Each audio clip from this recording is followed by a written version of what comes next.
Okay, everybody, please grab a seat if you have not done so. We have some additional seating in an overflow room if there's no seats available.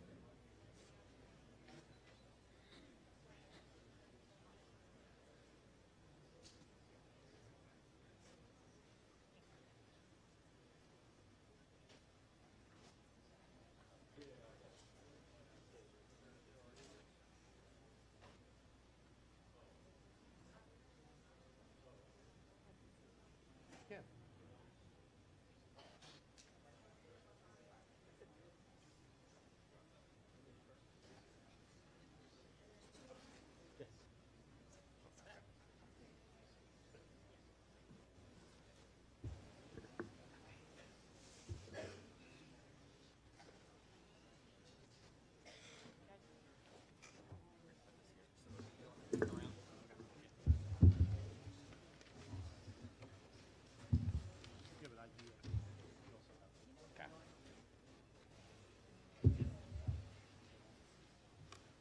If you guys just give me a verbal cue when you want to change the slides, I'll hit play it down.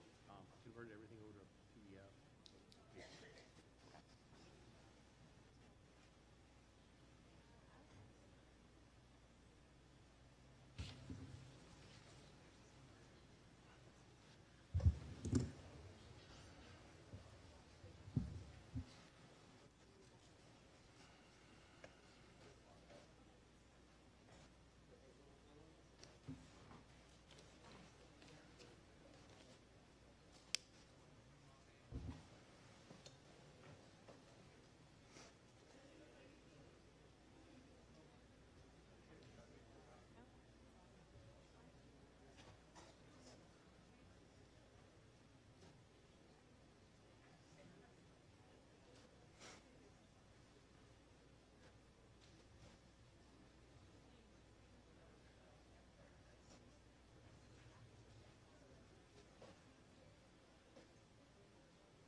Already got the hook. You got 5 minutes. So we are just doing a few little last minute adjustments and we're gonna get started.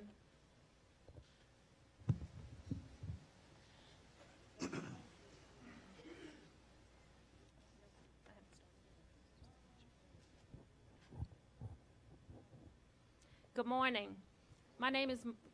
Good morning. My name is Monique Boulay. I am the CEO of the Acadiana Planning Commission. I want to welcome you here today to Acadiana, to the Light Center, to the University, and to Lafayette. It's very exciting what we have going on. I first want to tell you a little bit about APC. The Acadiana Planning Commission is made up of the parish presidents from 7 Acadiana parishes: Acadia, Evangeline, Iberia, Lafayette, St. Landry, St. Martin, and Vermilion parishes. And I do have some of my board members here today, but I need to thank all of them. They let us be creative. They let us take risks. They let us think big. And that's what this is. We've been having this conversation at the board level for about a year now. And I want to thank them. Larry Richard from Iberia is over here. Thank you, Larry. One of our board members is on the agenda, Joel Robideau. He is a CPA, and he's all over this stuff. So he'll be here a little bit later. But just for you to know a little bit of who we are. I want to thank our co-sponsors. We work a lot with federal agencies, but never with FDIC and never with the Office of the Comptroller. So this is a new partnership. They bring a whole new crowd to the table. So we're excited to work with them. We want to thank them for all of their efforts. There's 3 takeaways, I guess, that I'd like for everybody to have with you by the end of the day. One, we have some really dynamic speakers who are going to, I think, educate all of us and give us a strong foundation of what this legislation gives us the opportunity, and I'm trying not to use that word too much, but it will set up those designated census tracts in a way that we haven't seen in this country, I believe. And so I think they will give us a foundation of information and knowledge to grow from and to work from. and take it all in, ask as many questions as you can. Many of our speakers are from DC. They won't be back in the state. Of course, we do have their contact information, but it is an opportunity to really engage with them and to bring our questions and our, you know, the logistics. They have is about as much expertise as you can have prior to the formal rules being released. And so utilize them, talk to them, and ask questions. We do have questions, Q&A built into each of the panel sessions. And we also want your input following this. The second takeaway is that we need to mobilize our communities to help set visions and identify those 2 or 3 or 4 key projects that can happen, whether it's Breaux Bridge or Ville Platte or downtown Lafayette or the Oil Center, that can really be game changers to bring new life, new energy, and revitalize our towns. That is the underlying objective of all of this. And so creating that vision with those communities is a huge opportunity. The third takeaway would be the opportunity to mobilize local investors and then prepare our communities to welcome a national viewing from a financial perspective. Building capacities and digging from our plans. We have master plans and comprehensive plans all over the region. Pulling those out and really identifying what will get buy-in from our communities and what will we see all the way through for a 10-year period into success. And then the fourth takeaway is Acadiana really is at the forefront of this. We feel like we've had a fire hose in our face for a year, but as these rules are released, I think we're going to be ready to move fairly quickly and get out in front of the conversation. Because of our regional strategy, which we'll go into a little bit later, we're already being asked to talk and to participate in national conversations. So it'll be good for those projects that we identify. We'll be able to throw them out there as well and really get some good attention. So those are the 4 things I want to mention. And thank you. Work with us. We have a big crowd here today. We have overflow rooms. We're going to be going back and forth, trying to take questions from there as well. So sit back, enjoy the food. And I'm going to introduce Scarlett Duplichan. She's going to come up. She is one of our sponsoring partners, and let her talk to you. All right, thank you, Monique, and good morning. I can't say that I've ever been in a room this full of people when we were talking about IRS and taxes. You know? So, again, thank you so much for joining us. As Monique said, I'm Scarlett Duplichan. I'm with the Office of the Comptroller of the Currency, the OCC, and of course we regulate and supervise national banks and thrifts. And I want to thank all of the national banks and thrifts who thought enough to join us this morning for such an important topic. I want to also take the time to make you aware of 2 of my colleagues from the OCC. We have David Black, who you'll hear from in just a few minutes, and then we have Paula Murrell, who is a bank examiner out of our Longview field office. And so they will be with us for the entire day. I want to also take a moment to talk about a few housekeeping issues. Of course, cell phone courtesy. Please put your cell phones on vibrate, mute, something, because the event is going to be recorded and live streamed, and we want to try and limit as much interference as we possibly can. Also, Monique kind of referenced the fact that we will be taking questions at the end of each panel, and we ask that, because we don't have mics to go around the room, we ask that you use the cards that are in your folder. You should have some comment cards, and we can get you more if you have more than one question, of course. But that's how we will collect them at the end of each presentation. Lunch is going to be served. It will be a box lunch, and we'll take a break for that, but it is a working lunch. We have speakers, and so we ask that you get your lunch and then come back. And let's see, future viewing, I think, understanding that, remember, we are being recorded, so You know, if you don't want everybody else to see what you're doing, don't do it. Okay? So, and then very last, we have a resource table, but we have, I want to make reference to an OCC publications that we provide on our website. There are links to them for future reference. So we ask at your leisure that you take a moment to look at those. So again, thank you so much for joining us. It's an exciting time and, you know, looking forward to a lot of information. So thank you. Oh, I'm sorry. And Linda, my partner in crime, Linda Gabriel from the FDIC. Good morning. I'm going to need a little more than that from you Lafayette people and surrounding cities. It's good to be home. Thank you for coming out this morning. A full room. You're here to learn some new and exciting things that you can take back to your communities and make a difference. So we appreciate you being here. I want to thank my co-partners, the OCC and LPC, for this opportunity to work with you guys and to plan this event. It's a full day. You've already gotten the orders of what not to do.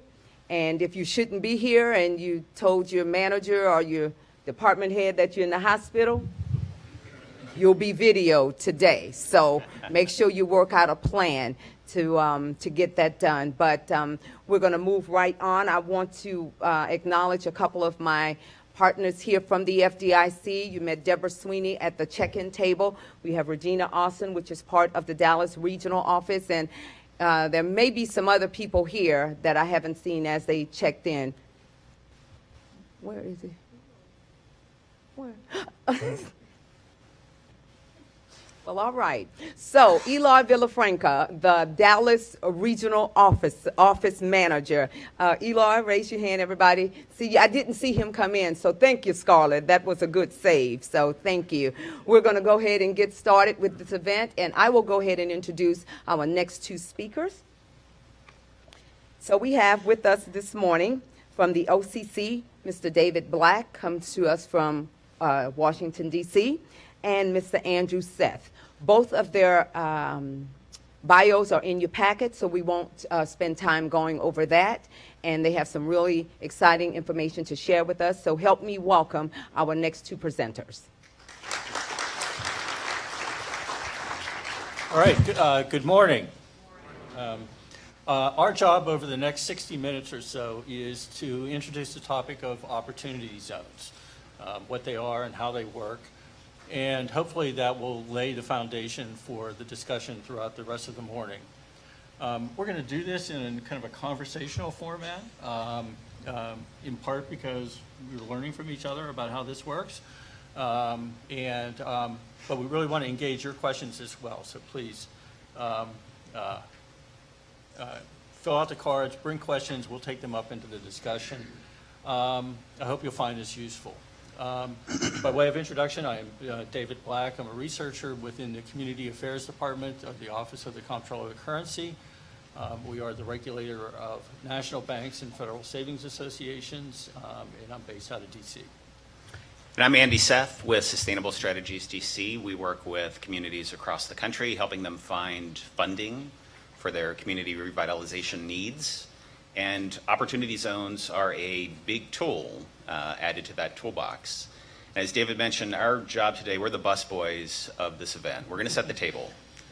And hopefully this lays the groundwork for everything that's going to follow in the presentations after hours. So they'll go deeper into how these tools are being applied in communities across the country and how they're being leveraged with other resources. Our goal, though, is to make sure that everybody's on the same page and understands the program. So with that, and we're going to make this conversational, and please, as David mentioned, jump in with written questions if something doesn't make sense as we're walking through this. I also want to offer a disclaimer. The Opportunity Zone program is governed by a lot of tax law. We are not tax experts. If as you begin pursuing an Opportunity Zone transaction, you would be wise to consult a tax professional with expertise in this particular program.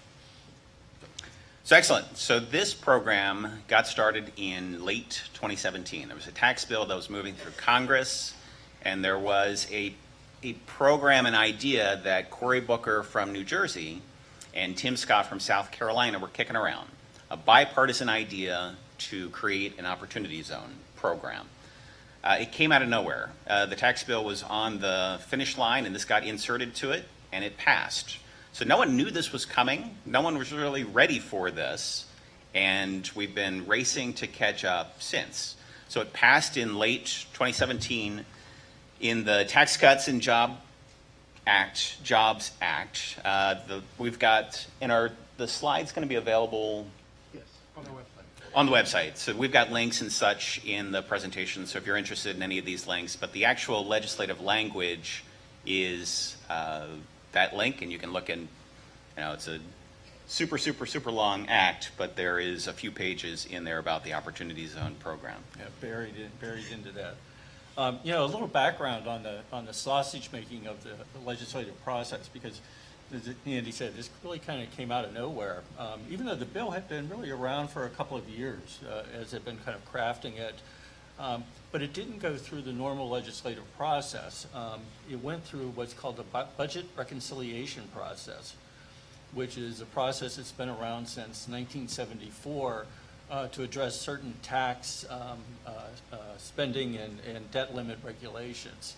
And it has its own set of rules to be able to work on this, and it will only cover certain things. So whereas the Investing in Opportunities Act, which was this standalone legislation for this, when it got inserted in there, only certain things could come through. So there's a few quirks in the law that are important to understand. One of those is the fact that there's no real reporting on the community development impacts in this any longer.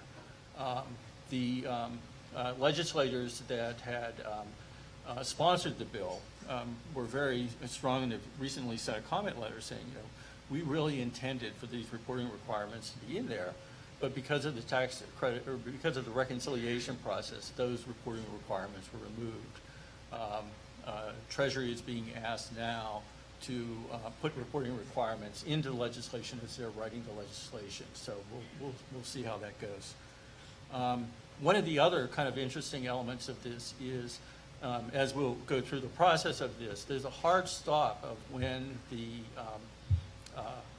taxes need to be paid on the capital gains.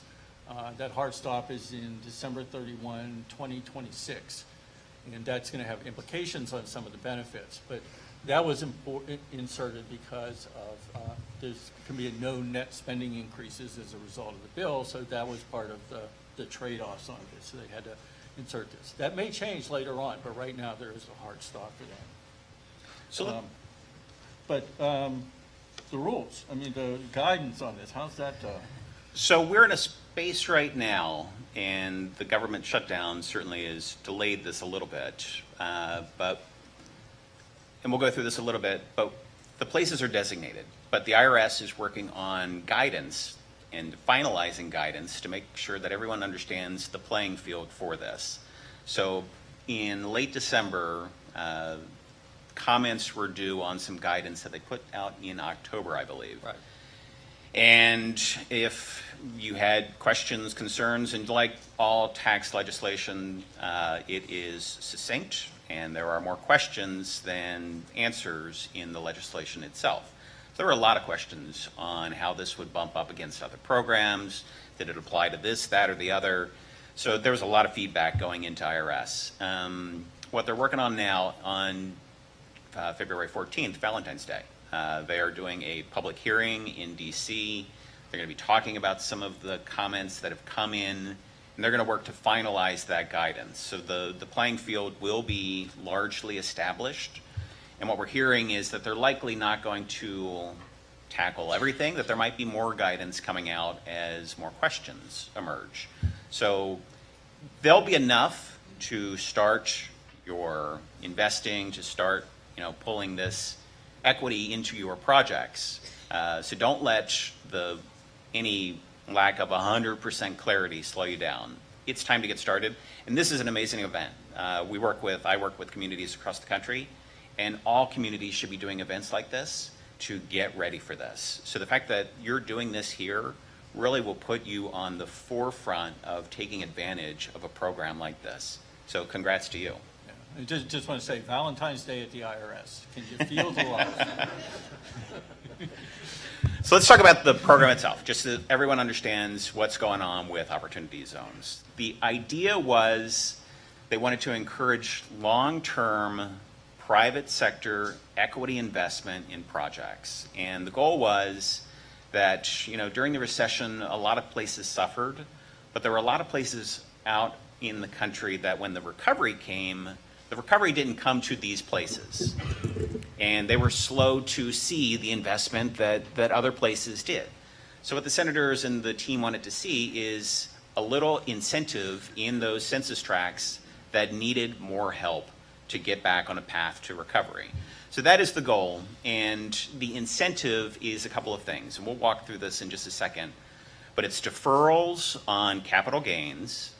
It is tax exclusion if you're putting your money into an Opportunity Zone project. And the outcome is what we hope you'll see in places all across the country. You know, private sector getting interested in projects in places that were largely overlooked for too long. For those of you who have been in the community development business for a while, I think for a lot of us, at least for me anyway, my initial frame of reference for this was a lot of the community development tax credits that are out there, the historic tax credits, and the market tax credits, and the low-income housing tax credits. This is a very different program for that, and it's different in a number of important ways. One, it's important to understand this is equity. It's not, these are not loans, this is equity into the projects. You mentioned, used the term long-term.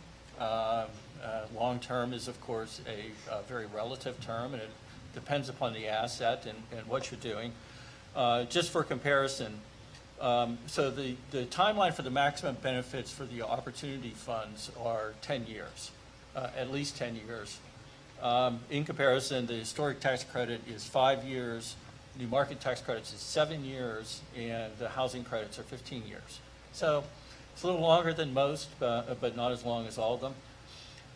It's important to understand, though, that those benefits that you're getting are for timeline that's in an opportunity fund and not necessarily in a particular project.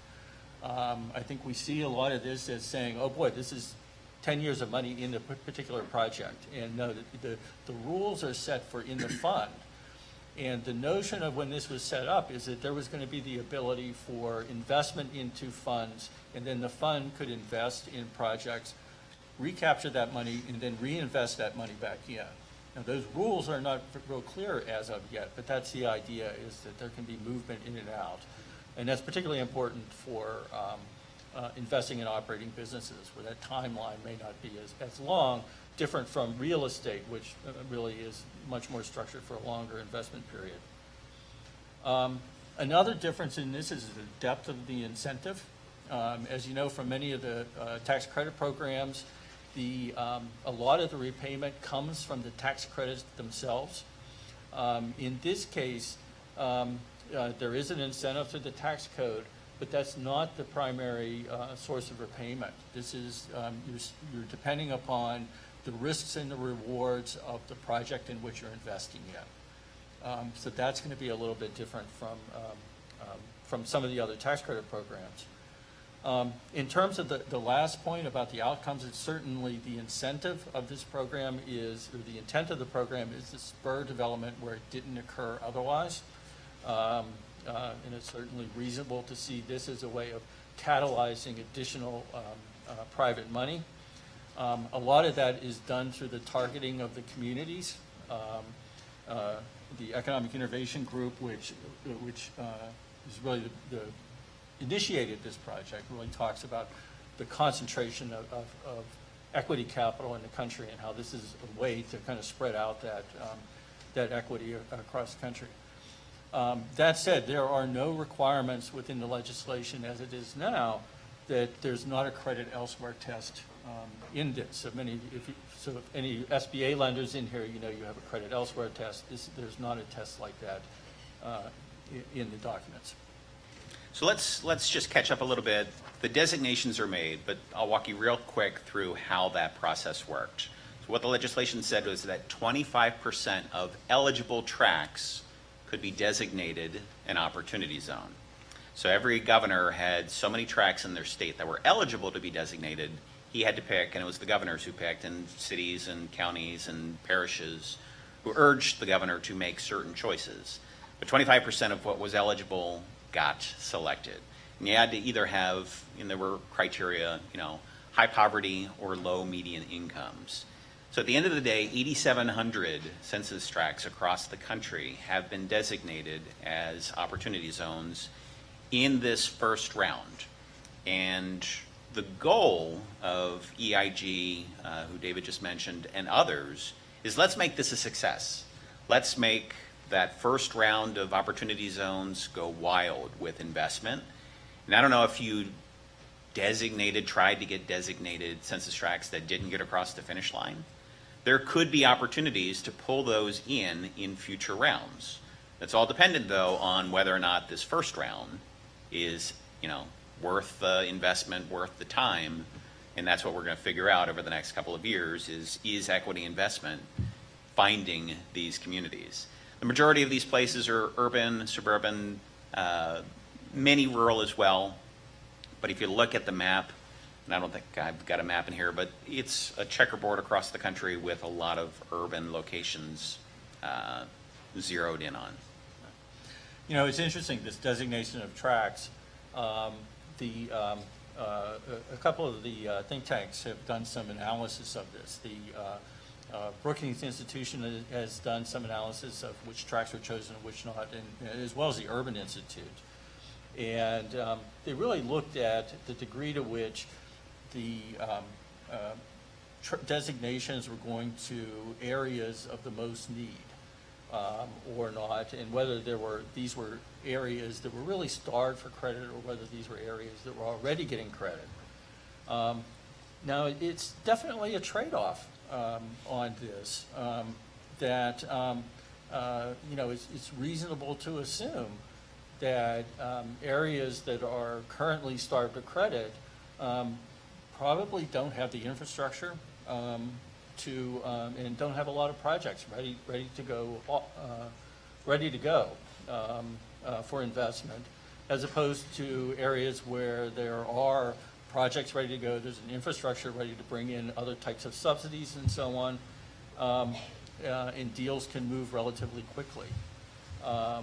It's really going to be up to local government to kind of look at that and kind of level the playing field about getting investment into these areas that have not seen investment for a long time. Being able to put together deals, bring together those additional subsidies into the deal that can help make that deal work.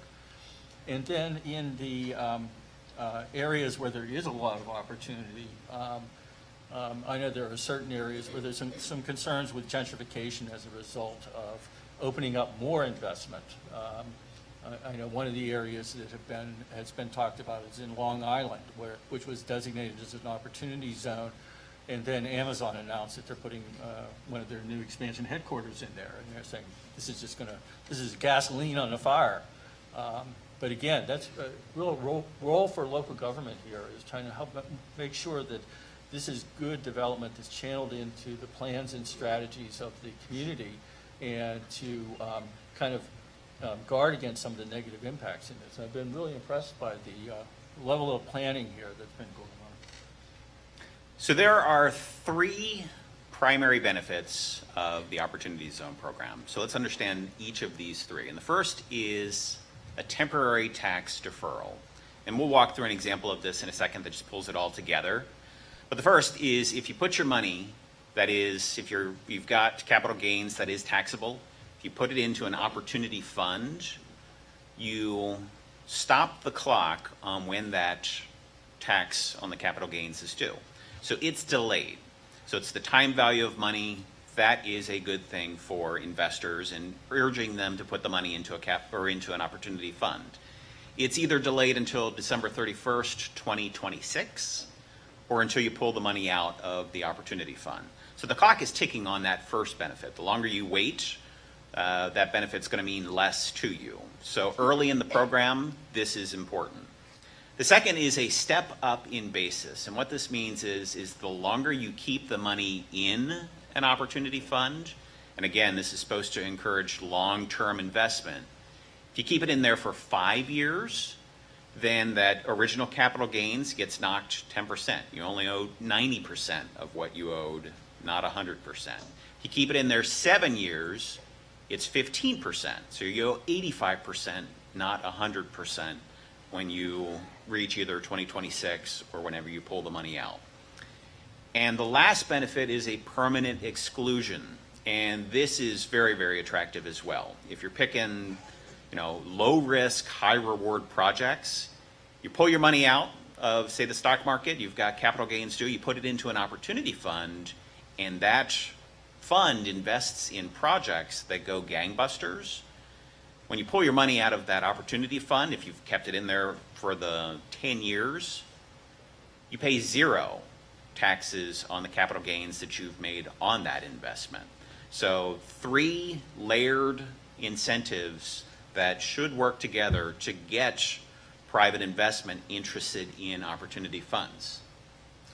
Yeah, and here's where that, we were talking about that hard stop on the, when you had to repay the taxes on the initial capital gain in 2026. This is where that really comes into play.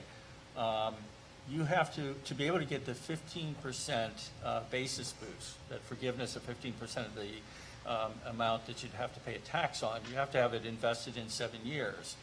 After 2019, you are not going to, or 2009, excuse me, you are not going to have the 7 years to be able to do that. So after this year, you're going to lose that ability to have additional 5% of the basis boost.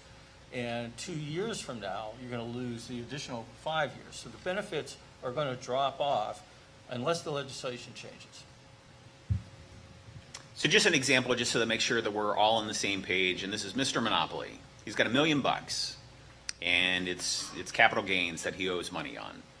He finds an opportunity fund, he puts that $1 million into the opportunity fund, he's going to keep it there for 10 years. So he's going to get all the benefits because he's kept it there for 10 years.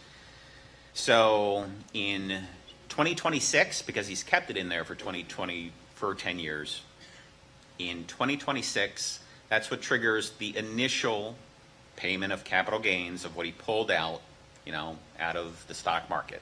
So he owes the money in 2026, but he's delayed it till 2026. Second, because he's kept it in there for more than 7 years, he doesn't owe all of what he owed, today. He owes 85% of what he owes today, a bunch of years later. And finally, he invested in an opportunity fund. That opportunity invested in housing projects, again, that did very, very well. He pulls his money out of that opportunity fund in 10 years, 0 capital gains he has to pay on all the money he made in that investment. This is a good place just to pause, just to make sure that the basics we understand. Are we good? Questions? Yeah. So this is Cat. Not only the $1 million as an exclusion after 10 years, but let's say it's a hotel and he made an additional $5 million, and it went to the fund. He can't touch that though until 10 years, all right? Okay, so he pulls out $6 million. It has an exclusion. Everything that he has made, it's excluded. And he's already paid the tax on the initial $1 million. He's already paid the tax on the additional $1 million. Right.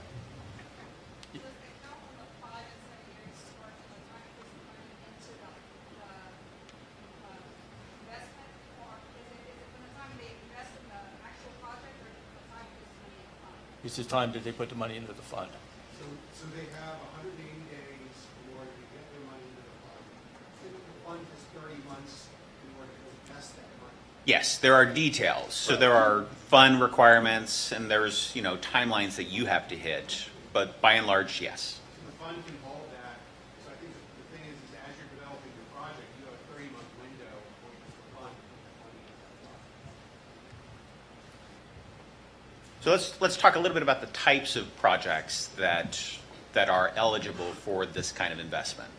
So operating businesses, you can invest in a business operating in an opportunity zone. And what a lot of people are talking about is real estate. New projects either coming from the ground up, or you are rehabbing some vacant structure that sat in that census tract for 30 years, and you want to make something new of this. Now on real estate, and this is where a lot of the questions are coming into the IRS, particularly on the guidance that they released, you've got to meet a couple of tests, either original use, that's pretty easy if you are building something from the ground up, that is an original use considered, or substantial improvement. And the IRS is working to clarify what substantial improvement means. But basically, you need to take something that exists, and you need to, double the value of that particular asset. There are some exclusions in the legislation. Sin businesses, they don't want to see gambling parlors or liquor stores or massage parlors or what have you. But this.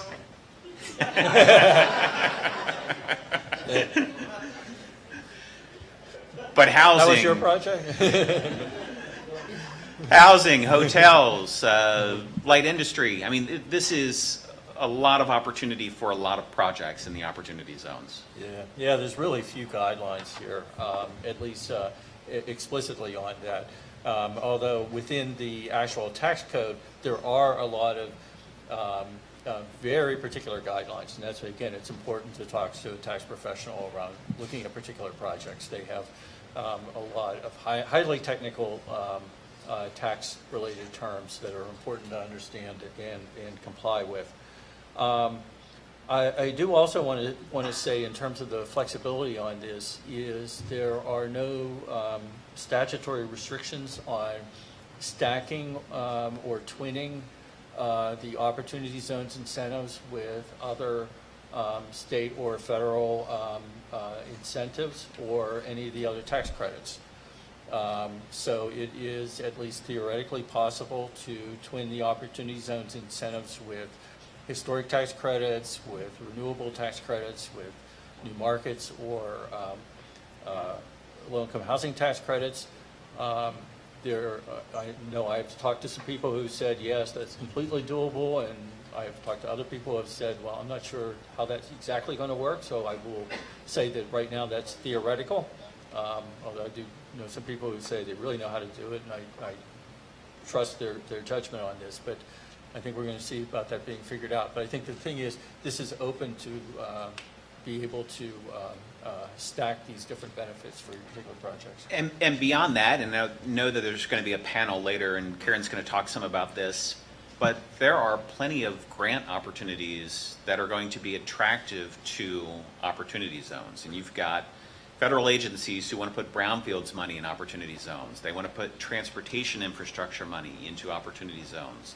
They want to do water, sewer in opportunity zones. So if you've got projects that aren't quite yet ready and need some of that infrastructure investment, be chasing those dollars to make these projects more attractive with that better road, with that sewer hookup, with that, brownfield cleaned up. So this administration is valuing their opportunity zones and putting their money behind them as well as they're pushing monies out the door.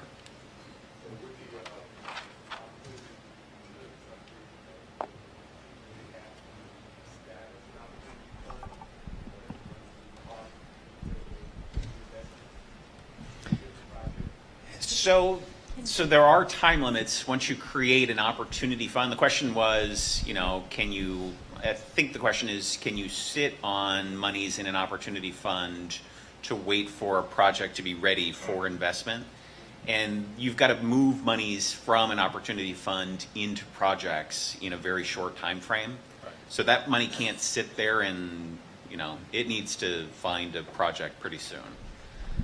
Yeah, I think I think actually his question is, can the political subdivision create the opportunity fund? And I'm sort of curious, are there limits on who is able to create the fund, and is there a limitation on the investor having control over the fund?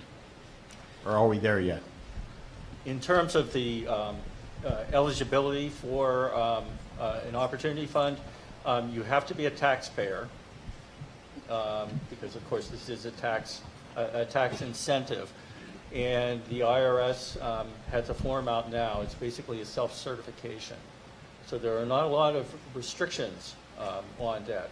There are self-dealing restrictions. I can't say that I'm completely fluent in those, but there are self-dealing restrictions within that. And we'll talk in a couple of slides where these funds are going to sit, but they're going to sit at the local level in a lot of places to do local projects. So that is certainly an opportunity for these funds.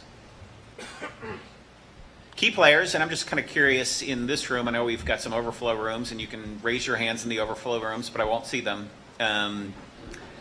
There's a lot of folks who need to be at the table with an opportunity fund discussion. How many folks here represent local government? Separate economic development agencies, developers, tax experts, All right. financial advisors, investors, banks, fund managers. All right. So this guy's got the fund money for your projects.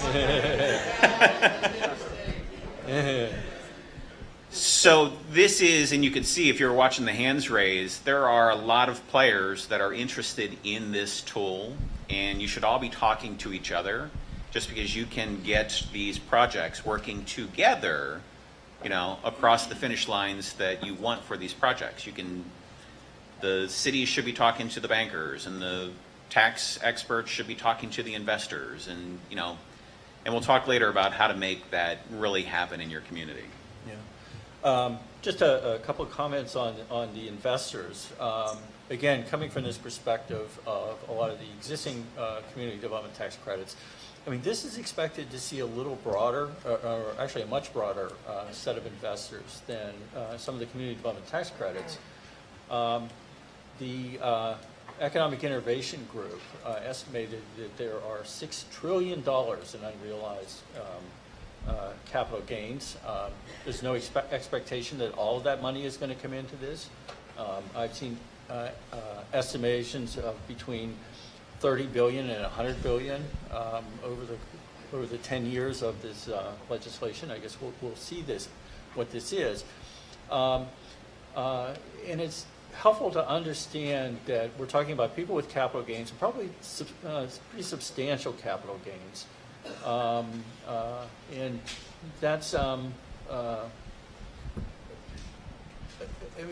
it's going to be difficult to understand exactly how large that is. I'm hesitating for a moment because I have a couple statistics here, and I'm not sure that either one of them are helpful. The other thing to understand about the investors, though, is that investors are going to come with different motivations. Some investors are going to be really trying to understand this idea of risk and return, and that return is going to be their main motivation for making investments. We are expecting that there are going to be socially conscious investors that are not only going to be looking at that return, but also going to be looking at the social impacts of the investments that are happening, and that's important to understand. And it's also important to understand that certain investors are going to have very geographical interests. They're going to have a connection to a particular town or a particular region or a particular type of background, and that's going to be some motivation. So as you're looking at investors, it's important to understand that these investors are going to have different interests. We do anticipate that banks are going to be involved in the Opportunity Zone program.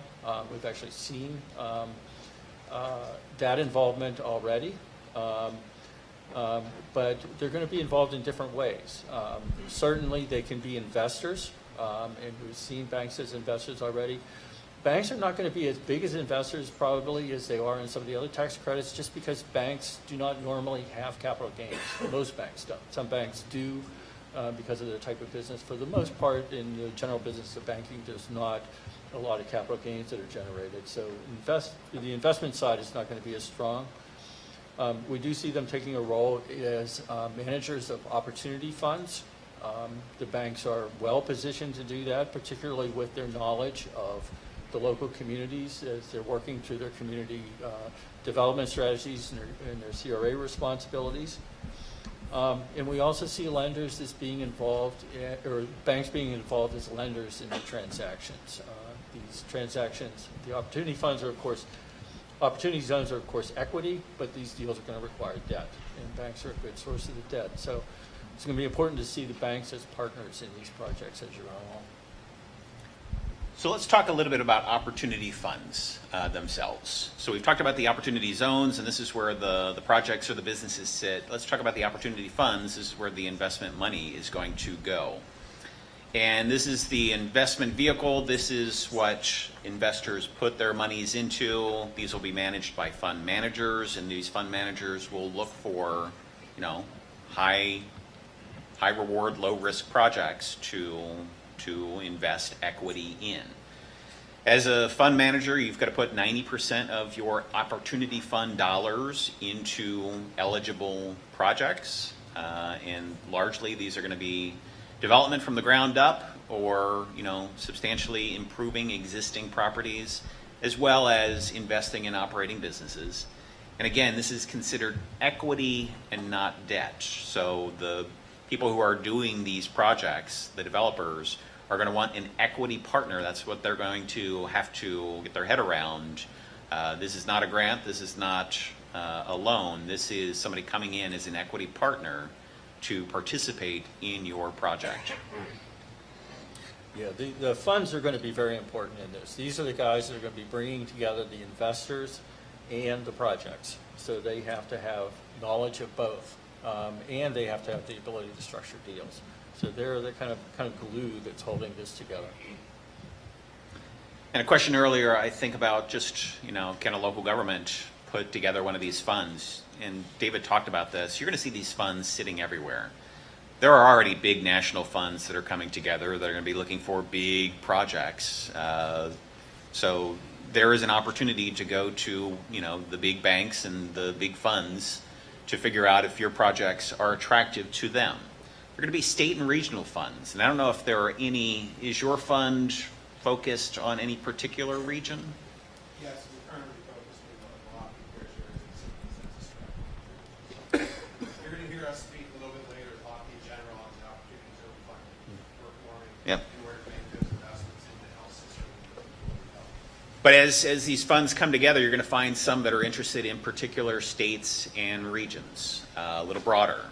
You're going to find local funds that we just heard that are pulling together investors who want to do something with their money good in their hometown with projects that they can see, rising down the street. So that is an opportunity. And you're going to find some funds that just get to put together for particular projects. And as David alluded to as well, you're going to have some funds that are interested in veteran-owned businesses. You're going to have some funds that are interested in supporting women. You're going to have some funds that are doing very, very narrow investing. So there's going to be a lot of different ways to slice this. Yeah, we've seen a lot of some of the early funds that have been starting up, and they've had specific expertise around things like affordable housing or funding operating businesses with growth potential. We've seen funds starting with expertise around certain tax credits and figuring out how we can take how we can use those tax credits and labor on the opportunity zones. We've seen knowledge of certain very specific types of geographies. There's a fund that's specific to Indian country. There's a fund that's looking at regenerating small towns in the southeast. So very, very specific niches people are looking at in terms of the different kind of connections. Two quick questions. First, substantially improve existing property. If you can help define substantially improve, that would be very helpful. And then the second is, Is this an opportunity when you form the fund to use it as a tool for economic development, attraction, and retention of companies? On the substantial improvement test, and again, IRS is defining this just because it's been asked a million questions about what that particular test means. But as they define it, and it's been a couple of months since I've looked at this, but as I recall, and Jesse, you can help me on this as well, you're taking a look at the value of the property and you are doubling it. If you can show that that value has doubled, then you pass the substantial improvement test. I've got a little bit different take. I think it's much grayer than we know right now. And anybody that's been involved in a real estate project knows that there's a lot of due diligence, a lot of steps, a lot of process, even before you get to breaking ground. And you know whether you're making progress or not. And so substantial progress, I'm kind of reading it as very wide open. As long as you have your development plans, you're getting architectural drawings, you're getting your funding lined up. As long as you're making that progress towards breaking ground. We've been advised that it's a 51% or more improvement of the property, excluding the length. Yes. And it has to happen within a very limited amount. This is for projects that are ready to go. Value of the land. So if you have $1 million property excluding the land, you have to put $510,000 into it to show substantial improvement. But we're really waiting for those final rules and regs to say, what does substantial improvement mean? Because we submitted some questions, say, hey, we'd really like to see it be 25%. Right?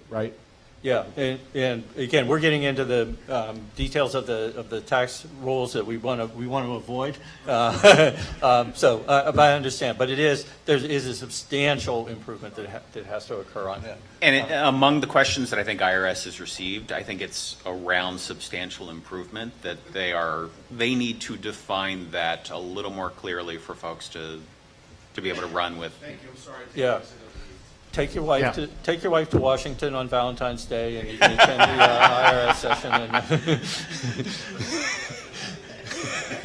My understanding of the substantial improvement was that it was 100% of the adjusted basis. Exactly. So, yeah. Yeah. Of the And building. then, exactly, and then you're excluding the land value. Yes. Yeah. Exactly. Just, this is consistent with the, over here. Okay. This is consistent with the Stafford Act implementation from FEMA on disaster recovery. Okay. That's when certain federal guidelines kick in on this definition of substantial improvement. And it is the value of the property from where you had it to where you're bringing it. Yep. So a lot of folks are freaking out about where these funds exist. So I've included a couple of links where some folks are starting to gather, dozens of funds that are already up and running.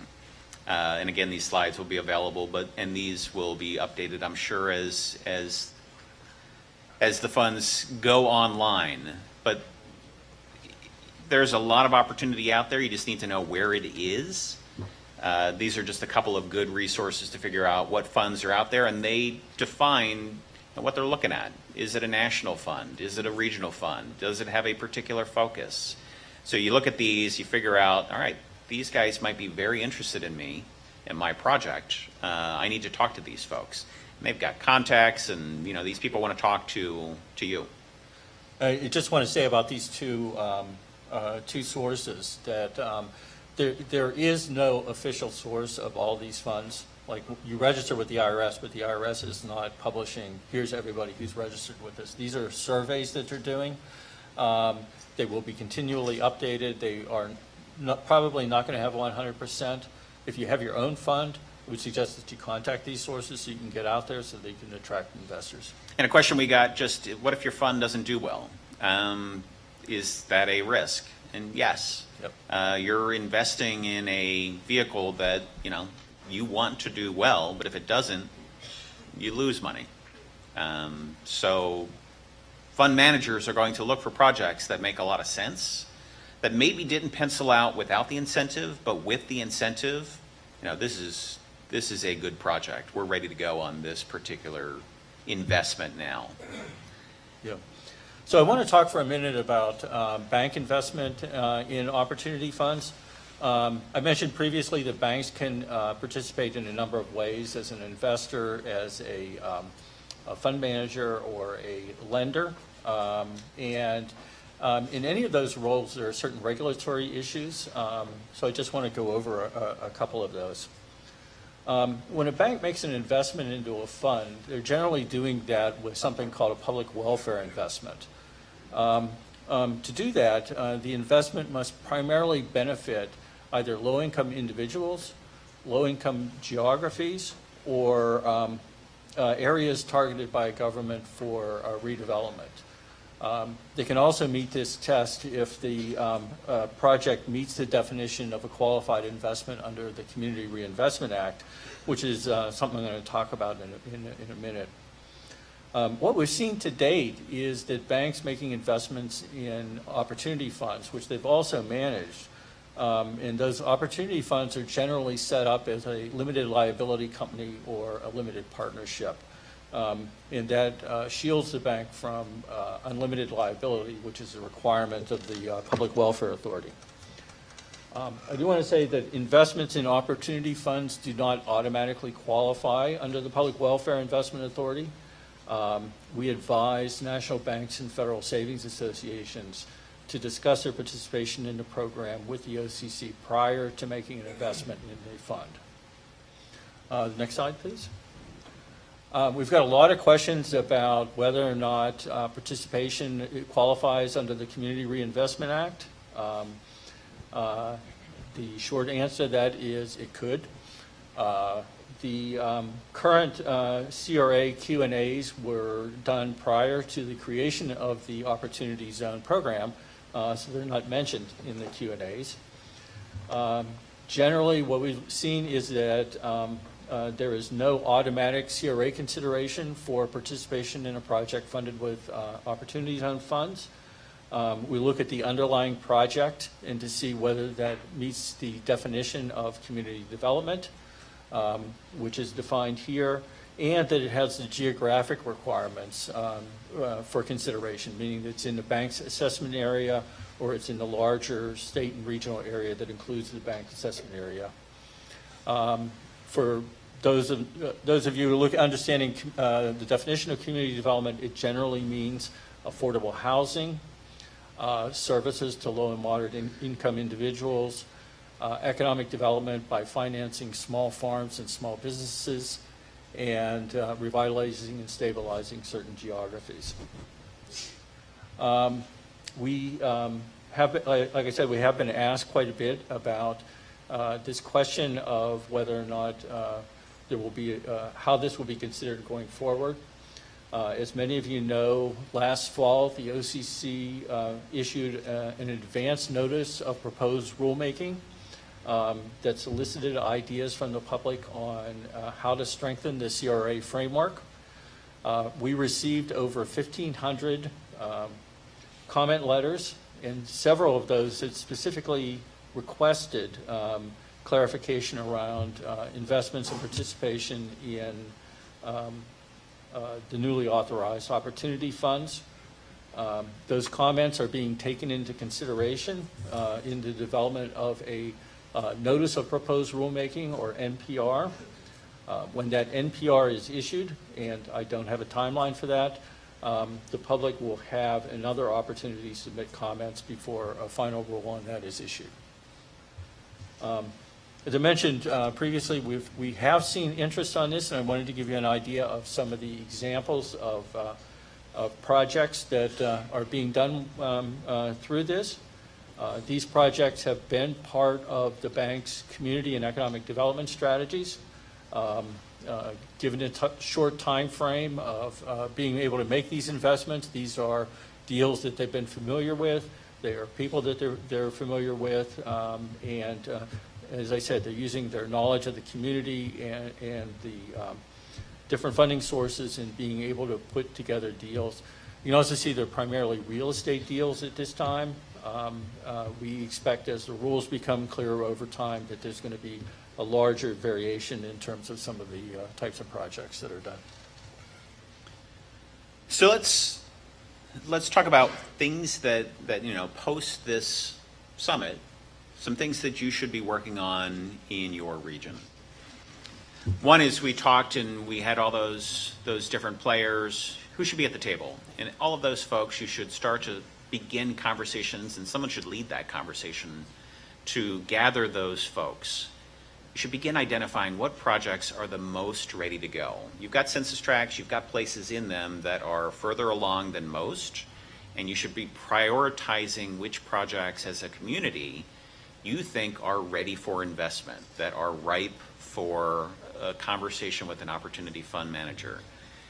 You should be looking to figure out which of your developers and people who are looking to get these projects off the dime are looking for equity partners and making sure that they understand what they're getting into with an opportunity zone investment. And you should figure out, and I gave you a couple of lists of where those opportunity funds sit and what they are interested in, but you should be looking at your matches. These are good matches for me just because I've got a project that ticks off a lot of what they're looking for. If they're looking for housing, if they're looking for this or that, or in this particular region, I need to be focused on that particular opportunity fund. So some things to do up front. Map your census tract. Identify on maps where you've got potential projects in those opportunity zones. Put those maps online, promote them. Engage with developers, and you're doing this in a great way today, but continue this conversation and figure out what projects within opportunity zones they're working on and whether or not they want to seek opportunity fund investment for that. Keep in touch with your state. If this is the first round of this, a lot of governors, when they made their designations initially, didn't know what they were doing. They had a month or two to figure out where the census tracts were in their state that were even eligible, and didn't know which of those census tracts really were ready for investment.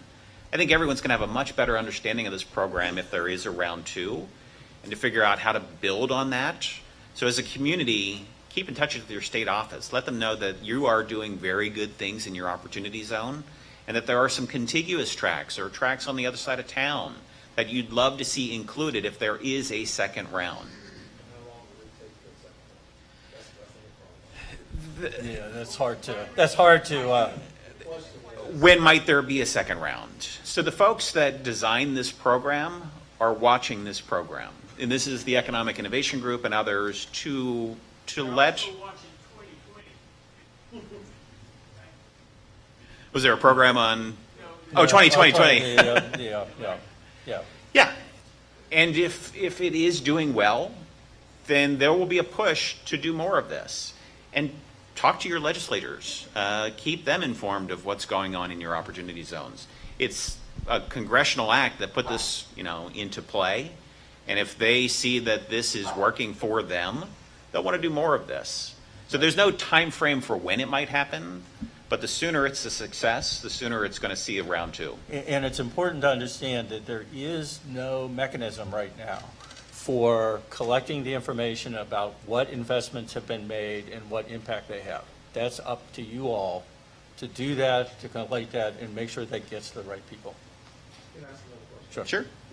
I love everything that's taking place here. The concern that I have and the parents that I represent is that the opportunity zone is mostly in the city. And where we're trying to increase the growth is at the Port of Iberia and the airport. Is not included in the opportunity zone. And that's going to create a big problem. We're going to do everything we can in the city, and we do have some opportunities. But for big growth, we have investors that's going to invest because they're planning on doing it now. Yeah. But they won't have the incentives. And I'm finding in some states they did it wrong. They picked the wrong places, and if they had to do it again, they picked different places. Keep them informed of why they should have picked the place that you're urging that might get picked in the next round, and show them the opportunity there. And I just want to highlight from the last slide, I think another important group to make sure that you have engaged in this is your banks. Like I said, they have connections into the development community, they have the connections into finance, they are excellent partners in this process. Engage them early. Prospectus materials, and this is something that communities do, across the country. Focus some prospectus materials on your opportunity zones. Jesse and I are working in Casper, Wyoming. We're putting together some slide decks for them that really showcase why an investor would be interested, number one, in Casper, Wyoming, and giving all the economic benefits for why those dollars would do well in this place, but also showcasing those projects that are ripe opportunities, low risk, high reward, and providing a lot of information to them so that they can look at this and say, I'm interested, let's talk.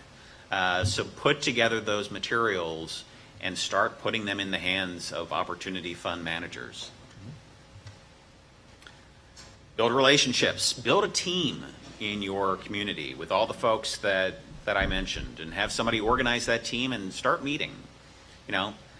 We're working with communities and they're doing tours of projects. They're pulling in folks and showing them on the ground, this is what we've got. And, organize that in your particular community. Get the feeling of your banks across the region to figure out if they're going to play with you. They will be certainly interested in this program, and you ought to be having those conversations with financial institutions. And again, the opportunity fund managers, they've all got a phone, they've all got an email. They are waiting for you to contact them. They're looking for projects, but they're expecting that projects are going to get dumped in their lap. And they're kind of in the catbird seat now in that there aren't a ton of opportunity funds that are making investments. So, if you've got a great project, they are ready to get started. So drop it in their lap and get them interested. Question here. Is there a list, central database for these opportunity fund managers we go to? In the couple of links that I sent earlier, they do identify them by name. And again, those lists are going to grow. There's no official list. It's just some organizations out there that understand that everyone is looking for that list, and they're doing the best that they can to compile what they know. And I think that there's going to be more of those lists that do emerge. But two of those, the two I saw and linked, were fantastic. Right.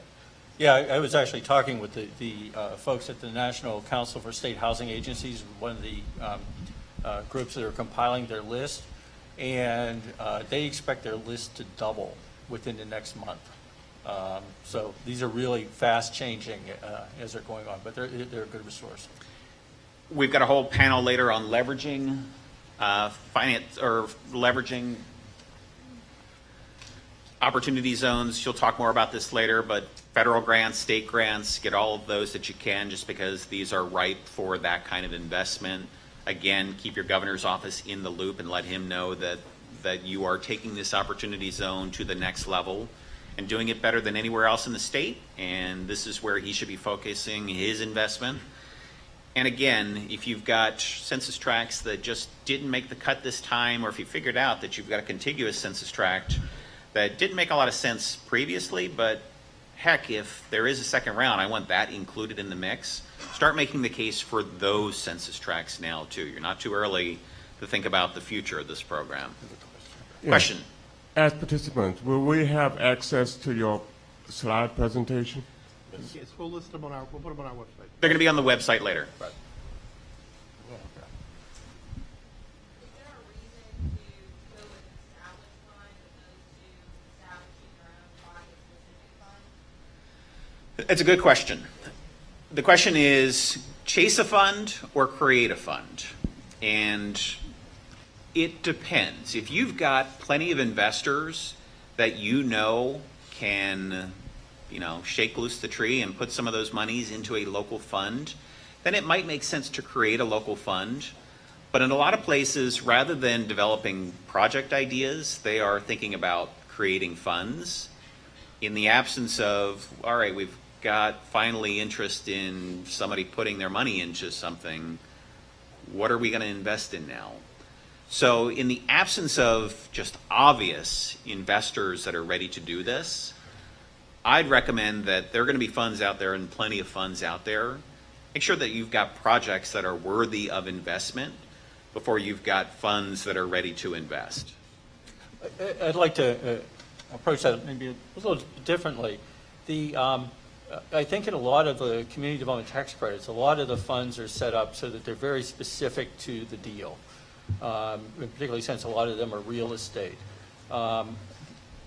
The idea, at least the initial conception of this, but these were a lot of multi-investor funds that were going to have multi-projects. The rules of the program allow it to go either way, and I think how that works is going to depend upon, one is kind of the establishment of how folks work with the program going forward, and some of the risks and rewards. So it's difficult to answer that question definitively without understanding the deal and all the parts of that. But I think the customs and habits of the program are going to be formed over time. Yes, sir. On this particular question, one perspective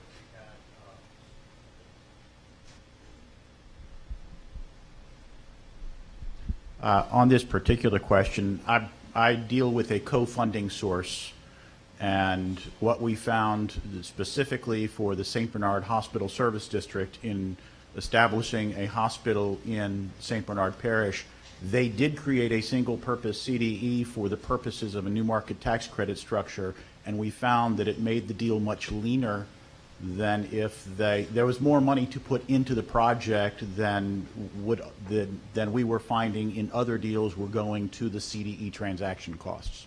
So that was a benefit to the program there, but they were ready to go with a specific project, and they knew where their funding sources were coming from. Yeah.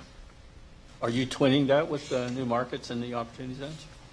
We were a leveraged lender. We used CDBG funds as a leveraged loan source into the project, and so we're investigating here what the leveraging opportunities might be. I think we've got 1 or 2 minutes left. Just some slides of resources. These are good places just to keep up to date with what's happening with the program. Again, these slides are going to be available up on the website. And just some contact information if you want to contact David or I after the fact. So we have 1 or 2 minutes for questions.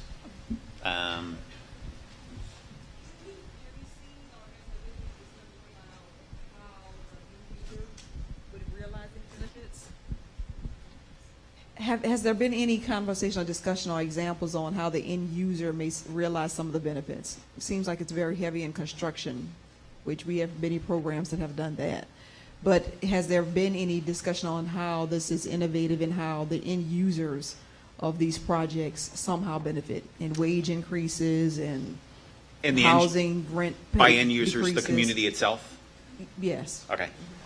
So I urge everyone, and we had a community that we were working with that was scared of this program just because they don't manage their development well.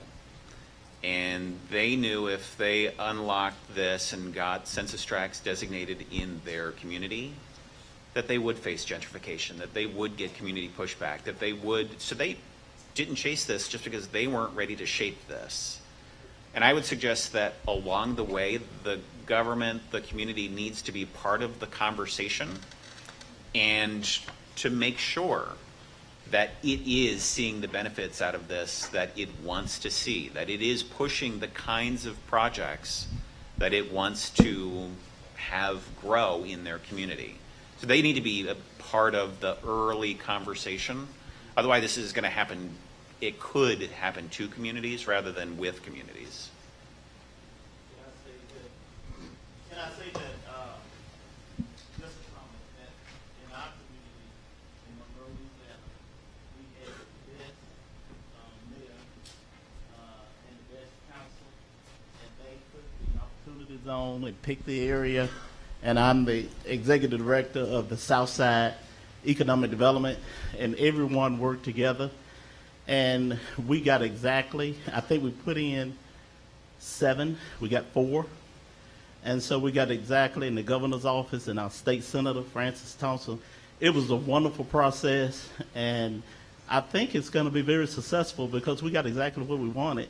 And so now we're working to try to get, a couple of hotels done, and So we're looking for funding on those, but we're marrying them with new market tax credits. Yeah, and exactly. And don't take the back seat now. Stay in the front seat and make sure that it is achieving what you wanted to achieve. And I just say that, I mean, that's an excellent point to end this on, is that the benefits that you want to have to your end users are going to be largely dependent upon your ability as local governments to make sure that you get the right projects out there and you're managing those projects effectively. So thank you. Thank you, everyone.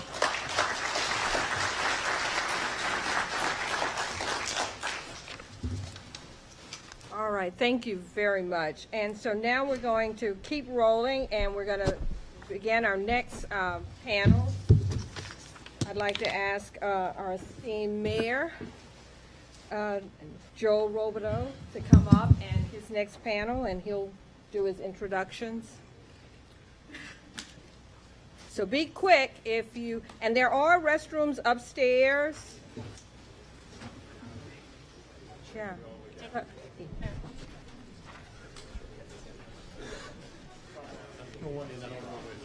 Oh.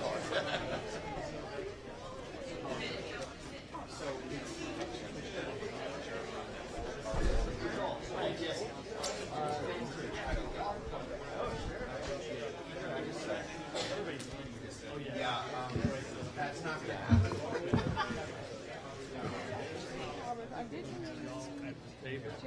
I need to raise a hand.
Opportunity to hear the question and hear the response, as well as those that are watching us via live stream or in the future on what is recorded.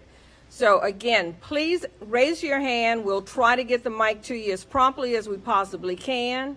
And then I'm going to ask you one other thing. For those who are in the room, please raise your hand if you've already checked your phone and made sure it's on vibrate. If you haven't, look at your phone. okay? Because again, we want to try and limit as many disruptions as we possibly can for others. Okay, so Mr. Mayor, I'm going to ask you to come forward. We're very, very privileged this morning to have Mayor Joe Robideau, and I've worked with him on other initiatives, so it's a pleasure to see him again. But he is going to lead us in our next panel discussion, and he will introduce his panelists and keep us rolling. Thank you so much, Mayor. Thank you, Scarlett. Thank you, Scarlett. So the good news is I have a panel that knows more than I do, so I'll keep my comments brief, and then certainly I want to leave time for questions. So let me say, just by way of background, for those of you that may not be from the Acadiana area, or more specifically Lafayette, I, as a nerdy CPA, was paying attention to this early on in the process when the Trump administration included it in the Tax Act, and so we reached out early to the governor's office and specifically the Department of Economic Development. And I think Mandy Mitchell's going to be part of the program later this afternoon. They were instrumental in helping Lafayette and Acadiana secure what I think are really significant census tracts that are ripe for development. And so as it relates to Lafayette Parish, you know, we started the conversations with our University Avenue Corridor Initiative, knowing that if we wanted to revitalize that corridor, any help that we could get would certainly make sense and ideally accelerate our efforts. And so we started there. We ended up with 7 census tracts that got designated. And then if you look at the maps for the Acadiana region, you'll see that up and down Interstate 10 and I-49, and then what will be I-49 South, that the majority of the census tracts that have been designated are at those intersections heading east, west, north, and south. And so I believe, building on what one of the previous speakers said, a lot of these equity investors are going to be looking for low risk with high return, as everybody typically is. And so we were very strategic in identifying the census tracts that we felt like would provide that. We felt like, were it not for a lack of funding, these areas would be redeveloped. And so I feel very strongly and confident that Lafayette and Acadiana has positioned itself with some really strategic census tracts that have now been included in the opportunity zones. It is now just a function of each of us identifying projects within those zones. And so as much as anything else, that's not going to come solely from government, what those projects need to be. It's not going to come solely from banking or the development community, but we all need to really be thinking about where in this opportunity zone is the best opportunity, what projects are there for us to promote, and with that, have a successful program that when we are ready for the second phase, we'll have a lot of projects to present to Congress that that reinforce their original intent that this was a good program and it needs to be not just continued but expanded. So with that, I'm going to turn it over to the panelists. You can read the names for yourself there. We'll go in order. So Professor Laka, if you don't mind getting us started, give us a few words, and then at the end we will open it up for some questions for these guys. So Professor? Great, thank you. Mic is yours. And you may want to pull it a little close, not so much for the audience here, but for the ones that are streaming, just to make sure that they get some good audio. Thank you. Thank you, sir. Can everyone hear me all right? All right, good. Good morning. It's always great to be back in Lafayette. The godmother to my child is from here, and she told me I've got to make sure I get a boudin king cake to take home to the wife and kids on the way home. So if y'all see me leaving a little bit before lunch, that's where I'm going to get. Thank you for having me here. I'm a professor at Tulane University. I run the entrepreneurship program there. It's called the Albert LePage Center for Entrepreneurship and Innovation. I'm a professor of the practice, and so what that means is that they allow me to still practice just like I guess a doctor would be practicing while also teaching. And so my practice is public-private partnerships, entrepreneurship, and supporting community development and small businesses. And so this is an area that's close to my heart. And I thought I'd lead with a little story, which is you've heard the Economic Innovation Group reference, that $6 trillion that they mentioned about the amount of money that in unrealized capital gains that could be eligible to benefit from this program. Well, I learned about this program not because I'm smart like your mayor here is, who understands the importance of it, but because I had a friend who's a drinking buddy who was kind of behind the program, so to speak. So Steve Glickman, I'm an FOS, I'm a friend of Steve. And I can remember the moment. We went to NOLA in New Orleans, you know that restaurant NOLA. They've ruined it with the bright lights and everything they put inside. And so we left that bar and we went down to Brennan's and had a drink. And Steve said, "You're never going to believe this, but that whole opportunity zones thing that we were talking about earlier this year, it's going to pass." And this was in like November. And I said, "Steve, our Congress doesn't do anything. I don't know what you're talking about. This is not going to happen."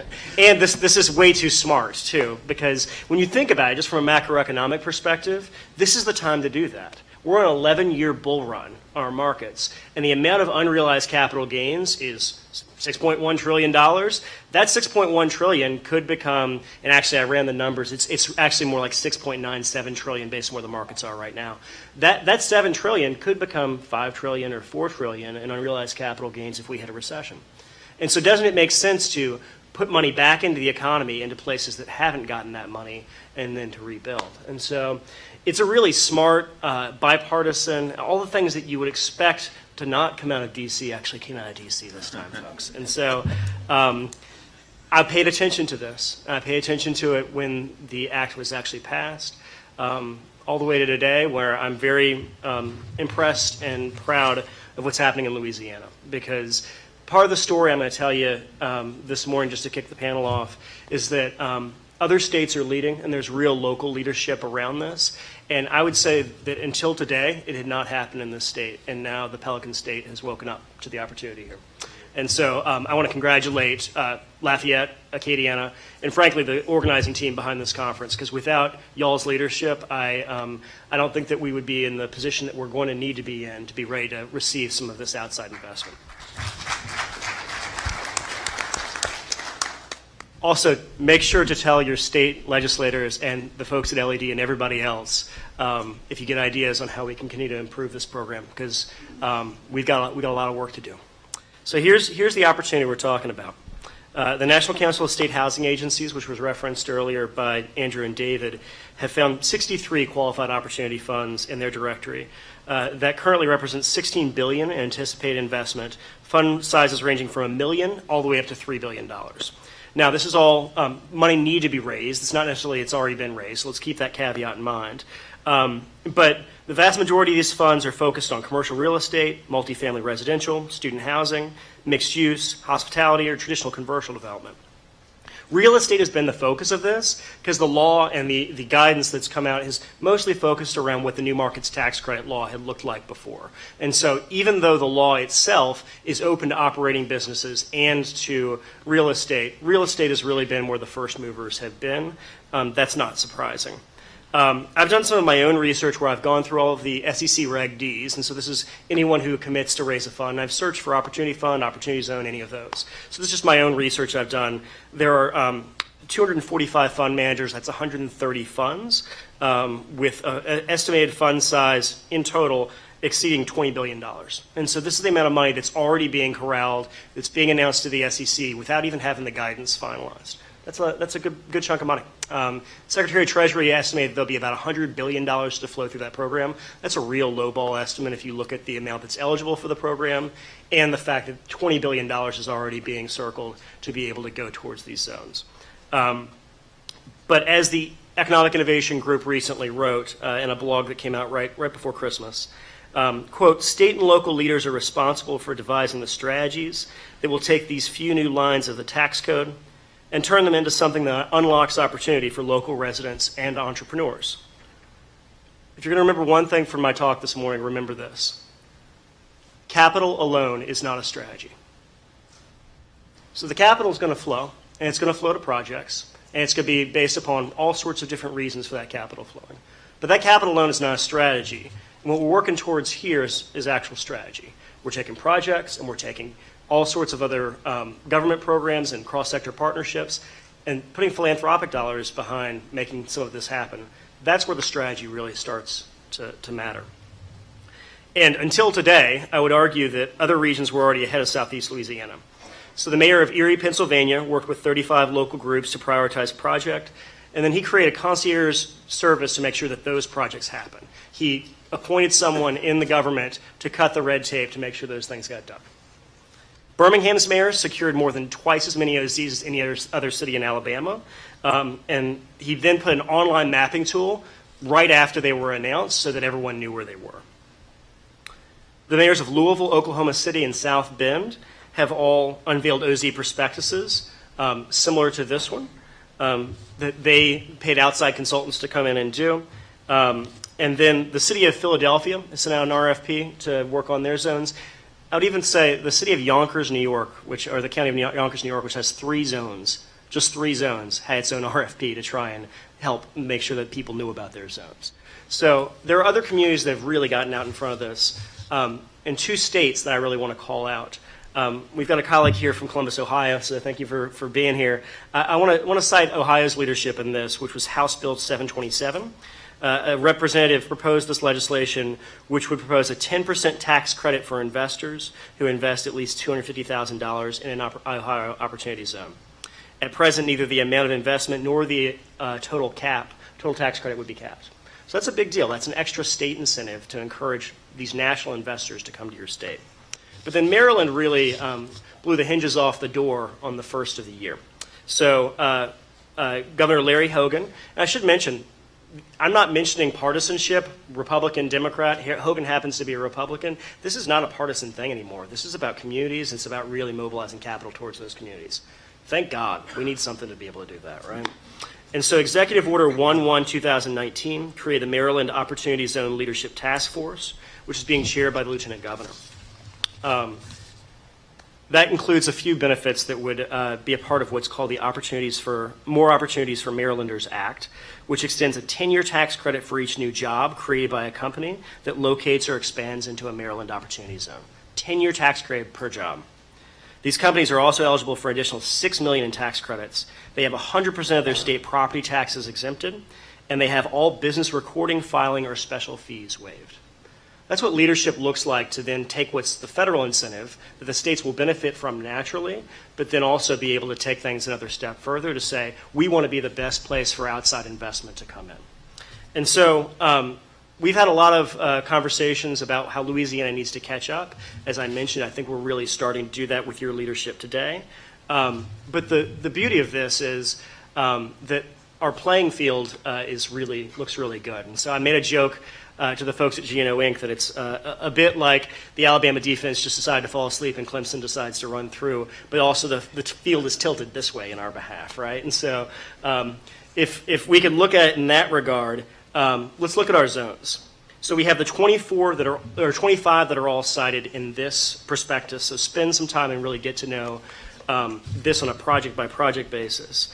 There are 150 zones across the state. 47 are in East Baton Rouge and Orleans Parish. And so that's really pretty impressive. And if you take where I drove this morning from where I live in Broadmoor, New Orleans, up to where we are today, I drove through almost all of our zones. And so if we look at this as one large corridor that, frankly, any of these larger metropolitan areas would look at as just one region, and we think of ourselves as so far apart,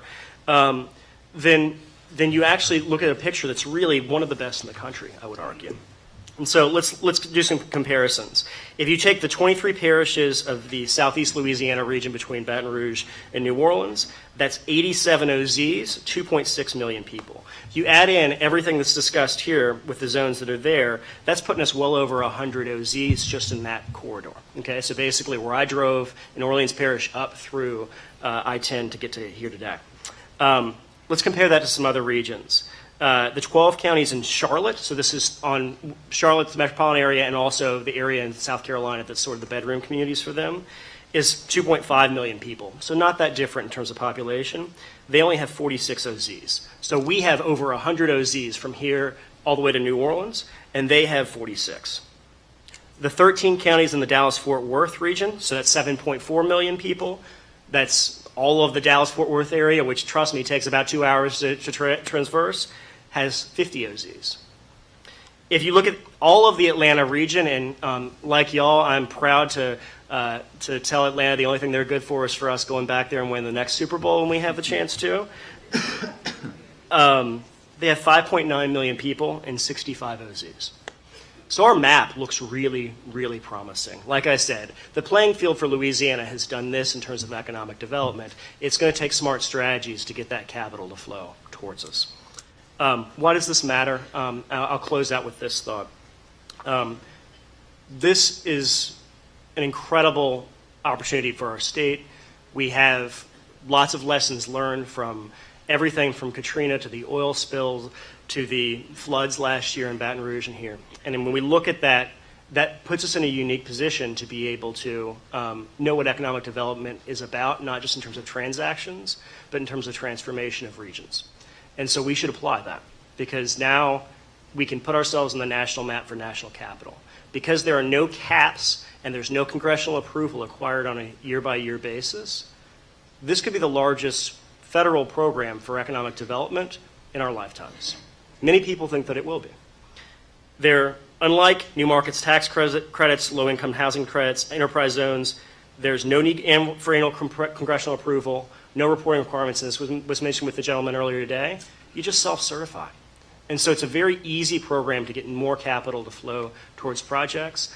I think that we can do more on the state level. I'm proud to see that we're doing more here on the local and regional level, and I think that we're moving in the right direction. Thank you. Thank you, Professor. I'm going to turn it over now. If you have questions, please jot them down. We're going to let all the panelists go through, and then we'll ask questions once everyone's completed. We'll move on now to Tim Fisher with the Council of Development and Finance Agencies. Tim, it's all yours. And Mr. Mayor, if you wouldn't mind, you can see my slides here up, so if you would switch seats with me here. Absolutely.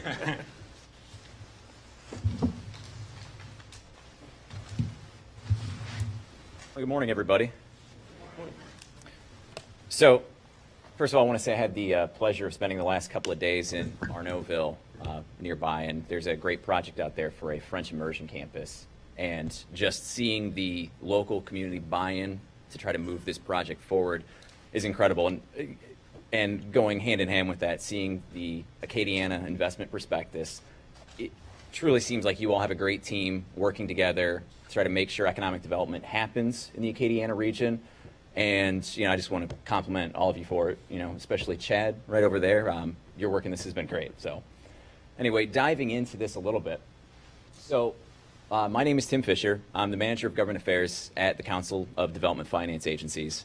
And our organization has sort of been involved in this process since, I would say, early January, shortly after the tax bill passed in 2018. And our role really was one of trying to educate states. Most of our members are state agencies around the country, and a lot of them were the ones that were working with governors to help with the designation process. So understanding what the original intent of the legislation was, because there were certain components that didn't make it through into the final bill, we wanted to make sure that states understood the original intent. And that was that this is a program or an incentive designed to drive capital into distressed communities. It's not supposed to be a money grab, for those with the large capital gains looking for a return. It's supposed to really push that capital into the places that need it. So we worked closely with the Economic Innovation Group, Urban Institute, the Kresge Foundation, Rockefeller Foundation, to try to, we held a stakeholder meeting in March of last year in DC, trying to bring all of these state agencies together to understand the project, to get them to think intentionally about where they wanted to put their zones. Really focus in on those areas that needed it, and alongside that, the zones that already had some momentum moving forward, so that the money wouldn't just go there and sit there. There would be an actual project already ready to happen. But so that's sort of our role in this. So with that, I'll move along here. Actually, can you back up one slide here? So it's been mentioned already that there's 8,700 opportunity zones across the country. 150 of those are in Louisiana. Now, I know there's some question about where some of these zones ended up. I think it'd be foolish to say that on occasion, I won't say in Louisiana, but that the politics play into where zones are located. I will say, given the very, very short turnaround where governors and their agencies had to make these designations off of all of the eligible census tracts, you're talking really about a 3-month window they had to evaluate everything. Louisiana settled on 150. I don't remember, Chad, maybe you know what the total was initially that they had to sift through? It's well, I mean, by definition, it's going to be 4 times that number, so. Exactly. It's like 300 plus. Yeah. So, exactly. So it's a lot of zones to consider. States like California had, 3,000 some zones to examine in a very short time frame. So if some of those zones aren't quite where you think they should be, there's been a lot of talk about a second round of this. There's no guarantee that happens because Congress is fickle. Having said that, there is a good chance, because this has a lot of bipartisan support, that if the program is deemed to be successful, that you might have another chance to, make the governor's office or your Louisiana Economic Development Agency, make them aware of where some of these zones should have been last time, and to try to, get the ball rolling for your own communities. But so, moving along here.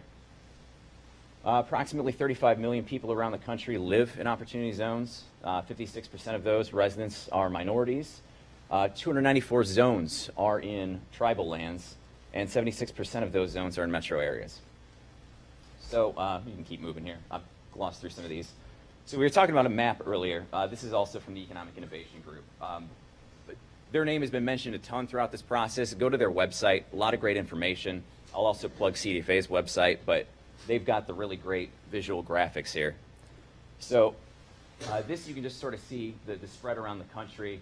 If you go to the next slide, this is CFA's membership and how it overlaps. So we really do have a vested interest in making sure that this program works for communities around the country, just given where our members are. So if you move on to the next slide here. How many of you are coming to this Opportunity Zones conversation for the first time? Okay, a lot of you. So I imagine that even after the first panel, getting your primer, there's still a lot of things you're not completely, comfortable with or certain of. So I'll just kind of quickly run through as a rehash. So as was said, opportunity funds can help tap into an estimated $6 trillion or potentially $7 trillion market for unrealized capital gains. And the benefits for investors for investing in opportunity funds is you get to defer taxes on capital gains for the duration of your investment. After 5 years of an investment, you get a 10% reduction in that tax. After 7 years, a 15% reduction. Investors can defer their capital gains till the earlier of the date the investment was sold, or December 31st, 2026. And for investments held at least 10 years, any earnings realized by an opportunity fund will be not subject to federal capital gains tax. So next slide here. Opportunity funds must make equity investments. This is not a debt tool. Now, it can function really well alongside other debt tools that communities have bonds, tax credits, tax increment financing. You'll hear about all of those a little bit later on today about how this can sort of overlap with those pre-existing tools. Funds must invest at least 90% of their assets in qualified investments located in opportunity zones. Funds must make equity investments. We already talked about that. And fund investors are currently seeking responsible exit solutions in order to realize tax-free earnings after the 10-year period. Part of that concern that everybody would sell off their assets at the conclusion of the program has been mitigated by some of the proposed guidance that came out, where you can still realize this 10-year appreciation or 10-year return up until 2046. So there's not necessarily a need or any real reason for an investor or for a fund to just sell off their assets at the conclusion of this time period. So that's really helpful.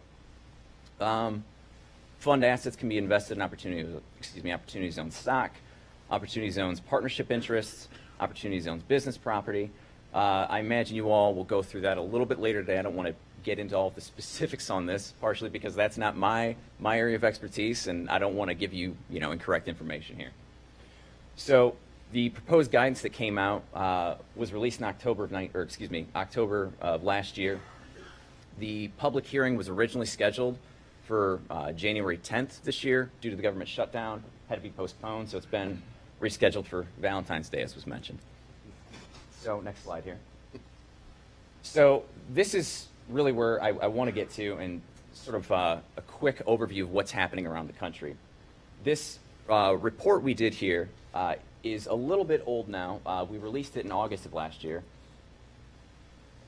But it was based on survey results we did from a lot of our members around the country to understand how state agencies were thinking about opportunity funds, or opportunity zones, and what they were considering to try to support, communities in their states and help, drive investments to those areas. So we found that, a lot of states were already coordinating locally with their communities. Now, you'll see a lot of these graphics, and you probably can't make out some of the smaller writing here, but the gray is unsure or other.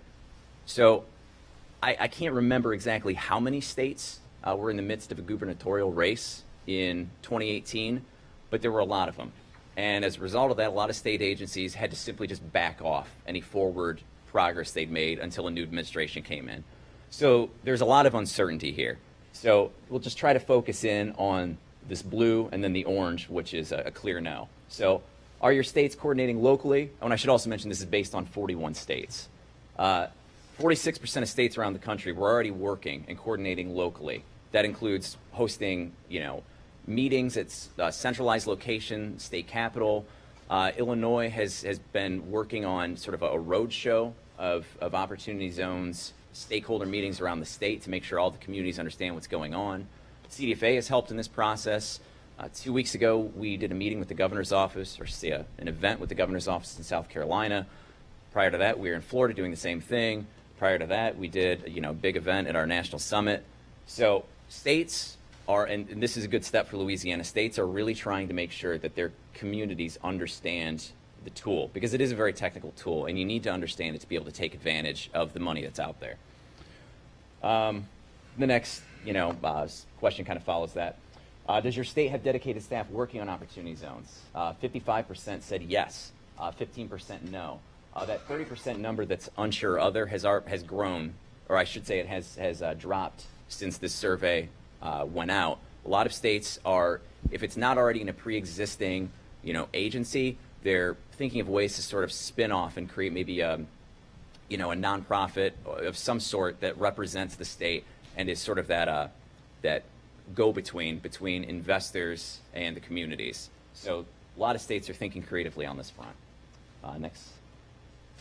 States considering the creation of incentives. It was mentioned Ohio. Ohio introduced legislation that would target investments of over $250,000. It would add on, I think, a 10% tax credit to those investments that go to Ohio communities or Ohio zones. Missouri has also passed similar legislation, tax incentive. They set aside, I believe, 30% of their historic tax credits to be used for opportunity zones, effectively. If it met certain qualifications, and they would add on or layer incentives to whatever project was happening. And the list goes on. A lot of states are thinking critically about this. Are states considering policies to support a pipeline of investable projects? 15% said no, but 33% said yes. And that 52% that's unsure other, I know has also fallen and mostly moved into the yes category. States are really, really active in trying to get, reach out to investors, reach out to people that are considering building in their state, and helping them find the right areas. Next slide here. Has your state considered creating its own opportunity fund? 33% no, 18% were actively considering it. Since this time, a lot of that has sort of fallen, mostly because they realize it's impractical. It'd be really difficult to try to act as a state fund to try to direct the money, mostly because of the time frame. There's a 6-month window, and now there's potentially a 31-month safe harbor for working capital on money coming into the fund, but there's a 6-month window realistically that a fund has to deploy the money. So most of these funds need to have a project already in mind before that money goes in. So sort of like the idea of a giant fund, a traditional fund as we would all think of one, fundraising, and then putting that money wherever it makes sense, it's probably not going to happen. There may be a couple of examples of that, but for the most part, they're going to be small single asset funds that have a project already in mind, and the money is going to go right into it. So it's not really feasible for a state to do something like this. But that doesn't mean they're not trying to help out in other ways. You know, like, again, communicating with potential opportunity fund managers and investors. So next slide here. So along with what states are already doing, the federal government is thinking of ways that they can also support this. The current administration has a vested interest in making sure that this program is successful because it's so very tightly tied to the tax bill that it was passed this past December. So they established this White House Opportunity and Revitalization Council. It's chaired by Secretary Ben Carson. HUD is taking the lead on this. They're looking for ways that they can target federal incentives and federal loans to opportunity zones that need it. That could very easily be taking an existing loan program, potentially something that the USDA offers or HUD, and saying, okay, well, this project right here is happening in an opportunity zone, so we view this application more favorably. Here is some money to support this project. So those conversations are happening, and I expect as the year progresses, we'll start to hear a little bit more about the solutions that they're coming up with. The EPA, and I don't have it up here, the EPA is also really interested in this. It was mentioned earlier about brownfields. So there's been a comment period, and it closed December 28th, but a comment period to submit comments to the IRS regarding the proposed guidelines. And the EPA is trying to make sure that qualified opportunity zones that are in a brownfield, that there's less of a hurdle for attracting investment. They want remediation costs basically to go and be a part of this substantial improvement. So if something like that happens, and if the IRS chooses to accept this as part of their formal regulations, that would be a big lift for communities that are trying to target those vacant areas that they haven't been able to move, for really contamination reasons. So something to watch for. So the next slide here, state and local engagement. Maryland was already highlighted, the great work that they've been doing to try to support zones around the state. One of the critical issues that I've seen at least as opportunity zones relate to previous place-based investment programs or federal tools, is that a lot of those programs in the past, and I'll just use enterprise zones as an example, those programs, while they brought jobs to certain areas that were designated, those jobs didn't always benefit the people that lived there already because there was no emphasis on workforce. Okay, so if these jobs are coming in and they're fairly technical in nature and you don't have the workforce for it, they're just going to pull people from outside areas in to fill those jobs, sort of leaving the community itself behind.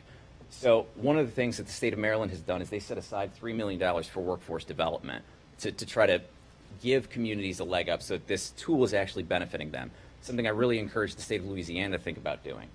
Alabama up here, it's a nonprofit. I don't believe it's actually affiliated with the governor's office, but it is a nonprofit that was set up to act as an intermediary between communities and their opportunities and investors from the outside.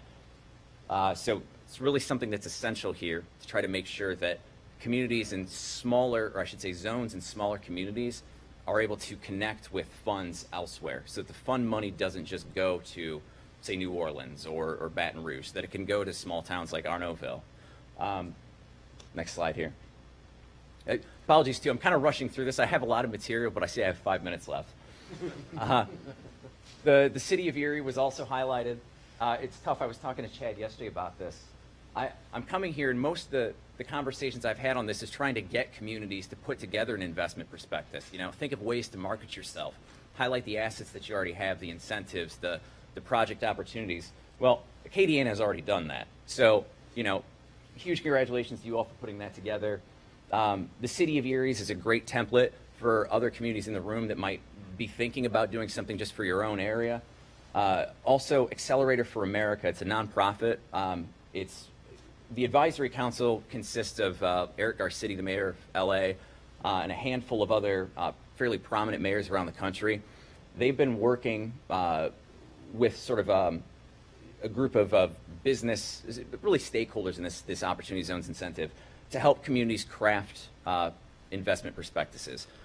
They've done one for, as was mentioned, the city of Louisville, city of South Bend, Stockton, California, and on and on. So I would recommend visiting their website, Accelerator for America, and taking a look at some of their recommendations and what's been done elsewhere around the country to kind of generate your own ideas. Next slide here. So I want to close because I think this is the most important thing, and it was mentioned at the end of the last panel. Everybody in this room needs to understand that just because you have a zone in your community, it doesn't mean that money is just going to come there, right? Not all of these zones were created equal. Most of this information that was used to make the selection for Opportunity Zones, the census tract information, is from several years back. It's not really current information. So there's a lot of zones that were designated that are already in the process of sort of a turnaround. So that means that there's a lot of low-hanging fruit out there for those investors looking just for a quick buck. So if you have a zone that, from your perspective, you can be honest with yourself, is not of obvious interest to a fund investor, do what you can to try to market that. Work with stakeholders in your communities to come up with additional incentives. Help do whatever you can to boost the infrastructure in a certain area. If your zone doesn't have access or doesn't have a broadband or anything like that, work with stakeholders and economic development agencies to invest in those infrastructure assets, because it's essential for attracting that outside capital. This incentive as a whole is really a great opportunity to think holistically about your economic development plans. It should not be viewed as just a perfect fix that's going to solve all of your economic development problems. It's just one tool in the toolbox. And I think that's, once you realize that, everything else will fall in line, and you can start working diligently to try to attract outside capital. So with that, I think my last slide, yeah, right there. If you're not a member of CDFA, join now. We got a lot of great information on our website, and you guys can call me. You can call me anyway, and ask whatever questions you need. So with that, I'll pass it along here. Thank you. Thank you, Tim. I couldn't help but think when Tim mentioned that the states aren't putting together a fund because of the timeline and then how it's not really practical, and then piggybacking on what his last slide showed, I can't help but believe that there's going to be some funds that are established out there that are going to have a lot of equity, and they're going to be desperately looking for projects to invest in just because they didn't maybe think far enough ahead that it wouldn't be quite as easy as they thought it would be. So the opportunity for the Acadiana region is, in what was said both earlier on the earlier panel and again, is identify your projects, figure out how to best market your project, because there's going to be funds out there that are going to be looking to invest. And they're going to, in some ways, be a little desperate to invest, by my assessment. Once all of the specific projects are being done, they're going to have accumulated money, and they're going to need to invest it, and they're going to be looking for projects. And so for those of us that are able to have our projects as part of the discussion, I just believe that we have the better chance of getting funded than a lot of the other areas across the country. So with that, I'm going to turn it over to Jesse to come and talk to you about the real estate piece and his level of expertise. So Jesse, come on up, and then we'll open it up for questions after Jesse finishes. Thank you. And thank you all for having me here. And I'll tell you, for anybody who's not from Boston or LA, Saints are the winners of the Super Bowl, especially if you sat down through that game. Absolutely. So I'm gonna, Jesse Silverstein. I'm from Denver, obviously not from here. I'm from Denver area, and so there's a promise of opportunity zones, and I'm not really sure what the word promise means in this perspective, because Congress isn't promising us anything. Developers aren't promising us anything. funders aren't promising us anything, but there's a promise of opportunity. It's right in the name, and it's so overused in this whole program, I can't believe it. But and so I think the promise of opportunity zones, from what I'm seeing, is the ability to attract capital and attract that capital into previously overlooked areas for a large part of national investment, national investors, and perhaps opening the eyes of some of your local investors as well. And when I say investors, I tend to think about real estate developers. I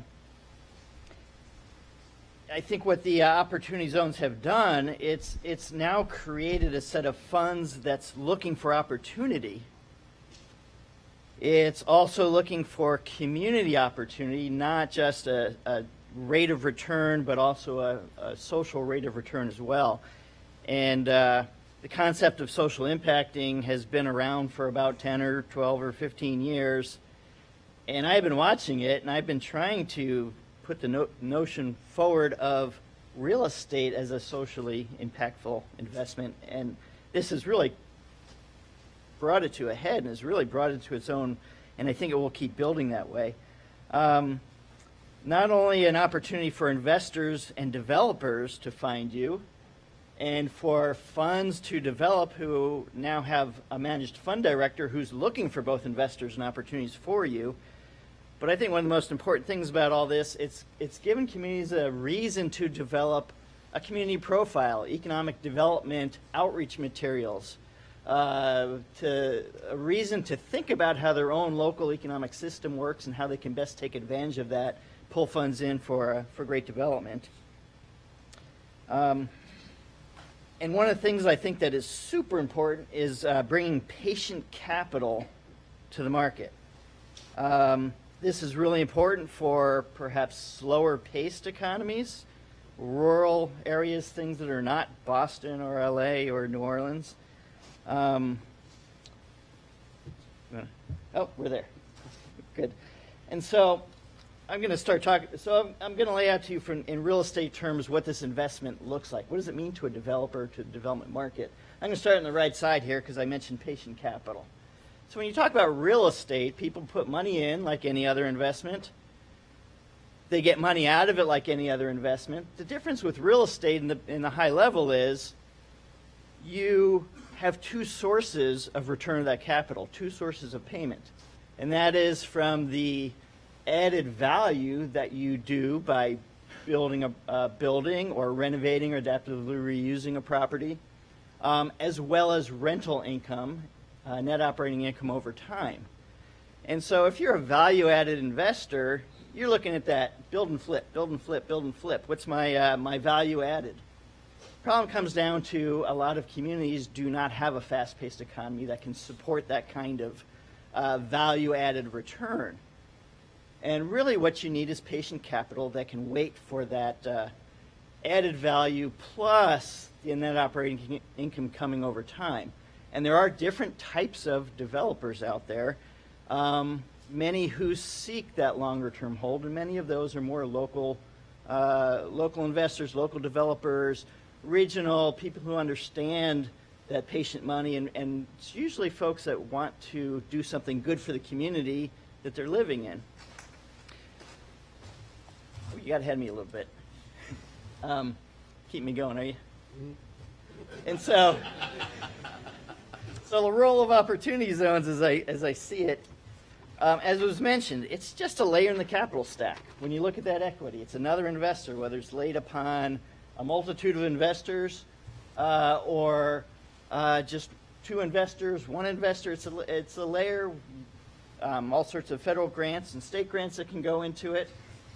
It really addresses feasibility gaps. On the left side there, I'm looking at a typical real estate investment, 80% debt, right? That's where the banks can come in. That's what they do. They put down that debt piece. It's that equity piece. Particularly when you run into development, what I refer to as overburdens, brownfields, and utility challenges, and things that are just over and above the cost of developing a greenfield site or a competitive site. And what that does, that causes the whole pie to grow. So you may have had a pie where the developer's equity fills that 20% equity for the deal structure, but then you run into all these other costs that all of a sudden grow the whole pie, and all of a sudden what they have to put in is not there. It's a great project, and it's a great place for additional equity to come in. On the other side, on the right side, perhaps as a banker you have, there are higher risk properties, perhaps there's higher interest rates or not enough funding to go in. It's an opportunity to pull in that gap. It's an opportunity to pull in higher credit investors. If you look down the list of the multiple lists of funds that are out there, there's Bob's funds, there's Jerry's funds, but there's also some pretty darn good credit funds out there that can maybe enhance the overall investment in what you're doing. So this was kind of mentioned. There is no limit to how many investors can be in an opportunity zone deal. The opportunity fund equity that comes in is just one of the investors. No limit to how many other investors there can be.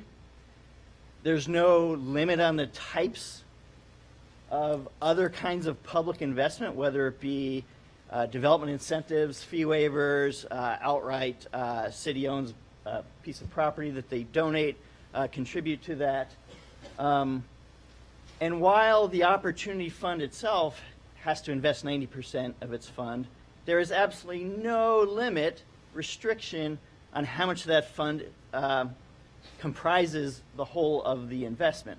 So you could have 1% opportunity investment in the entire deal, and perhaps that covers one small piece of what you need or covers the gap, bridges it, and again brings in those higher credit investors in. So the opportunity zone trends, and I've got a few slides here on trends, and we've and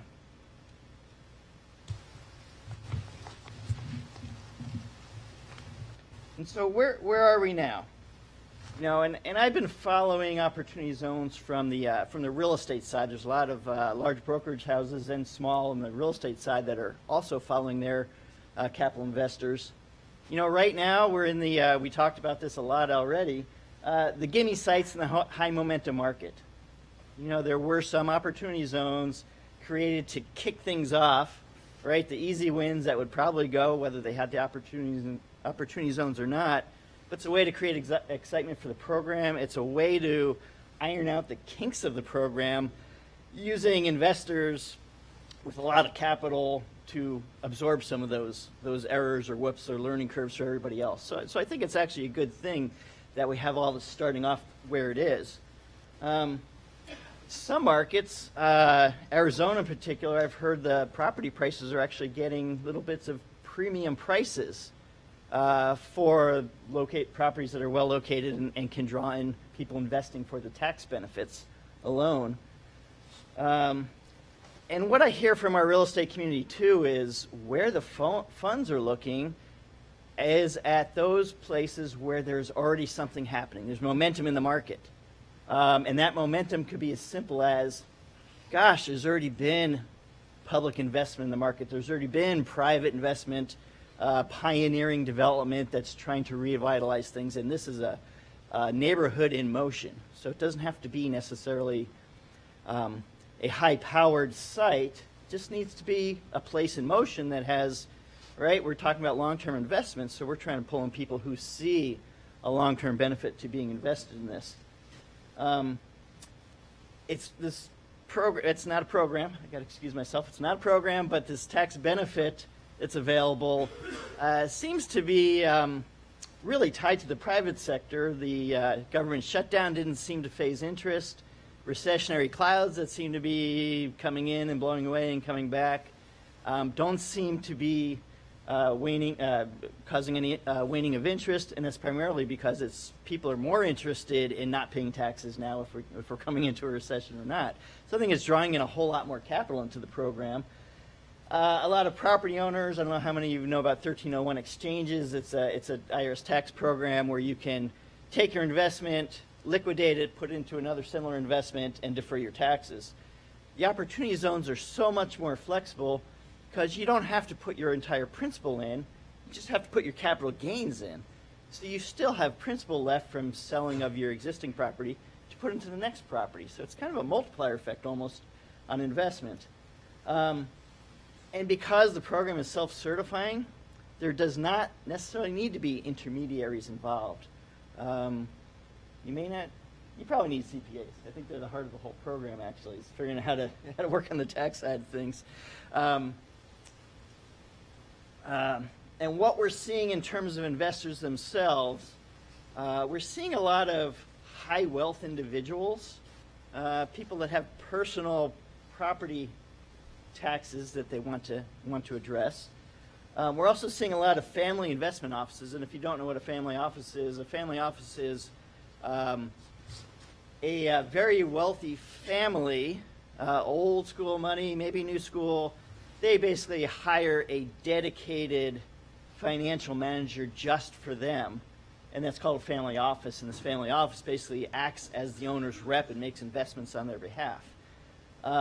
The institutional investors, the people who invest in regional malls and giant office buildings, that invest in the best locations with the nicest properties and good solid credit, they're not interested in this really. Not yet, and I don't know if they ever will be, which is good. Let them do their thing. The high wealth individuals and family offices are much more engaged into the social impact investing. And that's why I think we're going to see more and more dollars coming towards communities of need, and that's why I see hope in the program. Cushman & Wakefield, a large national, international real estate company, I attended one of their webinars recently, and they were talking about how the Opportunity Zone program has such high visibility.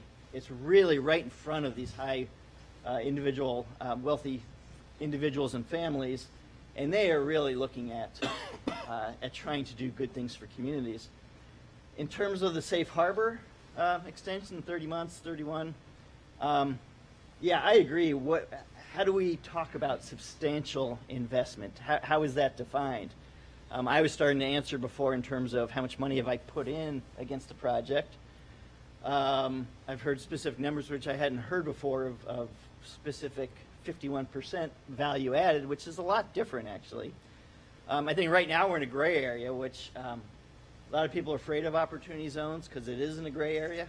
I think now's the time to get in there and do it and make your own rules.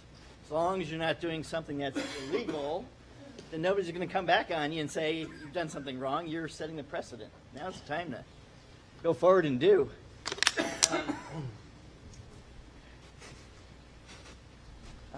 We talked a little bit about the types of funds. I've kind of categorized them a little bit differently in terms of the types of funds that are out there. A lot of the funds that we see are real estate investment trusts, just like you would have a residential real estate investment trust, medical specialties. There are real estate investment trusts that are looking for investments in opportunity zones. They may have specialties underneath them, but they are out there. They're setting themselves up as REITs, so it makes it very easy for individuals to invest. Syndicated projects are basically investment banker pulls together a group of investors, managers, different principles and interests, different levels, waterfalls of investors for a single project. That's coming together too. CDFIs, as far as a community development financing vehicle, they're being conduits as well. I don't know if you have a lot here. Came up earlier, a question about how you have to put these funds together. In my book, the way the law reads is 2 or more parties in a real estate transaction can self-certify themselves as an opportunity fund. So you don't necessarily need an outside fund manager. All you need to do, and I've been working with some of my economic development clients about this too, is, you know, if your particular situation is one that you can provide education to the developers interested in your communities and educate them on how to self-certify themselves, that's really clean, neat, and easy, and they're taking care of everything, and you got the investment. that's a very much a site-by-site prospect. Other ways that a community might engage that I've seen talked about and done, sure, organizing your local high-wealth individuals and families. I am always amazed when I go to communities around the country. It seems like a relatively poor, perhaps rural area, and then you go look at their community foundation, and there are legacy investment from families that have been in the area for years that want to preserve or ensure the future existence of their towns and want to make investments. I mean, that's a great way to corral local money together into that. Regional coalitions, especially in the smaller towns, I'm seeing that a lot, where for several communities in the area might come together, then be able to afford a fund manager to either develop their own fund or somebody to represent them, or look at targeted fund relationships where maybe you have 2 or 3 preferred funders that seem to match with your community goals that you're working with. You're kind of limited small pool of funders that you can compete against. So, funny you mentioned South Bend. What I did was I brought along some examples of some prospectuses, which I'm going to flip through really quickly. The reason I pulled these out was because of the various kinds of approaches they're taking. South Bend, Indiana, we talked about. You just mentioned it too, Tim. Casper, Wyoming, Glenwood Springs, Colorado, and Gunnison, Colorado. So South Bend. Anybody know what's in South Bend? Notre Dame. University of Notre Dame. So they're taking what I see, and none of these are bad. They're just different approaches. They're not good, not bad. It's whatever you're doing there. You know, South Bend is taking an economic asset-based approach. We are Notre Dame. They have a Notre Dame investment approach, and that's what they're keying off of. Come join us. Doesn't work for all places. Casper, Wyoming. They're kind of, and this is where Andy and I are working together. We're helping them put together a prospectus for them, but I think more importantly, we're helping them to identify pathways forward, whether it be, ooh, you're getting way ahead of me. It's okay. You know, whether it be creating their own fund, joining a regional fund, joining with other opportunity zones in the state to create a fund, or simply trying to educate. So finding that path forward, I think, matters from place to place. So this is just excerpts because it's still a work in progress. If you want to flip a slide there. This is interesting. Purpose of the document. We kind of quickly flipped through South Bend there because I'm running short on time here. South Bend, when you read their purpose of their prospectus, it's to identify their assets, to identify what it means to them. It's almost a self-teaching document, which is great because I think communities need to understand themselves. Purpose of these investment documents and prospectuses, I believe, is to not only market your town, market your economy, market yourselves as you would market to a business, but to market to the real estate and capital communities as well. So right here, our purpose of our work there, articulating the opportunities and risks of investing in Casper. Right? That's what a good prospectus does. It lays out opportunities, risks, all the funding, all the market information that you can have about a property, identify specific projects, and looks at how the local community is stacking up their funds and public investments.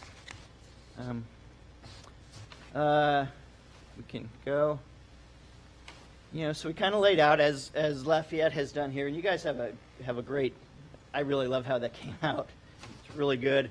And I should say, and I know we talked a little bit before, A lot of these prospectuses are starting out just as marketing brochures, and as we get more and more and start to identify specific investments and assets, they're going to grow and grow and add to that. So this is Casper's zones, and they're fortunate to have 4 contiguous census tracts. I don't know if I would have ever used the word fortunate to have those zones, but contiguous properties are great. Next slide. So, why Casper? And this is Casper saying we've done our research. These are all the studies that we've done to inform you, the investor, as to what we have to bring. Next. So they had 2 sites that we're really focusing on right now, a hotel and conference center site and what they call the Platte River Commons. And just as an example of the kinds of information, if you want to flip, that we're providing, prospectuses are nothing new. Investment prospectuses have been around a long time. This is maybe a new context. So trying to really match up with what an investment prospectus looks like to an investor. So for real estate portfolios or properties, you provide sites and some visuals of what's there, what could be. Next slide. Again, we've provided a few more looks at the site. Next slide. We created a value proposition for that asset. Why is this asset a good investment? What is the value proposition for it? What's it going to create for you? And how you can partner with the city and how it's going to help the city. Next slide. We start providing some site information, basic site information, where it is. Notice I've included the neighborhood cycle, gentrifying. Remember, investors are looking for markets that are in motion.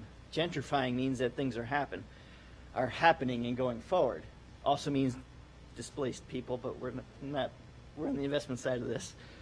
Next slide. We talked about a little bit about the census tract itself. Some blanks there, trying to provide some information on the current land and improvement values so somebody can understand the basis that they're starting from. Next slide. Looking at the neighborhood. Next slide.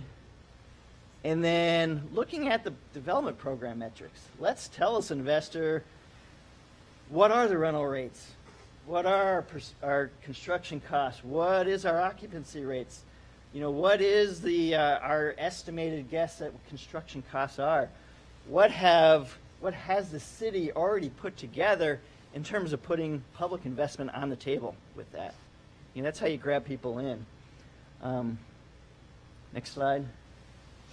Providing some comparables. I actually changed the wording on this to be representative because these are not select. They really are representative of what's out there. They're looking to invite in a higher-end conference hotel, higher-end hotel period. So giving an idea of what's out there now, what the competition is, how they're performing, where they can go look, just to give people a context. Next slide. And that's our second property. But I think I'm over time here. Am I way over time? So, all right. Good. Thank you. Thank you. Hey, Jeff. Oh, that's your folder. All right. I'm not sure we really have a whole lot of time for questions, but again, I want to be respectful of the next panel. But if someone does have a question for any of the panelists or any of the things that were talked about, I would suggest we're going to have a break around a little bit before the lunchtime presentation. So make sure that you grab these guys and get the information that you need. One of the things that popped into my head during the presentations was as it relates to an investor, and I hear self-certifying and all of those magical words that mean that there's nobody staring down and requiring you to report.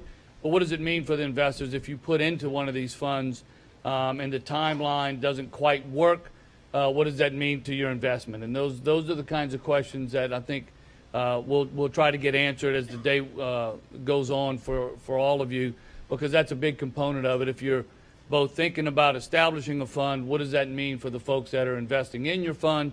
Or if you're thinking about investing in a fund, what does that mean for you, and what risk is associated with slower than anticipated action. So with that, Monique, I'll turn it back over to you guys for the next panel. And just know, and I apologize that we're not going to have time for the questions, but we want to keep the things moving, and we have a lot of important folks that have. So let's give everyone a round of applause. Thank you all. Thank you all so much for being here, and we'll make sure that you get that Boudin King cake. If you have trouble finding it, make sure and Keep give the me a wife call, happy. Professor. Yeah. All righty. Thank you all. Thank you, sir.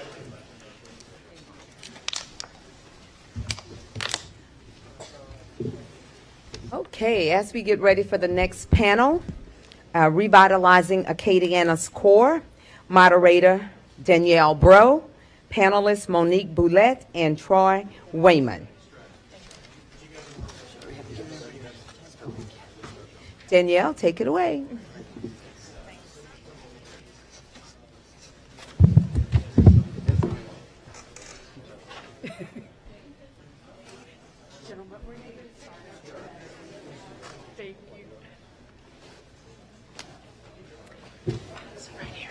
Well, welcome to Revitalizing Acadiana's Core. As most of Acadiana's urban and town centers have been designated opportunity zones, we must prepare our region for the potential local and outside investment that opportunity zones will bring. Our panel today will discuss the regional collaborative partnership that has come together to prepare Acadiana for this potential investment and revitalization opportunity. It will discuss the Acadiana Opportunity Zone Prospectus, our regional economic development perspective, and next steps for us as a region to work together to strategically plan, market, and attract investment, thus culminating in implementation of these revitalization projects. I'm pleased to introduce Monique Boulette, who serves as the CAO for the Acadiana Planning Commission, and Troy Wayman, who serves as the President and CEO of One Acadiana, as our panel today. Monique and Troy have spearheaded the effort to partner together to create this Acadiana Opportunity Zone Prospectus that you all have been given, and we'll talk in more detail about that partnership. Thank you both, and I'll turn it over to Monique. Hi, I'm sorry. Chad, do you have my PowerPoint? Okay. Oh, there you go. Okay. I think we have different documents. We're going to talk today a little bit about what we did do in Acadiana.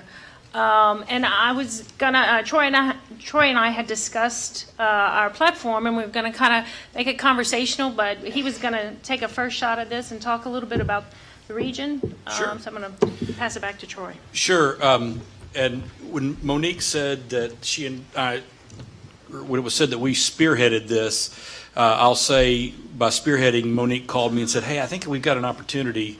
And she brought it to my attention, and I thought it sounded like something that would be great for us to work on. So I would be remiss if before we get started, there's been a lot of mention of this prospectus that we put out. If I didn't give a little bit of a mention to Monique's staff and to the One Acadiana staff that really put a lot of work into this in a very, very short time to pull it together. Three of those folks are here today: Corey Jack, Danielle Morsay, and Andre Bro on the One Acadiana staff, and then also Tori Robichaud on our communications staff did a lot of work on this. And this is obviously just first steps, but we've got a lot more work to be done. One of the things that we wanted to make sure was clear is that this is kind of an umbrella. This is something that is a first step in getting the plan together. I really liked what Robert said in the previous panel when he said, capital is not a strategy. You need to have a plan. Well, we've had a lot of plans in Acadiana for a long time, and this gives us an opportunity to put to have some capital available to those plans, to make those plans come to fruition. And there's some great activity going on. I think you'll hear a little more from Danielle later that Lafayette Parish is working on some significant plans to coincide with this, to drill a little deeper into Lafayette's opportunity zones. Evangeline Parish is doing the same thing. Is Dr. Jeff Stewart here? I know he was here earlier. I think he had to go pick up a child. So what he's doing with his graduate students in Evangeline Parish with the Evangeline foundation, the Evangeline Parish Foundation, which is relatively newly formed, isn't it? I think holds a lot of promise. So we look forward to working with them more and helping them coordinate with our prospectus to provide more detail on opportunities. And somebody else said it. It is kind of frustrating to talk about all these opportunities in these opportunity zones. You feel like you say opportunity an awful lot. But Chris Moe with Waiter, who is, I mean, by all accounts, one of the most successful entrepreneurs in our area, and I would think in the nation. He talks about how everything kind of fell in line in Louisiana for them. I mean, as far as the incentive programs, the local and state help that they received, all those things are great. The one thing he says that we could improve to help with entrepreneurship and economic development is organized capital. Well, what does this do? This Opportunity Zone program provides that access to organized capital. So I mean, it seems like a natural fit when you've got someone like Chris Moe out there making comments like that, and he gives us an opportunity to put our plans together and put our plans out front and say, here are the opportunities within these opportunity zones. Please take advantage of these opportunities. It gives us access to that capital. It was also mentioned in the last panel about what a technical program this is, and it is. I mean, as all federal programs are. But I will say, if anyone could navigate through new market tax credits, this is going to be easy. New market tax credits, while a great program, and I feel like we probably missed the boat a little bit on some of that. And so it's great that we are ahead of the game, and I applaud Monique for having the foresight to get us ahead of the game. And we're glad to partner with APC on this and get us a step ahead because that's where we need to be. Thank you, Troy. And I'm going to say that, so I want to thank One Acadiana because we did make the call, but they absolutely stepped up. And it's not going to just be APC or One Acadiana that's going to lead this. We're going to have to really engage all of the EDOs throughout the region. And then all of the other partners, all of the key stakeholders that they mentioned earlier this morning. I really want to go back and print out that slide, that list, because in order to make this work, no one organization can carry this conversation. And we're not. We're not going to be the only ones to carry it. One Acadiana is going to have, we already did actually, at the Revitalization committee meeting. It was a packed house, and that was kind of the first little peep into this. It was tremendous. Lita has got a conversation with commercial brokers scheduled in a few weeks. These kinds of conversations need to continue so that we all kind of become level on our understanding, first and foremost, understanding what we have in front of us. And then the other consistent message that I've been hearing, which I'm glad I'm on track, right? Because these guys that we've heard from this morning really have a much greater depth than I do, I'll be honest with you, but is the project development. How do we go into our communities? And I'm going to talk briefly about the tracks we selected and why we selected them, but how do we go in there and help them take their comprehensive plans that already exist and pull out those projects? And then how do we put financial marketing packages with those projects so that we can say we have strategically thought through this main street, whether it's in Ville Platte or Breaux Bridge or downtown Lafayette, the oil center. We have these prime areas for investment, right? They're not, some of them are more needy than others, but they're all, it's exciting. I'm just going to say it's exciting. Anita Begno is here with DDA, Downtown Development. Downtown has so many opportunities. Can we identify there's 2 or 3 or maybe 4 absolute strategic projects that have community buy-in, that we go out and we get input, and these can be real game changers? And I think back to, you go back to about the year 2000, and downtown Lafayette was a business district. It was an 8 to 5 district. You went there to see your lawyer and to have lunch. It didn't have a lot of other facets around it. There were a few things that happened right about that time. Tsunami Restaurant opened, and it was sushi. It was introducing sushi to Lafayette, and it was cool. I put a call into good. Michelle Ezel this morning, right? Just to I was like, Michelle, take me back a little bit. But she changed the energy of downtown Lafayette. It was just that simple. There was a new nighttime energy. And now our nightlife it's awesome. I have a college student. They go downtown. The lunch crowd is awesome. We have a lot of life down there, but it was that energy change. So what are those strategic projects? What are those things in each of our opportunity zones that we can then, and that's where we can come in and provide support, bring investors to the table, market it. When we're out and about, both of us travel throughout the country talking about it, getting our thoughts and ideas out in front of people. I think that's the role we can play, is facilitating a lot of that and creating toolkits so it can be duplicated, because I don't think we're competing against each other. I really don't. I think we are leveraging each other, and that's where we have the greatest opportunity, is if we don't get siloed and we don't get possessive with opportunities. Again, I wish we had another word, but it is a good word, right? It has good meaning. So that's kind of where we are.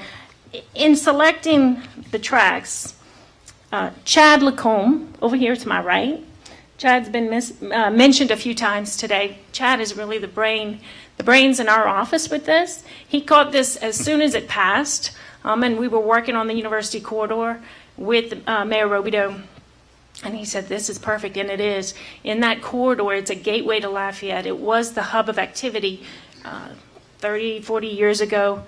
And today, 40% of the households there do not own a vehicle. They don't drive. They don't have the finances to own a vehicle. It's not a young, hip, transit community. It is a very disinvested part of Lafayette. And so that was obvious, and we jumped on that, and the mayor, he's a numbers guy. He gets it. He's God. So it was, and then we said, wait a minute.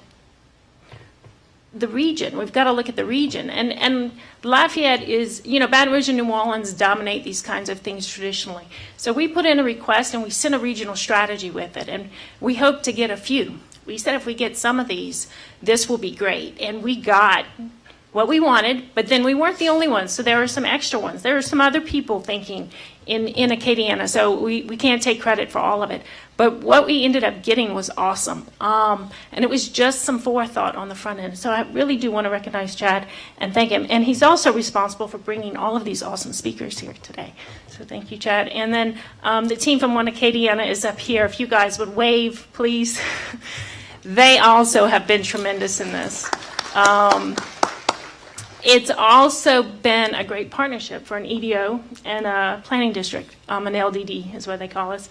And that's not a traditional relationship. So this is a good opportunity for us as well. Well, I think that's one of the advantages we have as a region, is that we have had that relationship with the Planning Commission and with the Regional Economic Development Organization and with the local economic developers. Monique mentioned Lita. Lita is a strong partner investor in One Acadiana and believes in the regional effort as well as the local effort here in Lafayette.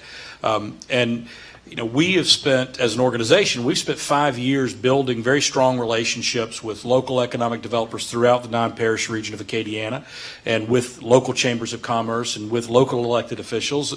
And there's still work to be done in that vein, and we're working on it daily. But this gives us another opportunity to provide value to those communities that we serve. And we look forward to working with each one of those communities. I think many of you are represented here. And it's exciting to see some of them getting ahead of the game, like I mentioned with Evangeline Parish and the work that they're doing with Dr. Stewart, and with Lafayette Parish and the work that Danielle's doing, getting ahead of the game so that we can insert insert more depth into this prospectus, so that we'll have more value. Looking at some of the stuff in the last presentation that was in the other prospectuses that have been produced, It makes me a little bit jealous. We've got to get a little more depth to ours. I'm very proud of what we've done so far, but again, this was put together in very short order. Matter of fact, I was very surprised that we actually got it done to have it here today.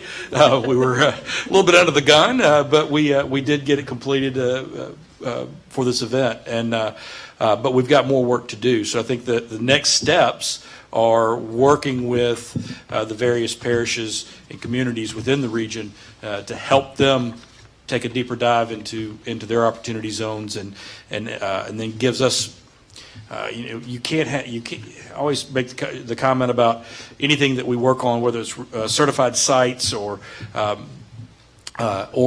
opportunity zones. If you don't have cars on your lot, you can't sell one. This gives us more cars on our lot, so we're all about going. Putting our nose to the grindstone and getting some of this done and finding investment to bring into the region.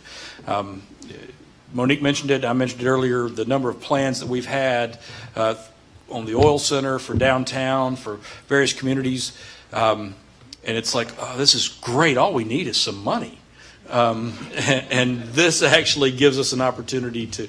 Now, it's not the panacea. This is not the sole solution.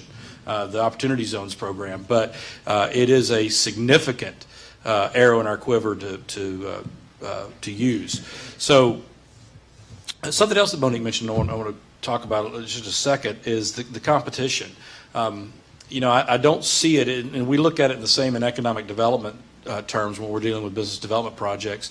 We're fortunate in our region that, the investment that would be looking at Ville Platte, for example, is very different probably than the investment that would be looking in downtown Lafayette.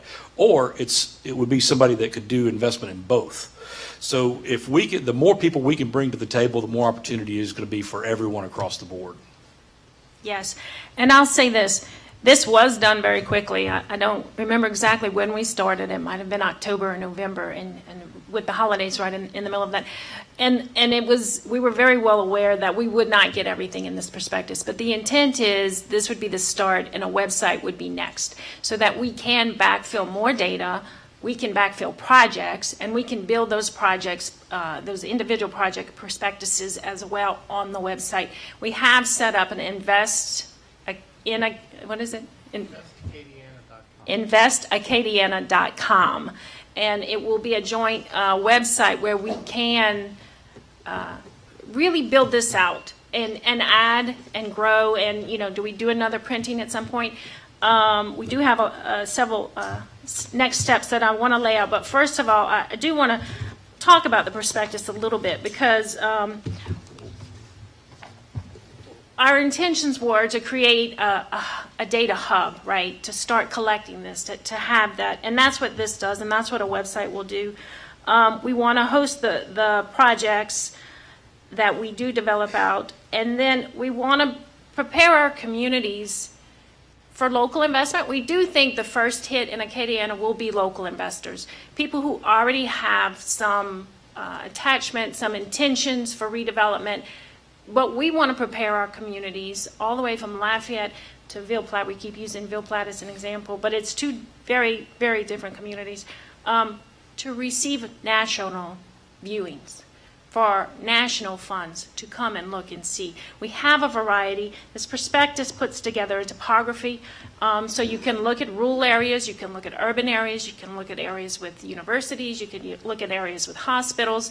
If you have particular leanings, we are trying to position the region to be able to pull those out for particular funds. That's one of the things this does very well. And then it also gives us a chance to start aligning our stakeholders. And that's going to be the critical next step, is really getting our stakeholders in the conversation and understanding what their needs are, what their questions are, what kind of projects. What's happening in Ville Platte, I went to one of the meetings. They're already having meetings, community meetings, and they get 50 to 75 people show up, and the excitement is in the air. The foundation is there. There's real viable conversations going on. But that community is talking about their main street, which needs to be cleaned up, which needs some TLC. and they're talking about how to activate it. What kind of investments would bring people there in the morning, at lunchtime, and in the evening to make it safer, to make it more attractive? That's exciting to me. We have those conversations all the time. We talk about brownfields all the time. Chad has got a tremendous relationship with EPA, who will be presenting later today. But until you get the private sector dollar involved in flipping those commercial pieces of land, it just doesn't work the way it needs to. So that's what's so exciting about this, is we can mix all of those efforts. We can layer and stack and twin. There's a lot of terms coming up, different incentives to support these investments, and get that private, because what it does, what tsunamis did in downtown Lafayette was create energy. And that's what we want. You get one great project in downtown Breaux Bridge. Well, downtown Breaux Bridge already has some great projects, but a new dynamic, and the mayor is here, that's why I'm referencing. You can create a new energy, and it doesn't have to be opportunity zone investment that's really going to do all of the flipping or revitalization, but it's going to, it can stir that. It can start that process, and where there's good energy, you get more good projects. And Monique mentioned local investors, and I've got about $22 in capital gains. I've been trying to find a place to park. Put it with my 43. Go ahead. Opening for questions, or? We can, yes. Yes, ma'am. Oh, sorry. And I will not deny that there's a good chance I will throw this question to Danielle or Andre or Corey. Just be aware that I may. It's not a hard question. My question, you mentioned, was it 46% of the residents in this area don't have transportation? So are you all doing any type of local engagement to find out what those residents are wanting, or services? Because again, it could be services Right. as well, because when you start talking about revitalizing an area, you could be also talking about services. And that's a lot of time why people move from areas. There's not the services there as well. So is there a community So this engagement? particular corridor that I was referencing is the University Corridor. And we just finished, it was about a $500,000 transportation corridor study on that area. There are significant safety issues. If you look from Google, you can see the walking paths because there's no sidewalks. It's truly disinvested in every sense of what this program is trying to talk to. So we've been working on that for a few years with the city of Lafayette. EPA has given us a grant for $300,000 to do intensive brownfield cataloging, and then also to do some remediation. So EPA is involved in this. There's a cultural district that we're putting an application in.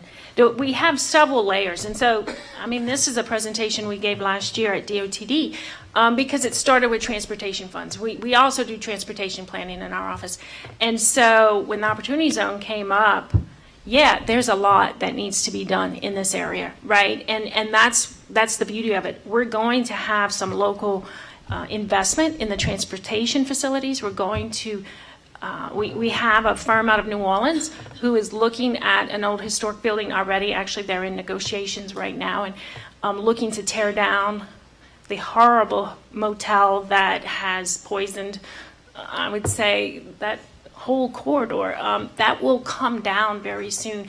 And so it's layering, right? It's creating all this. That corridor needs a lot. That corridor, and its opportunity zones are not going to turn it around alone, but we already have a lot of that in progress. And that's what's so exciting is we're going to be doing all this work. We're going to rebuild that road. We're going to do some beautification. We're going to make some safety adjustments. And then we're going to be able to pull private sector dollars in to really finish it, And I do want to mention the cities that we did have designated.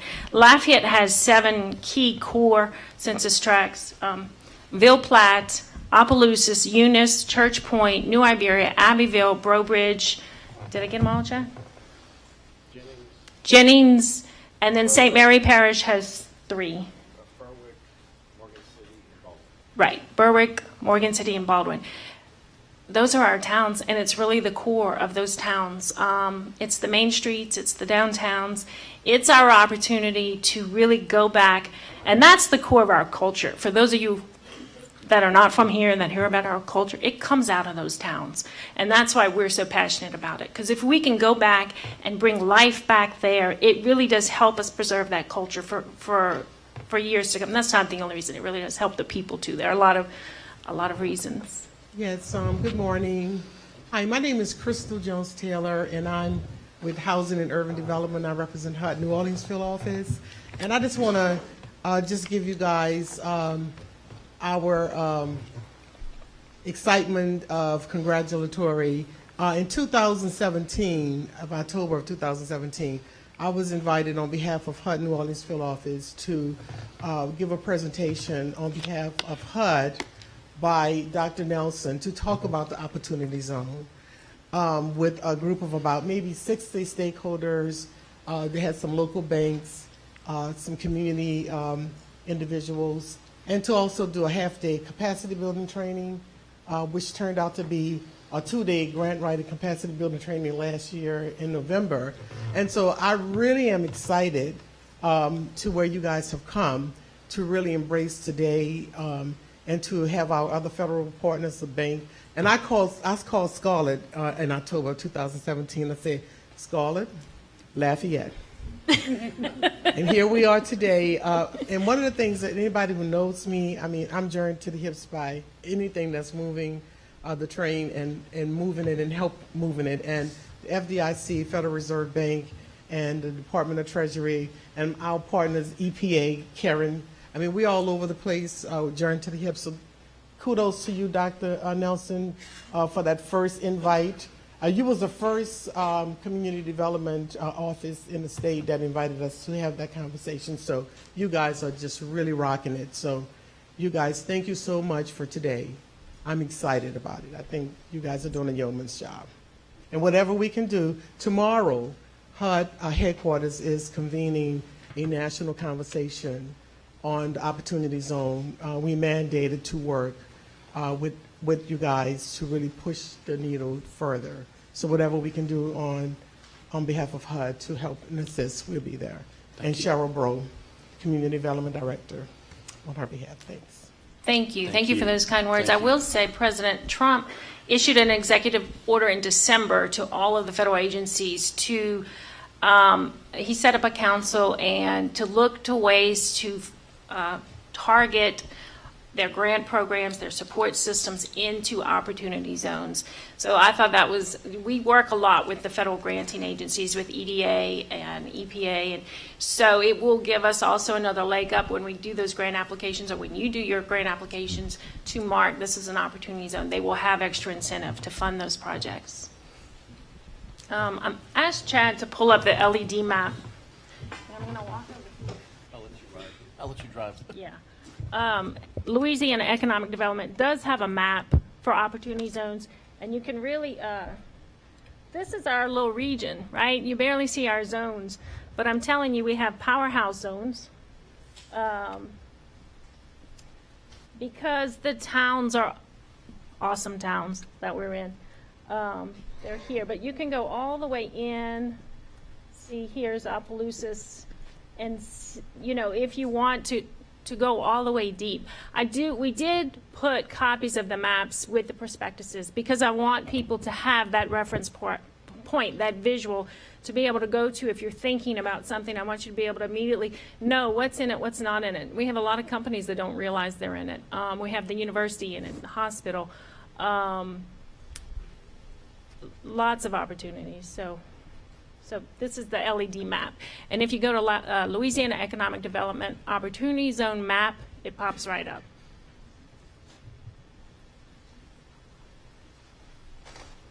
Any more questions?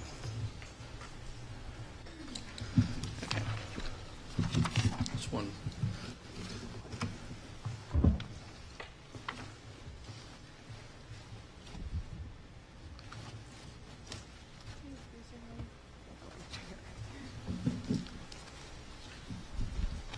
Do you plan to have any follow-up events on this or training or in other areas of the state? So I guess our jurisdictions are here in Acadiana. We do. If you fund us to go, we'll go. No, no. This is one of the reasons we have it broadcast live, because this is good information that everybody needs. It also will be accessible in the future. AOC is going to take the commercial breaks out, so you don't have to live through all of it. And have it. We'll have it on our Facebook page. Our website is planacadiana.com. The prospectus is on there electronically. One Acadiana is putting the prospectus on their website as well. I think, when we do things here, we do them in a way that other areas can leverage them, because I don't think we're even competing, in a big way against other regions in the state. So we want to do it in a way that can be leveraged. I think if we build all, throughout Louisiana, I think it benefits us all. So we're here. We'll share whatever we have. Let me put it that way. And there's probably, we don't have anything planned right now, but it wouldn't surprise me that as we go through this and as we get more depth in the prospectus and get more information from various communities within the region, that we'll have different events focused on different areas. Nothing probably as large as this event, but more specialized and more specific events. But I can't guarantee it. We don't have anything on the books right now. Nothing on the books. I will say, though, I do have an idea, and I would hope maybe I love it when she has an idea. Sometimes it's scary. By this summer, maybe we could have some project pitch events where we start presenting projects with an online feed so that people can see them here and they can see them around the country. So, I'm going to say to our mayors that are here, to our economic developers, let's really start working fast to identify these projects. You don't have to have construction plans. What we need is concepts. We need business plans. The Small Business Development Center is here. They're going to present later. That's where we need some support from the different agencies, is helping to facilitate those things. But the more we can do and the more we can have ready, and I think this summer is a fair target. It maybe sooner, but for a couple of the projects. But across the region, I'd like to see some projects, that we can really start pushing. So absolutely. Yep. Can you share a little bit about? Yes, and I was going to toss it back to Danielle, because Danielle is the planning director for Lafayette, and we're thrilled to have Danielle in that role. She brings a lot of experience from the federal level, and so I was going to let her talk a little bit about Lafayette's intention. Go ahead. As Monique and Troy said, this will probably be a little bit repetitive, but it's also good to know that we're heading in the right direction with everything that we've heard this morning. So there's a little bit of confidence there, at the same time a little bit of like, oh my, we've got a bit of work to do to get to that next step.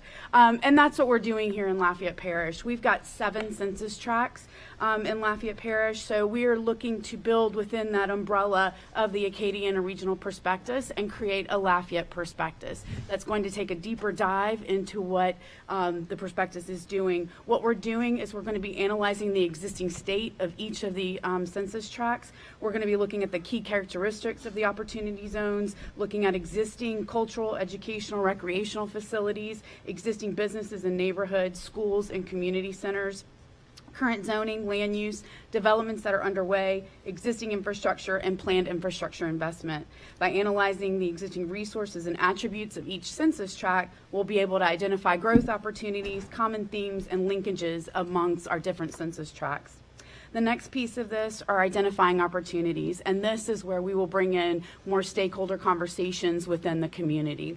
We're analyzing and evaluating potential revitalization opportunities, key catalyst projects, and again, with the goal to identify what types of projects that we want to attract and cultivate within the various census tracts. The next is incentives, and we've heard a bit about this, and we'll hear more about this afternoon, but we're also identifying within each of our census tracts how to layer the opportunity zone incentive. So again, looking at potential economic development districts, certified sites, brownfield sites, cultural districts, national historic districts, a Community Investment Act, local revolving loan funds, facade improvement grants, gap financing, and a host of other things.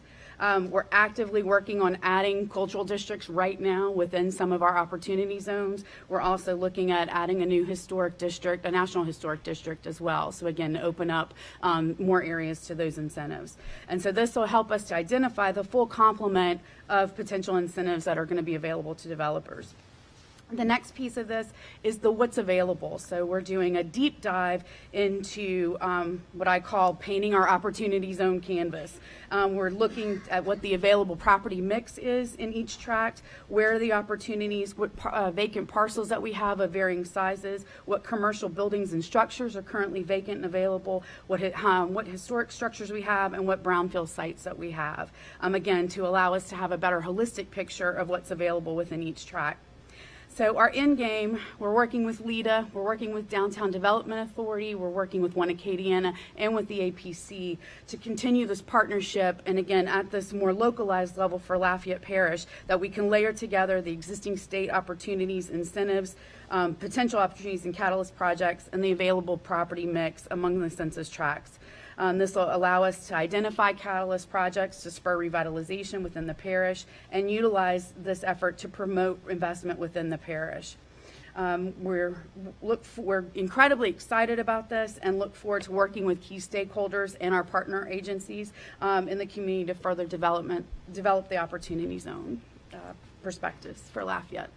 So that times, how many areas do we have? 12?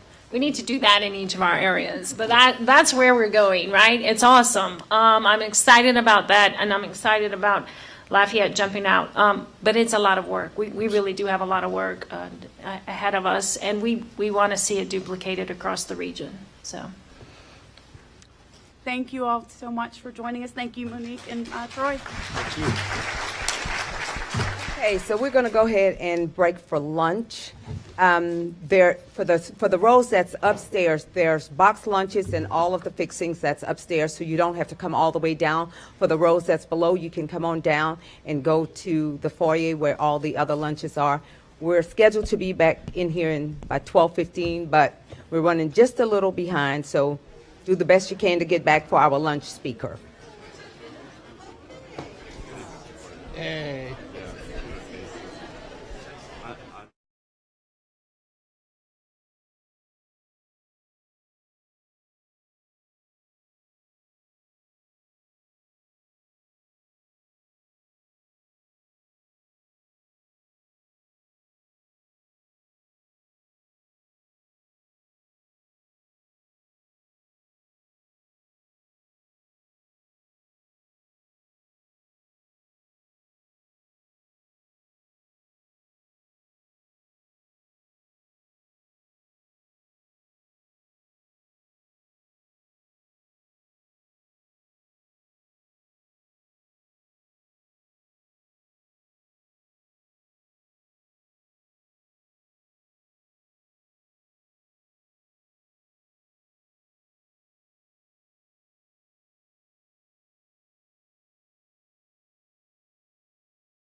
Maybe I'll just go like this. And an OCC examiner is here. Paula Harrell is here.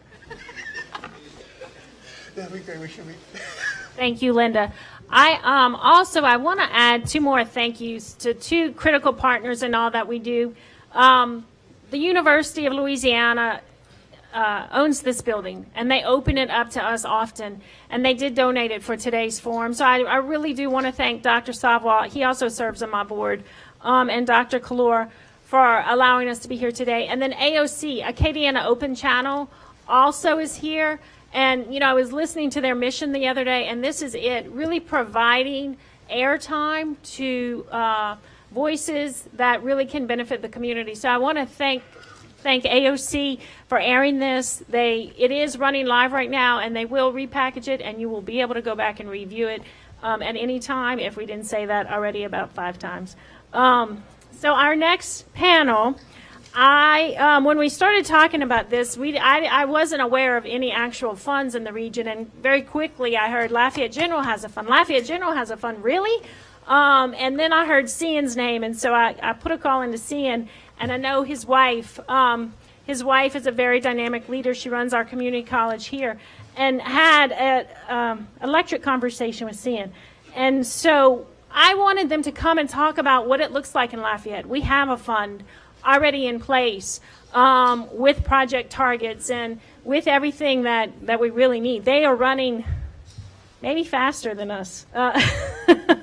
And so I didn't want it to be some program way out there in Washington, D.C. or in Denver or in Orlando. I wanted to have a tangible example of how we do it here and how it can be done well. And so I asked them to come present. And so today we have David Calicott, who is the CEO and president of Lafayette General Health. I'll take both those titles, yeah. Okay.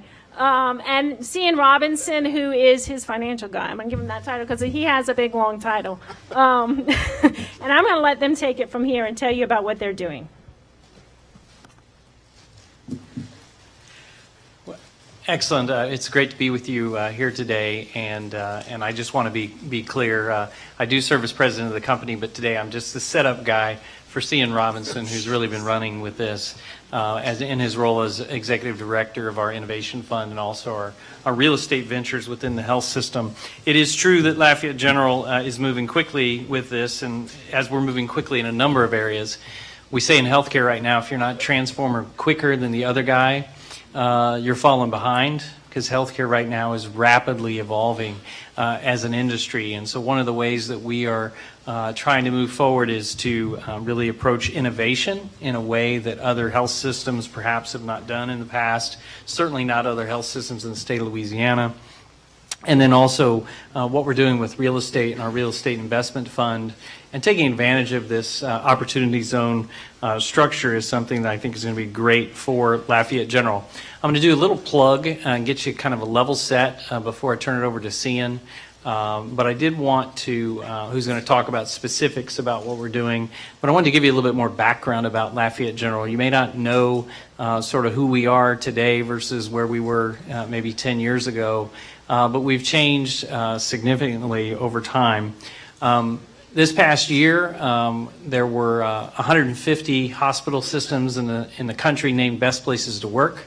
Lafayette General Health System had 4 of those 150. There were only 6 in the state, so we had 4 of the 6 in the state of Louisiana recognized for that. A couple months ago, we were recognized and went through the certification process to become a level 2 trauma center. We had functioned as that for many years, but actually went through the survey with the surveying organization, and were able to achieve that. And then finally, just this past week, we achieved the highest recognition you can in as it relates to the use of electronic health records in physician clinics, ambulatory clinics, as well as at our critical access hospital in St. Martin, where we became the first HIMSS Level 7 certified organization in the state of Louisiana for physician clinics as well as for a critical access hospital. So we try to push the envelope as much as we possibly can. I wanted to share with you a few statistics. That's my clicker move, by the way, because I can't see the screens. Lafayette General does have the by far the busiest OB program in Acadiana. This year we surpassed 3,200 deliveries in Acadiana. We have almost 4,300 employees system-wide. When you think about that, from the basin to the Texas border, we are by far the largest private employer in this entire region. And so when we add our partner hospitals, we actually have over 6,000 employees within Lafayette General Health and our affiliates. This past year, also, we had 195,000 emergency room visits as a system, so the majority of care being delivered across the region through emergency departments is happening at Lafayette General. And our footprint really makes us the one system that truly is one Acadiana, and that's a shout out to you, Troy, the one truly Acadiana provider of health care, because we have relationships that are significant regionally. As we look at the map, you can see our relationships that we have throughout the region. Those of you who have been around for a while, 10 years ago we only had 2 dots on this map. And so in the last decade, we've grown from 2 facilities to 7 that we own, a couple others that we manage, and then several others that are clinical affiliates. But we truly have significant relationships with all of the major health systems or hospitals in the contiguous and surrounding parishes around Lafayette Parish. Lafayette General Medical Center itself, which is the entity that falls within the opportunity zone that we're going to be discussing, is by far the largest hospital, again, from the Texas border to the Atchafalaya Basin and sort of up to North Louisiana. We are by far the largest facility located right in the oil center. We're a community-owned, not-for-profit hospital, 501c3. That affords us a tax status that makes it very attractive as well for partnering in this regard. We are by far, as I said before, the largest full-service acute care medical center in Acadiana.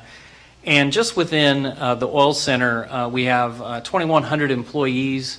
When you add our physician clinics, our partnered clinics, each and every day, over 3,500 employees are entering the oil center to be part of the activities that are going on, providing care to the patients throughout all of Southwest Louisiana.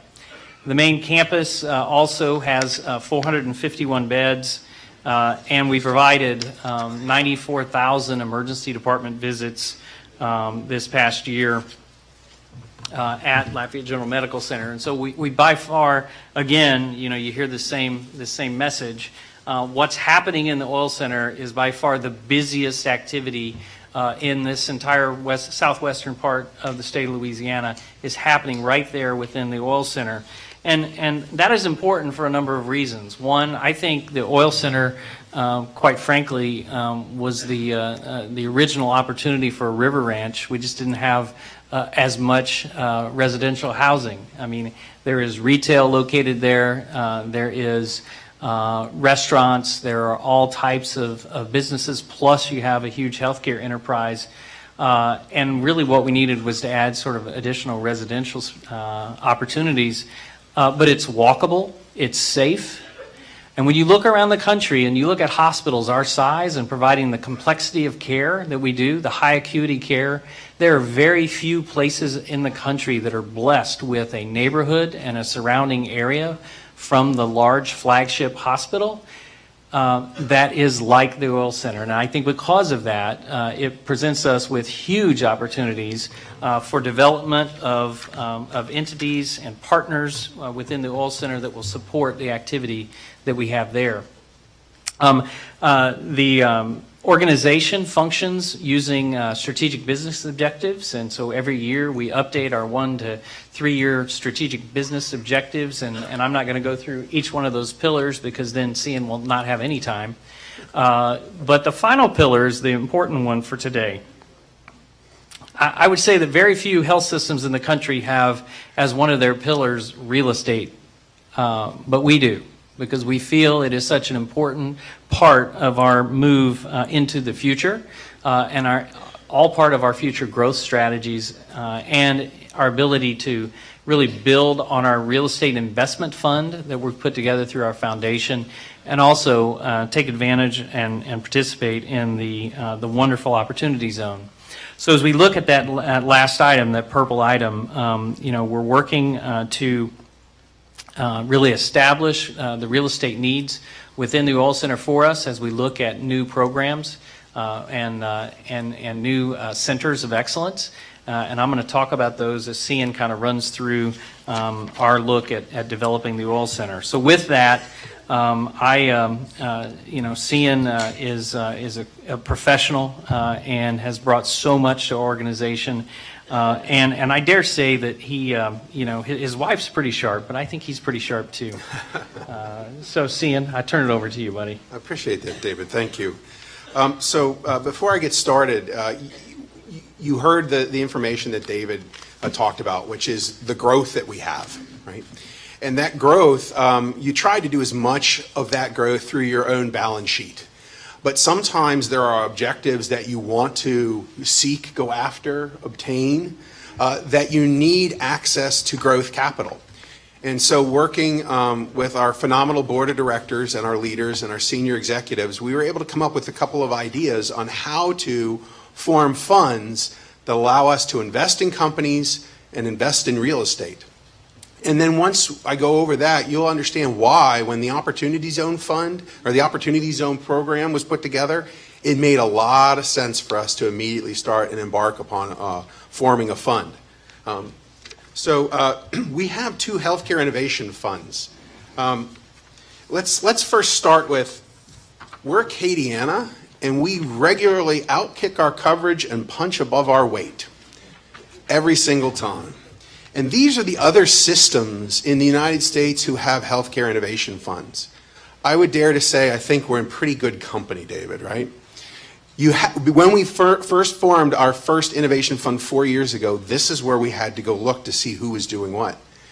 The other thing you need to know is not only are we seeing billions of dollars potentially moving into opportunity zones and opportunity zone funds, but I would submit to you that we're seeing one of the greatest movements in equity and wealth into a single sector of our economy, and that is healthcare. The amount of private equity that is entering our space is mind-boggling. Just from the standpoint, if you sit there and think Amazon and Berkshire Hathaway and JP Morgan Chase have formed a company, and they alone have $500 billion in cash on their balance sheet. Now, not $500 billion balance sheets, but cash on their balance sheets with which to do things. And they've said, we're going to fix healthcare. This is why we had to sit back and say, okay, either they're going to do it for us or we're going to do it for ourselves. And again, as Acadians, we like to do things for ourselves. So if you look at this slide, the first fund was a $3 million fund. We invested in 5 companies, 4 from Louisiana, 2 in New Orleans, 1 here in Lafayette, 1 in Baton Rouge, and then we had a California company that we brought on board. And I'll go over those companies here in a second. With that California company successfully exiting the fund a few weeks back. So we're very happy, and what that did was it proved to us that the fund worked, that you can make investment in a company and see a reasonable rate of return on that investment. I think you also have to understand that we just don't go out and invest. We become that company's partner, and we open ourselves up and become that sandbox for them to perfect whatever product or service they're offering. And so as we put them through the due diligence process, we make sure we have internal subject matter experts review these companies, and then what we do is we then become their partner. Fund 2 is going to continue the work of Fund 1. And the fund is going to be targeted to be a $10 million fund. We have verbal commitments currently of somewhere between $5 and $6 million for that fund, and we will start investing when we hit $5 million. So we hope to close out the initial 5 or 6 by the end of this calendar quarter, with the fund closing for investment at the end of the year. And again, and what we do is we provide seed capital and growth capital to companies that are seeking to enter our space. I think that this bullet is very important and specifically as you heard from the Opportunity Zone Fund discussion earlier. OZFs are equity investment vehicles, but it doesn't mean they can't ride alongside debt.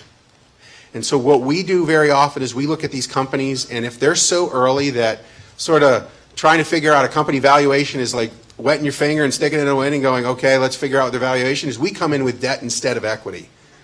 And so what we're able to do is structure a debt vehicle, and if they move through that debt vehicle and do well, we can use the OZF or our Health Innovation Fund to come along with an equity investment as well. So it's important to know that you can combine both the equity and debt structures together to be able to invest in companies, in this instance with the Health Innovation Fund, as well as real estate. And so I've already talked about the next few bullets, but we're very excited because this gives us the opportunity to invest in solutions that the healthcare system doesn't necessarily have itself. And so what happens is I go to David and the senior executives and I say, what are your pain points? And then we go out to the marketplace and we figure out what in the marketplace is going on and try to find solutions to solve those pain points. And very briefly, this is the process map that we use. And on the full right-hand side, and I'm not going to go over all that. You're very good at, I'm assuming, good at reading at this point in time. But on the right-hand side are the companies we invested in. So Compliance Partners, Sierra Group, RD Note, Shareport, and HealthLoop. HealthLoop is the company that recently invested. They were bought by the Get Well Network. And so the thing I'm allowed to say now that we've finished that transaction is we went from owning a little bit below 6% of a $25 million company to owning a little bit below 2% of a $200 million company. And so we were quite happy with the way that investment panned out. But most importantly, we have solidified, and they deliver patient engagement strategies for us. They're patient engagement technology. And we've solidified our platform around patient engagement. So if you come to the hospital, you're going to get a loop sent your way, and it's going to be either an email and soon to be a text message that engages you in your health care. And that's very important because one of the things we're seeing in the healthcare environment is the move to consumerization, right? So the joke I think, David, you told the other day is people who are consumers are upright and people who are patients are not, is the general way we look at it. And so we have to engage both folks. And I would just add the one thing we knew also is that the only patients we're guaranteed in the future are the ones that are horizontal. You know, the people that are vertical have choice and they're consumers. So I will just say HealthLoop sort of reaffirmed to us that the return on investment in this innovation fund is much higher than healthcare, by the way. But more importantly, it is improving care. It's reducing readmissions, it's reducing complications, and it's really enhancing the patient experience. And as a community-owned, non-for-profit health system, everybody thinks, wow, they're Lafayette General, there's hundreds of millions of dollars flowing through them. And in a good year, our margins are somewhere between 1 and 3%. Anybody want to operate their business on 1 to 3% margins and on rates that you can't set yourself? No? No? Okay. No takers. No takers. So now you understand why we need to have access to this growth capital, because 1 to 3% margins essentially gets us those things that we absolutely need. Most importantly, how we reward our employees, right, and make sure that they're engaged in what we're doing, but doesn't leave a lot of growth capital available. And so the third fund that we have is the Real Estate Investment Fund. And remember, these are targeted for returns. These are structures that allow a community-owned non-for-profit to go out and seek capital for reasonable rates of return for the investors. Right? This isn't a donation to the foundation, although if you want to donate $1 million to the foundation, we'd be happy to. Happy to. Right? Yeah, Yep. Right. But this is a reasonable rate of return to these investors, both in the Health Innovation Fund and investing in companies that we become a part of our sandbox, as well as in our real estate. And so what we do is we structure it so that that investment is also partly a charitable donation to our foundation. So you have a dual purpose structure. So you can both invest and receive a reasonable rate of return, as well as have a charitable contribution. The properties that we seek are primarily, if not all, healthcare related or ancillary support services. And I'll talk a little bit about that here and what we're going to talk about in terms of the oil centers redevelopment. But the magic occurs in that second bullet point, which is essentially anytime we build through the Real Estate Investment Fund a property or a building for the health system, the only way we do it is if the health system agrees to 100% lease it from the fund, which means you have one payer, right? One. And so essentially we're using the health system's balance sheet to guarantee that investment. And I don't think really you'll find that very often in other funds that you get into. And remember, we're a REIF, a real estate investment fund, not a REIT, which is a publicly traded trust of some sorts, okay? And so that's the power of this. You can invest in our real estate investment fund. The health system guarantees that lease, and you receive then, as an investor, your appropriately sized return on investment, right? Okay. And then, again, this is the flow chart. I won't go into each and every one of them.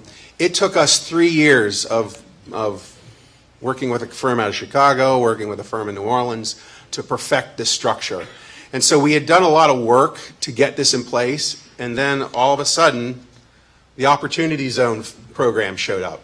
And we sort of sat back and went, holy smokes, this is a great way to use our real estate investment fund and our health innovation funds alongside an Opportunity Zone fund. And so essentially what we call it is we twin the funds. So if we are investing in a property in the oil center and somebody has they have free cash or dry powder to use to go and make that investment, we could put them in the REIF. But say they have a capital gain that they need to mitigate, we put them in the oil center, or we put them in the Opportunity Zone fund. And then those two come together to invest that equity in that property. And so I'm glad you cleaned up the word you used for TV. David regularly tells me I have to dial my Jersey back because I'm from New Jersey is where I grew up, and so I'm constantly editing, like in my head, right?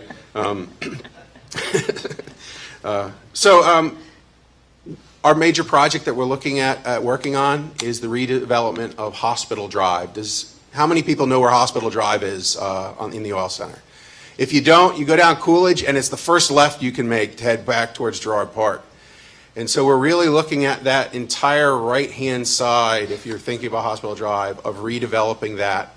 And it's going to be a really kind of a neat redevelopment. It's going to be both a 3 to 5 story MOB. But then what folks also don't realize is we are an educational institution. With our partnership with LSU, we have anywhere from 60 to 70 doctors in training, residents, here with us, which requires us to house them. And so the thought process there is halfway down the block is the MOB, 3 to 5 stories, and then the other halfway down the block becomes that type of residential redevelopment towards Girard Park Boulevard to house our residents. And we spend anywhere from $60,000 to $70,000 a month on housing them here in the community, and so it makes a lot of sense.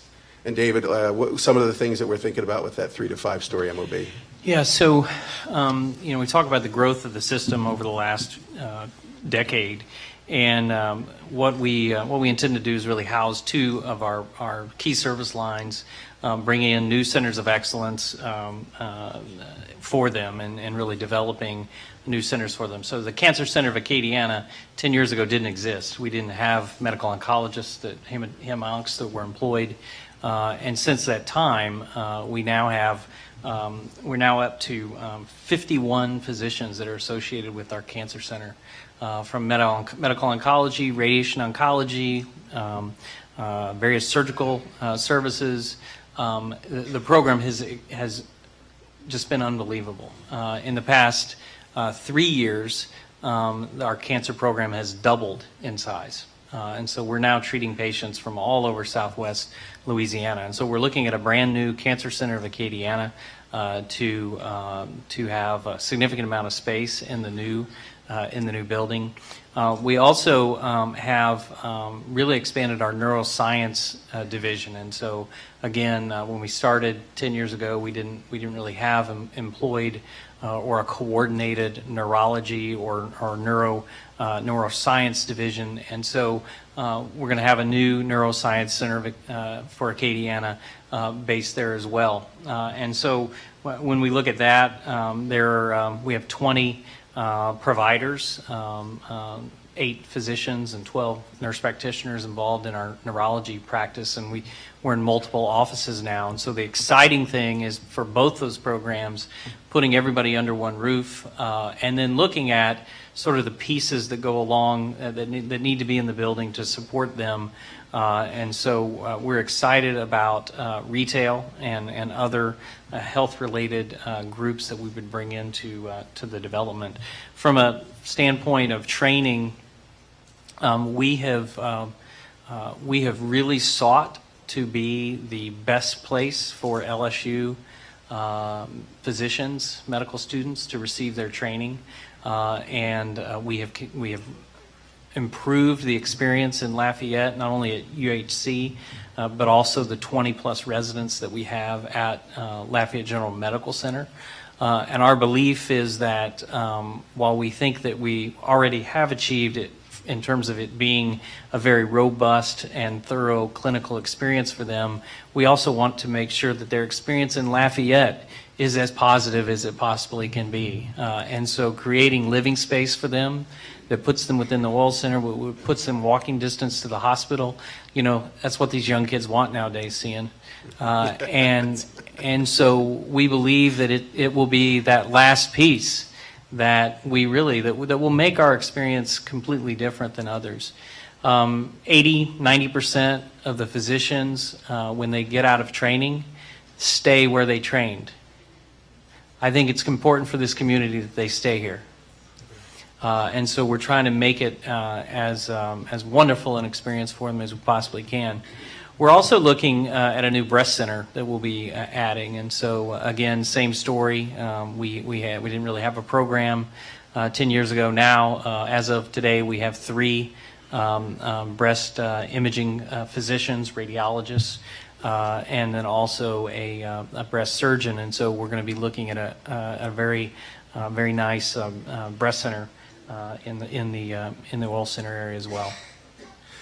I think what you can take away from this is also the fact that we're a little bitty economic engine for the area, right? When you think about the number of employees and bringing these folks in. So we take economic development very seriously, because if we don't have these structures in place, we can't do what we need to do.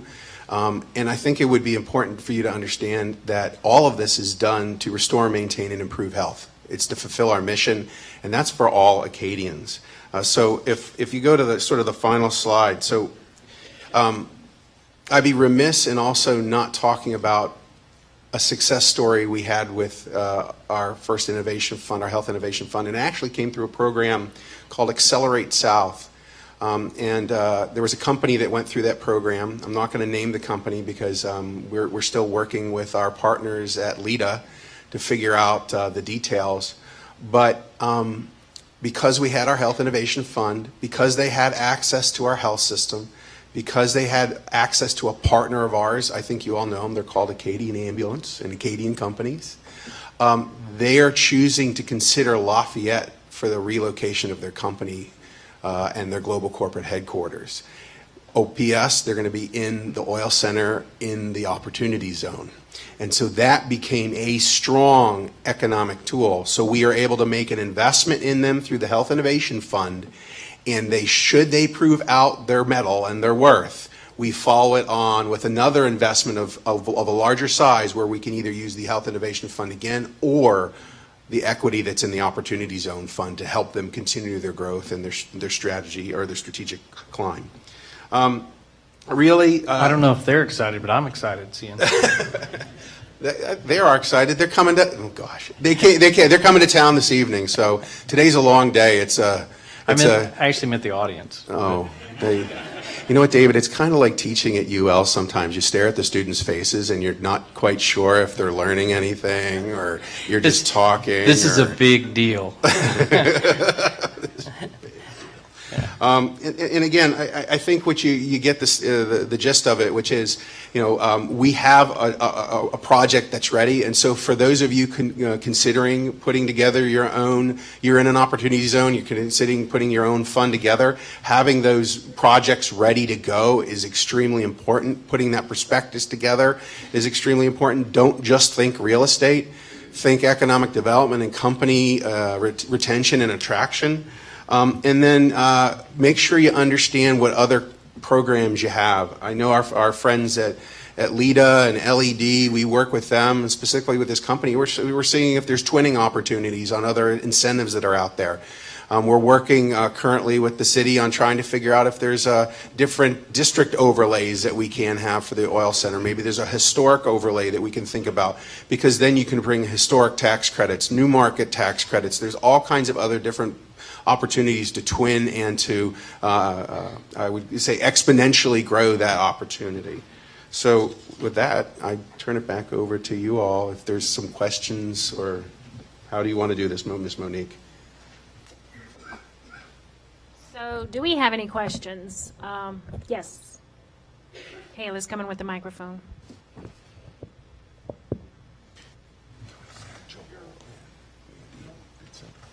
Your real estate investment trust, now that's a opportunity zone fund. No, sir. So what we did was the real estate investment fund was formed before the opportunity zones came out. And it was a way to attract capital and receive a reasonable rate of return for investors. All right. But, okay, so y'all are 501c3. Yes, sir. And you're investing into real estate that's health care related mainly. Yes, sir. And what's y'all's ownership in it? A general partner, developer, or something? Or how do you blend in? How you marrying opportunity? How would you marry opportunity zones? How you layering it with a 501c3 for? So the 501c3 as the health system is allowed to, and we've gone through the legal structures. And if you want to go back to the slide with sort of the legal. Keep going. Whoop, stop, forward. One more, keep going. There you go. So if you look at it, you have the health system, and the foundation is a wholly owned subsidiary of the health system. And then what we do is we put in a general managing partner, which is that LLC, that first gray square. And then the next one is the LP. That's the limited partnership where the monies come into and that go in and make the investment. So that's where you're getting the equity through the real estate investment fund. Now, the brilliant thing is you can have a similar structure, not as complicated, because we had to make sure we had a blocker corporation, which was the general managing partner in place, to make sure that we maintain our 501c3 status and fulfill our mission. Hence why the foundation is also in there, so that all the money that that does move through that is considered to be part of our mission and our statement.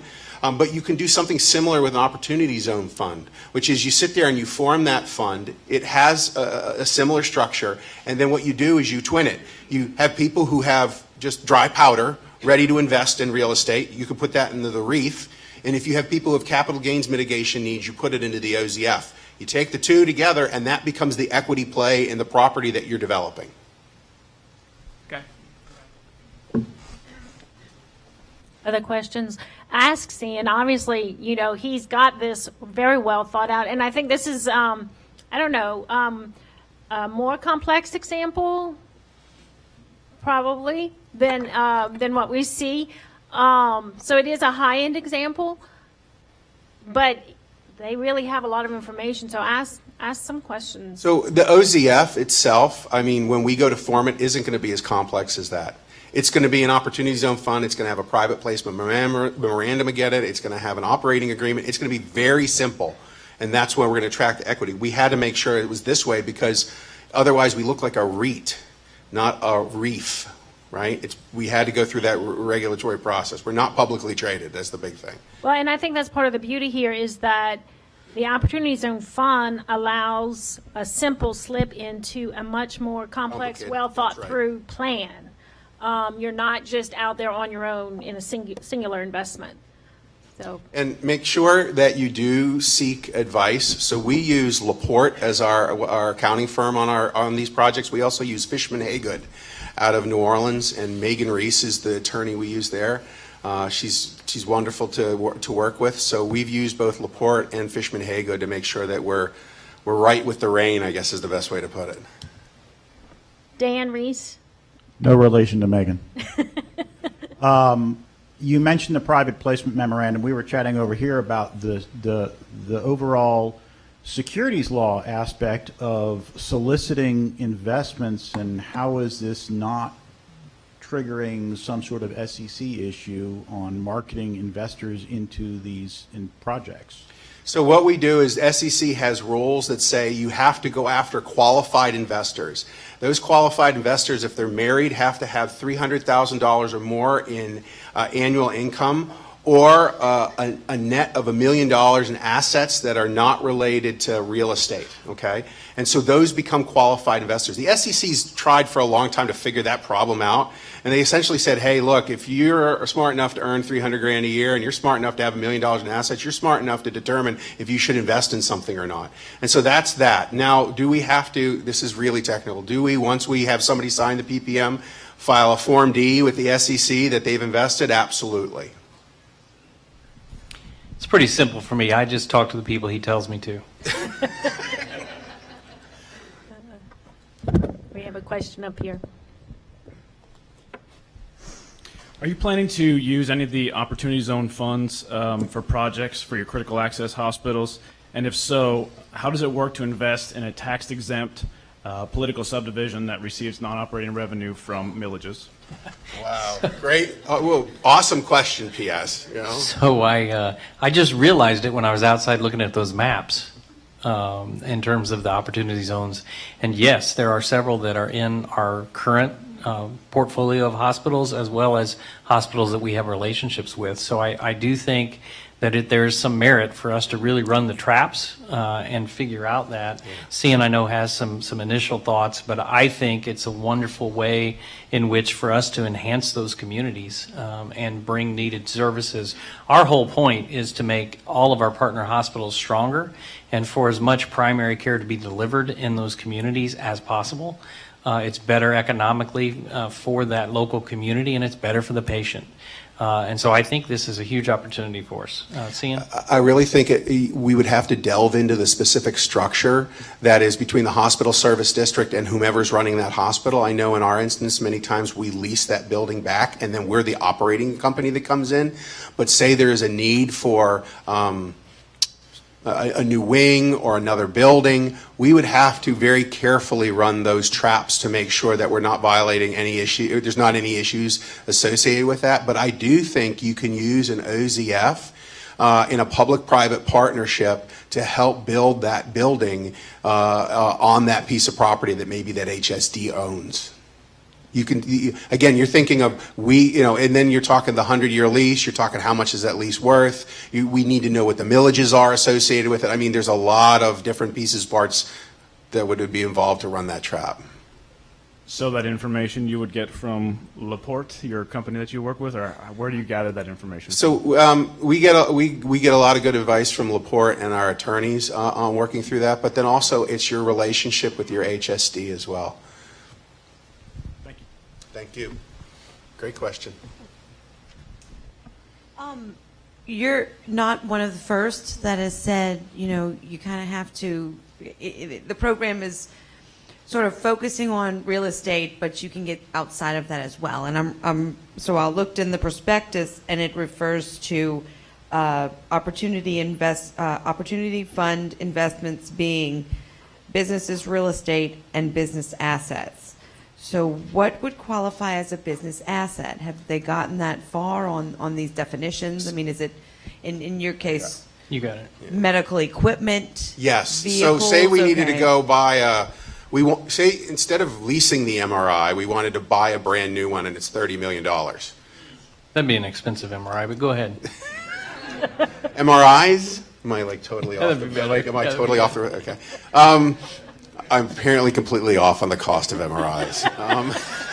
Like way out in front of your skis there. Like I'm over my skis and tumbling. Okay, perfect. Which isn't the first time. Let's right? say $3 million. All right. You can use an OZF to go and invest in that asset, absolutely. But again, you're looking at you're going to have a reasonable rate of return on whatever that looks like, and you have to put the structure in place. So my guess is you're forming an LLC that would go by the MRI. You know, just very simple, and then you would get the OZF to invest in the LLC, issue units. Away you go. I would add this too, from a community development perspective, from the towns, think about the facilities that you can identify that stream of revenue is what it is, so that you can partner with that. But yeah, where there's a stream of revenue, that's where it makes sense. Yes, ma'am. Is that right? Yes. And there would be definitely a stream of revenue with an MRI that's not $30 million. What other questions? And I would be remiss in not thanking Ms. Monique and her team in putting this together, and the FDIC and the Office of the Comptroller of Currency for sponsoring it. Also, Joel and his team, specifically Danielle Bro, walking us through a bunch of different things. Manny Mitchell, LED, who you're going to hear from in a little bit. And then Representative from House District 44, Vincent Pierre. All of those folks worked very diligently to get us our census tracts designated and put in place. And so without their work, we would not be able to have this conversation with you. So thank you to all of them. And we certainly, with Representative Pierre, who's one of my favorite people, I mean, we the opportunity to be a part of this came late in the process, and so really he and Joel both did a great job getting us in there. We're committed to, certainly as Cian said, restoring, maintaining, and improving the health of our entire region, and we do that in many ways. I would assure you that I believe this program is going to have profound impact on our region.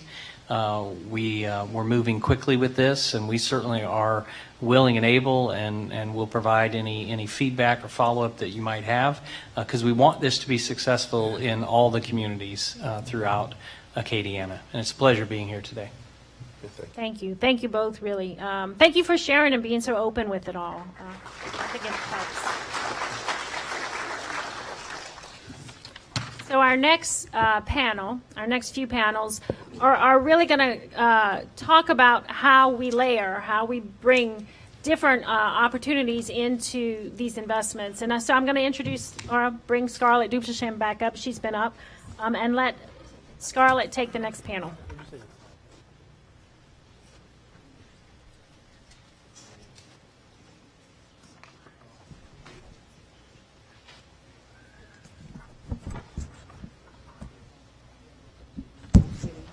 Okay, thank you, Monique, for inviting me back up. So I have the pleasure of taking us in a little bit different direction, and I've heard some questions that I think hopefully this panel will help bring some information to light, because we're going to now look at, we've been looking at it maybe from the sky level. Now we want to look at it on the ground, how it's impacting our neighborhoods and the consumers and the people who are actually living in these opportunity zones. And what resources can we bring, to help them, number one, build wealth and transition, as these areas grow and transition. Monique talked about the University Corridor and some of the transition that needs to take place there with the motel and things that are happening there. But how do we impact the lives of the people who are currently living in these opportunity zones? And so I am so delighted to bring back and to share with you, I don't know if this is her first visit to Lafayette, but I hope it won't be her last. But Michelle Corson, and Michelle Corson, her bio is in your folder, but she is the leader and the brains behind On the Road Lending. And so Michelle, if you will join us, and then we also have my partner in crime again, Linda Gabriel, who is going to talk to us about the FDIC Adult Money Smart programs. I should be able to load it. Oh, okay, so now Linda's first. Tell me what to do. Yeah, go ahead. Okay. So get us back to Linda. we go. Well, okay. So we've talked about opportunity zones, how to invest, how to do all of this stuff here. Now I'd like to talk to you about, once all of that is done to the community, how do we infiltrate the communities, the people on the ground, to make sure that they are financially sound? So back in 2001, long before I came into community development, FDIC created the Money Smart program. So the Money Smart program, if you're familiar with it, has been around that long. We have trained more than 3 million people on this Money Smart program. What I'm going to talk to you about today is the updated program that we have, and it was recently updated in 2018. So again, updated in 2018. It was launched this fall. And so for me, and for many of my partners at the FDIC, this is the first time we're actually bringing it out in the Dallas region for some of us. So the rationale behind the update includes, we included new topics that we thought was necessary for the financial state that we're in now, right? And so we've added some new topics there. We made the program not just a presentation type, it's more participatory. So as you sit in these classes, you also have to participate in the information that's being put out there. And we've updated the graphics. The graphics were, they were really nice, but a little outdated. And so we've done some work on the graphics as well.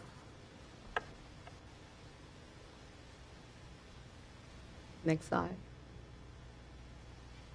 So the modules for the 2018 Money Smart program, for the previous program, we only had 10. Now we have 14 modules. Some of the new ones is your money and value influences, making housing decisions. The disaster financial preparation and recovery has been greatly updated to match some of the issues that we find happening along the coast. Using credit cards. It's not only a module telling you how to use credit cards, but why you should or should not be using credit cards and how to manage those credit cards. Protecting your identity and other assets. How do you protect yourself? You're just using credit cards anywhere and everywhere. And so that's another module that's in depth about protecting yourself.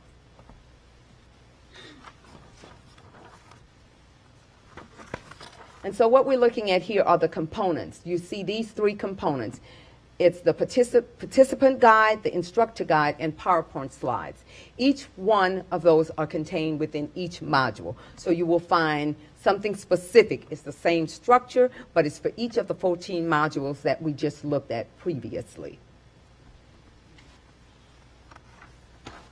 So yes, it's still Money Smart. We've had some updates, but it's still unbiased. It's still done by some qualified individuals. We have taken some of the feedback we have gotten from both nonprofits and our financial institutions and incorporated it into the new Money Smart because they were the ones on the ground using it. And so we're like, okay, if they're using it, let's take their information, put it in here, and make this better. It's still flexible, and most importantly, it is free. It is free for you to use it. It's free for the training. There are trainings we come out and do. There are online trainings. So everything that is offered via Money Smart by FDIC is free. And I stress that because if anyone is inviting you to a Money Smart class and charging you $10 to enter, you shouldn't be paying $10 to enter a class. We know the community that is most in need of this information, and we don't want to put an additional financial burden on them and saying, oh, you can pay $10 and get a free lunch. How about I get a free lunch and pay no dollars? That's what we want, right? So, yes, it is still developed and supported by FDIC. This is one of our curriculums that is not co-written by another agency. While we have no problems with that, this is something FDIC started many, many years ago, and for now, we still are the only person that's putting this program out. So what's new? It's expanded, and the content is new. You will find the content that's in the Money Smart program that actually talks to your everyday lives. It's not a hypothetical pie in the sky kind of thing. It's things that you are actually dealing with or your clients are actually dealing with right now.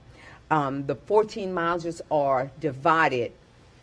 In the old Money Smart, they could be divided, but we didn't divide them. Now it's distinctively divided. And so one of the reasons we did that is so that if there's one portion of that module that your clients need, you don't have to teach the whole program to get that. You can only teach that specific part of the modules to get the point across. And another thing about it is that if you have 4 different modules and there's 4 parts of a module that you want to teach, you can still teach those 4 different parts and not compromise the integrity of the program.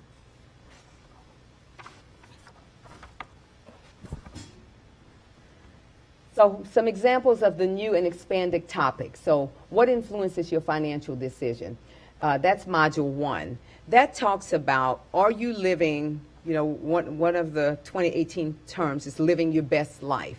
Well, living your best life is not living your neighbor's best life. It's living within the means of what you can and cannot afford. And so when we talk about influencing financial decisions, what's influencing your decision that's causing you to remain in debt, right? Are you living someone else's best life? Because technically that's not your best life, right? So what are those decisions that influences that? And trying to move you back to your center where you can become financially sound. Matching needs with financial products and servicing. That means finding that financial institution that is a full service for you. Not if you're making deposits there, do you have a relationship with the people in that financial institution? You need to get to know the people at the bank in which you put your money. I mean, I want to know who's keeping my money, and I'm a regulator, so I want to know who's keeping my money. And so it's up to the individual to build those relationships. But we give you examples on how that could be done. How to read your pay statement. Got a pay statement, but you don't know how to read it. We're here for you. We have information on how to read your pay statement. That sounds like, oh, who? Really? No, it happens. People, there's all these deductions from your pay statement, and you have no idea what it's for or where it's going. And so we have that information in there. The ABLE account. So that's specifically about people with disabilities. This curriculum here is geared towards also people with disabilities, as opposed to before we had to make it that way. Now it's geared toward people with disabilities as well. And then a more in-depth look at credit and credit reports. People say, who is it that they say? I forgot this financial guy, but they said he says that credit is not important. Well, if you're working class, credit is important. And you need to understand that unless you have money to pay cash for everything, right, then your credit report tells your story, your financial story. So yes, credit is important, and you need to understand how to read your credit report. How debt works, right? So you say, oh, well, I'm paying all of my bills on time, but I can't get a home, I can't get that. What are your ratios looking like? You need to know that maybe you're spending, well, you already know you're spending more money than you make, but you don't understand how that affects you overall. So we talk about that. Making housing decisions. Everybody is not ready to own a home. Sometimes renting is an option, and you need to know that it's okay to rent if that's where you are financially. Reading rental agreements and rental insurance. You're renting an apartment, all of your fancy things are in there, and it burns down, and you're looking at the apartment complex to pay for your furniture. Not going to happen. So we've added that. That's an add to the Money Smart. And most importantly, that mobile banking.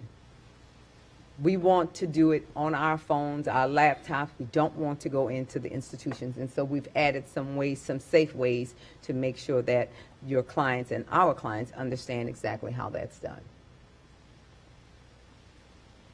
This is just a list of the different types of training methods. There's not a method I think you can think of that Money Smart would not be applicable for. You can use it in any training method you want, whatever works for the group. And you need to know the individuals that you are presenting this information to, what works best for them. Are they the group that likes brainstorming? Are they a little shy and don't want that kind of information? And so you have to do maybe different types of scenarios. Or is it a group? One of my favorite is the debate groups, because, I know this. And so I think debating helps you understand or learn more. Well, you know, you think, oh, I got this down, but we can always learn more, right? So this is just a list of training groups. And this is designed to work for everyone. 508 section is talking about people with disabilities. You don't have a client that could not use this Money Smart program and learn something from it. It is written that way, it is designed that way, because we know the individuals that we are dealing with, and the main goal is to move them from underbanked or unbanked to banked. We want them to have a relationship with a financial institution, because if they don't have a relationship with a financial institution, we know where they're going, and we don't want that, right? The money they're paying to cash a check and all of that other stuff could be circumvented if they had a working relationship with a financial institution. And this is what the cover of the new Money Smart module looks like. It's a little more colorful, a little more inviting than what we had before. I think the one we had before, you actually knew you were going to be talking about money.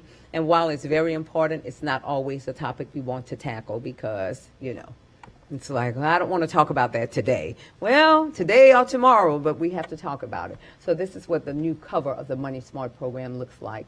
It has been launched. It is online. You can download it. We do not have CDs available. Initially, they said they were not doing CDs.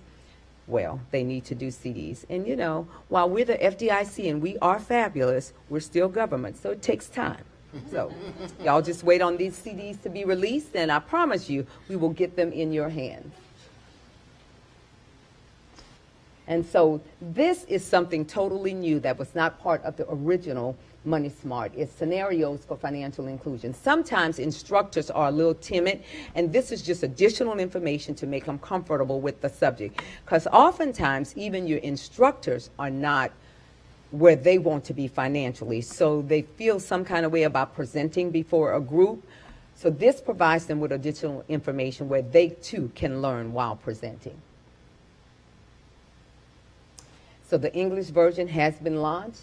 Bear with us, we're working on all the other languages, and we'll get those out to you. Yeah, 2019 sounds good, but 2020 is just around the corner, so let's just see. But I know this, it's coming, okay? Go ahead.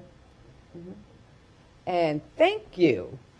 This is my contact information, and we'll be here to answer any additional questions. I'm going to load the other slide. Yeah. All right, thank you. So did we get you set up? I will. I am opening it right now. Well, I've known her long enough that I know she's very capable of talking without it, but I'm sure she has some visuals that will help us. The other one, OTRL overview deck. Oh, this one. Okay. There you go. Yay. Okay. All right. Well, hello. Good afternoon. First of all, I want to apologize. We have auditors in our office, and since you guys are, I think there's a lot of bankers here, you know the importance of that. We have to get back to Dallas, so we're going to have to leave right after this section. But I will leave cards with Scarlett and Linda for me and my colleague, Shaylin Scott, over here in case you're interested in what we have to say. Scarlett gives me a hard time pretty routinely that when we expanded our company outside of Texas, we jumped over Louisiana and we went to Mississippi, Alabama, and Georgia. So I think she had ulterior motives to get me here today to be so dazzled by all of you that that we would correct our mistake, which sounds like we need to do that. Yes. And I also want to thank the presentations right before us, because they kind of teed up our topic a little bit, which was good, especially the conversation about lack of transportation. So we're going to talk about that just a little bit and tell you what we're doing. This is a little bit off topic for what the subject of this conference is about. We are actually in the process of buying a building right now, so I've been looking at opportunity zones in Dallas where we can move our facility. And I haven't found anything yet that works for us, but we are working on a new markets tax credit strategy. But our organization, On the Road Lending, is all about transportation. This is a huge issue that a lot of people don't even know exists. Most of us are fortunate enough in this room that we probably all have a car that takes us wherever we need to go. And it fits so seamlessly into our lives that we don't even notice how important it is to our daily lives. So I wanted to start off and show you some information about a client that we had. This is a real client, year one, when we got started about 6 years ago. This was her beginning, but thankfully this was not her ending. Tiffany was sentenced to 40 years in prison when she was 19 years old. She served half of that term. And when she got out, she discovered that life on the outside was not really much easier for her than life on the inside was. It was a struggle just to figure out how to survive. An organization in Dallas helped her, and they got her a temporary job at a company that has a second chance program for former offenders. And she loved what she did, and she was really, really good at it. But she was at risk of losing this job because of one simple thing. She did not have a way to get there reliably. So she was late, and her afternoons were all spent trying to figure out how she was going to get home for the day. Fortunately, when she made it to us, we got her into a car loan that changed her life. That temporary job became a permanent job, and then she got a raise, and then she got a promotion, and then she was promoted to running a department. She got married, she bought a house.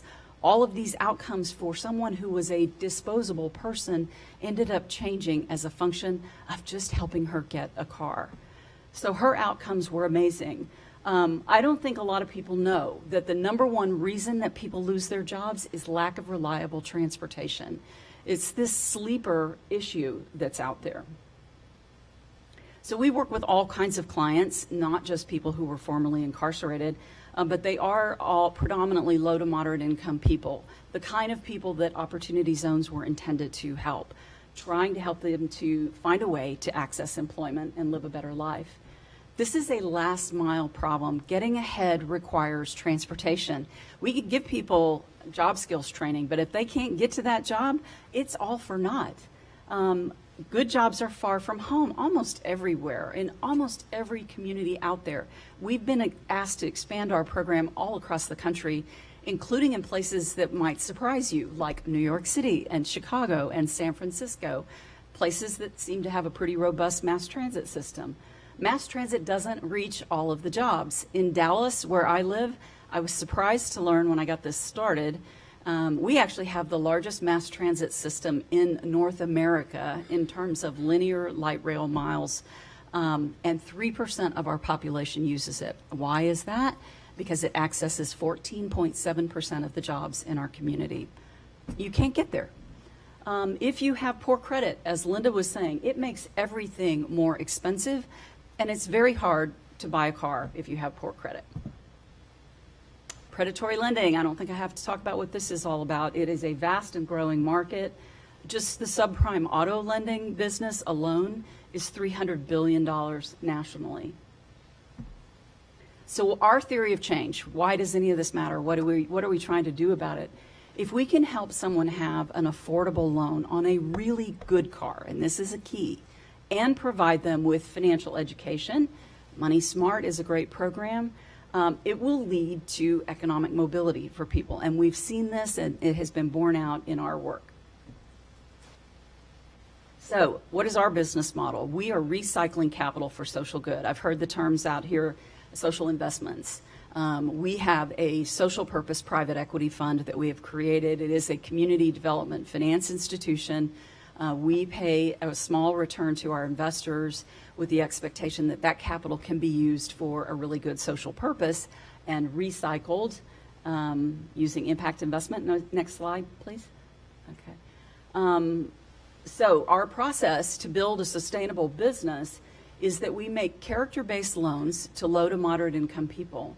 When they pay their car payment to us, it provides us with a revenue stream that we can use to pay a small return to our investors and provides some ability for us to cover some of our costs. We're still grant dependent today, but we're working towards that.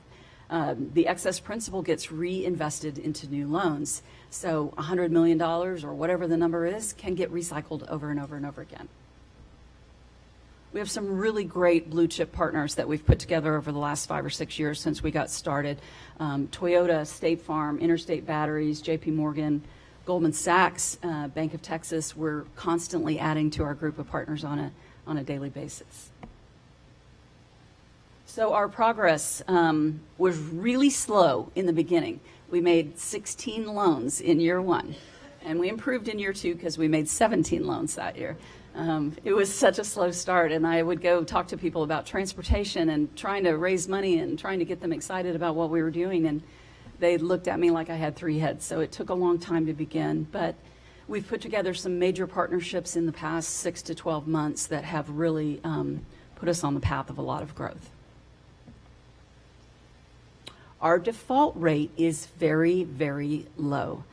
This is remarkable because our clients that we work with have currently got an average credit score of 485.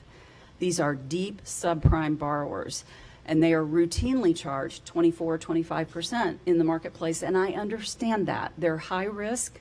They require some hand-holding to help them to get to the next level. But we have shown that a credit score is not the only predictor of whether someone can be responsible in handling their money. I attribute this low rate to a couple of things in particular. One is the financial education component is really critically important. People have not been taught how to manage their money, and it doesn't matter what social economic strata you're in. Nobody likes to talk about this with their kids. It's hard.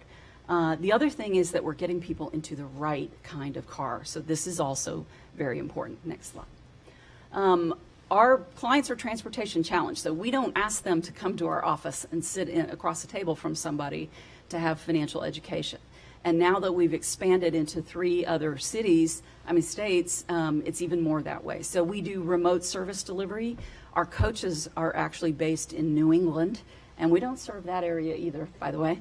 We have employees there, but we're not up there. So currently serving Texas, Mississippi, Alabama, and Georgia, and to be amended to include Louisiana soon. Social returns. This is important. We're helping people get better jobs, a la Tiffany and everyone else. Improved education opportunities. You can go to school. You can get your kids to school. It's really hard to work full-time and go to school at night. It's what I did for 8 years to put myself through school, and it makes for a long day. It's not easy. This is a healthcare initiative. So all of the guys that were just presenting, less stress, ability to get good food, ability to see a doctor. This is a healthcare initiative for sure. We're also improving air quality, which we'll come to, and the gift of more time. Next slide.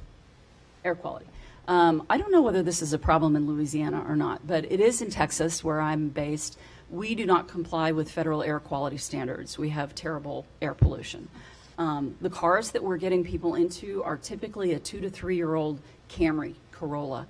These are very fuel efficient, reliable cars, and they're about 35% better for the environment than the cars our clients were in before. And we can prove that factually with information from the Department of Energy's website. Financial returns. This is a social impact investing enterprise that we have put together. We pay a 3% annual return to our investors fixed. Every December, I write checks to people who have put money in. It's largely families, family offices, individual investors. We now have some banks who are partners, some foundations who have invested with us. And our clients are building assets.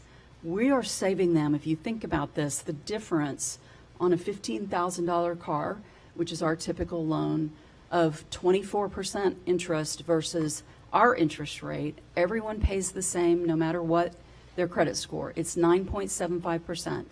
For our typical client, that's a 60% savings. That probably sounds very high to you if you're in the 2% world and can go borrow money at nothing. But our clients are overjoyed that they get this. And that leads them to have about $2,000 a year in savings just on interest expense alone. Plus, they're getting into a car that's going to hold its value. So by the end of their loan period, they've got something that has an asset that's worth something. They're also saving money on repairs costs because we have warranties on our cars. So there's a tremendous amount of savings. Next slide. Our program is not inexpensive, and we are now adding a lot of people, so it's getting more costly. My job is to go raise money. and it's not easy to do that for this. But it's going in the right direction. Its cost per client is coming down as a function of scaling. Next slide, please.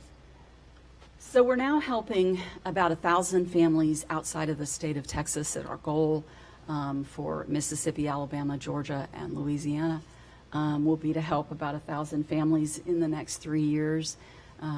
We're growing and scaling, and it's an exciting time for us. Next slide, please. All right, so last thing I want to say that I skipped over really fast is that as we think about transportation, as we think about opportunity zones, being able to help somebody to get to work is critically important.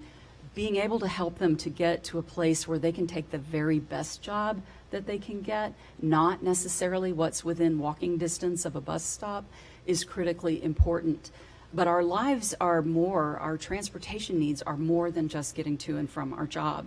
And I think this is where a lot of policymakers fall short, is we're only thinking about one thing. Well, if you've got kids, how many of us in here do? Mine are grown now, but soccer practice, you know, getting them to and from school, getting them to a doctor, buying groceries on a bus is not an easy thing to do. So our lives and our transportation needs are complex, and there just isn't really anything anywhere that competes with having the freedom that comes from having your own car.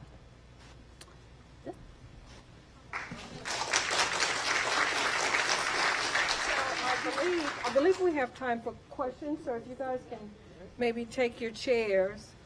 And I guess I want to start the questioning process with Monique. You touched on a lot, but you didn't talk about your work around disaster recovery. And Lafayette has had its share of floods as well as the state of Louisiana. So can you kind of touch on Hurricane Harvey and your work there in Houston? Yeah, thank you for asking about that.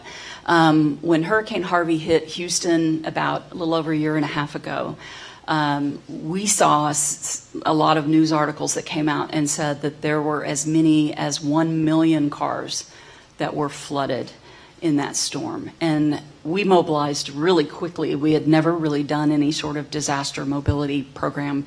We came up with one, and we were down at United Way in Houston about 3 weeks after the storm.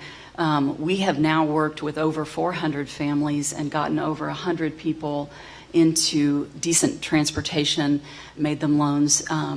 We came up with a special program to help reduce the financial burden of buying another car at a time when almost all of our clients that went through that program had lost everything.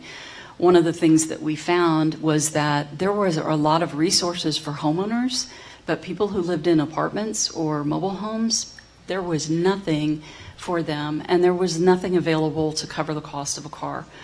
So trying to rebuild after an event like that without transportation, especially in a rural area.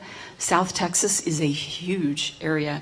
I've driven the entire part of the state that was impacted by this storm, and it takes a lot of time, 5 or 6 hours to go from one point to the other.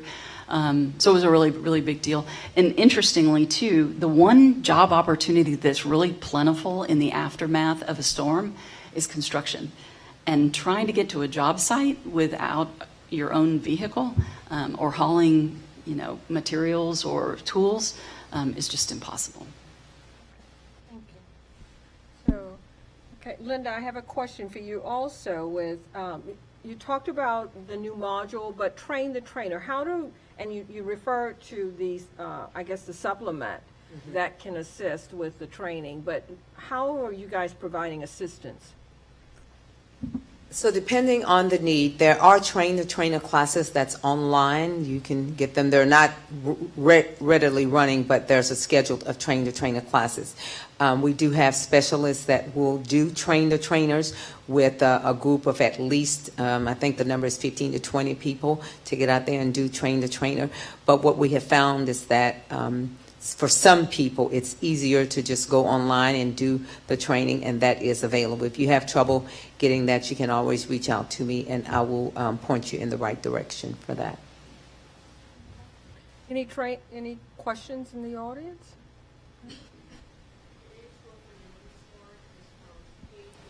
Let's get the mic. Okay. The age group for your Money Smart? I know is it pre? It's pre-K, actually pre-K to retirement. The most recent update is the Money Smart for adults, which is high school to college. But we do have, if you go to our website, you will find Money Smart for kids, Money Smart for teens, Money Smart for adults, Money Smart for small business, you name it. We have a Money Smart class for it. You give me a topic, I'll take it back to DC and see if we can come up with a Money Smart training for that. We want to make sure that people are well informed with the least amount of financial burden on them, but getting valuable information. I love your program. I take it everywhere I go. Okay, so also I just have one thing for you. So you're going to add Louisiana when you revise your slides, right? We've been pushing. Yes. Yes. Okay. I have a question about how you can, like I said, a lot of times you need a down payment when you're purchasing a car. Is that where the funding comes in, where you'll help them with that piece, or the banks? Is there like a contract memorandum of understanding between these organizations as far as the cap on the prices, that type of thing, to help them to be able to afford the cars? Right, it's a good question. So we have found that having the borrower save a little bit of money for the down payment is a really beneficial thing for them. It takes a little bit of time for our clients to go through our program. They have to have financial education. They have to work with their coach. And so we're encouraging them to save during that time because, one, we want to see that if their car payment is $275 a month, that they have the ability to put $275 a month away. So we think that's really important. In our Hurricane Harvey work, we had some grants from United Way and the Foundation in Houston and the Rebuild Texas Fund to provide a little bit of down payment assistance for our clients. So sometimes we do that. The interesting thing is that a $15,000 car is affordable for a low-income person. We've actually worked with people that make as little as $18,000 a year.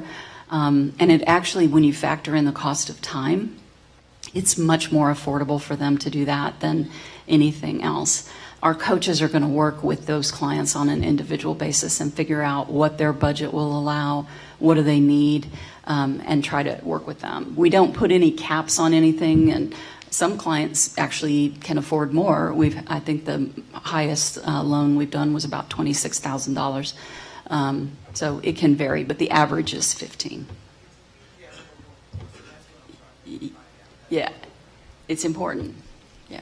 I think David has a question. Yeah, you said you do character-based lending. I was wondering how you evaluate that. Yeah, that's a really good question. So we look at credit, we pull a credit report, and we want to go through that with our clients. We want to establish a baseline, and it provides important information for us in our financial coaching to be able to talk to our clients about. But everyone pays the same. Obviously, we can't make a loan to every single person who would like one at 60% below what they would otherwise be paying. So we're looking for people who are as stable as can be. We like to see that they've been at their home and their job for a year. Just gives us a sense that they're going to be around a year later. Do they keep their appointments with their coach? Are they owning up to the mistakes that they made that led them to have a 480 credit score? Are they willing to do some things to change? Are they forward-looking, responsible, honest? Those are hard things to measure, but our coaches are spending some time working with people to try to get to that point. And it's a good system, I think. It rewards the right things, I think. Okay, while she's getting the mic over there, Monique, do you require your I'm sorry, Michelle. I don't know. It's behind me, Michelle. It's okay. Do you require your clients to have banking relationships? We highly encourage them to do that. We have seen that people that have a banking relationship have done better. We also really like to review a bank statement with our clients. It provides a really interesting revelation, I think, for us about what their financial lives look like.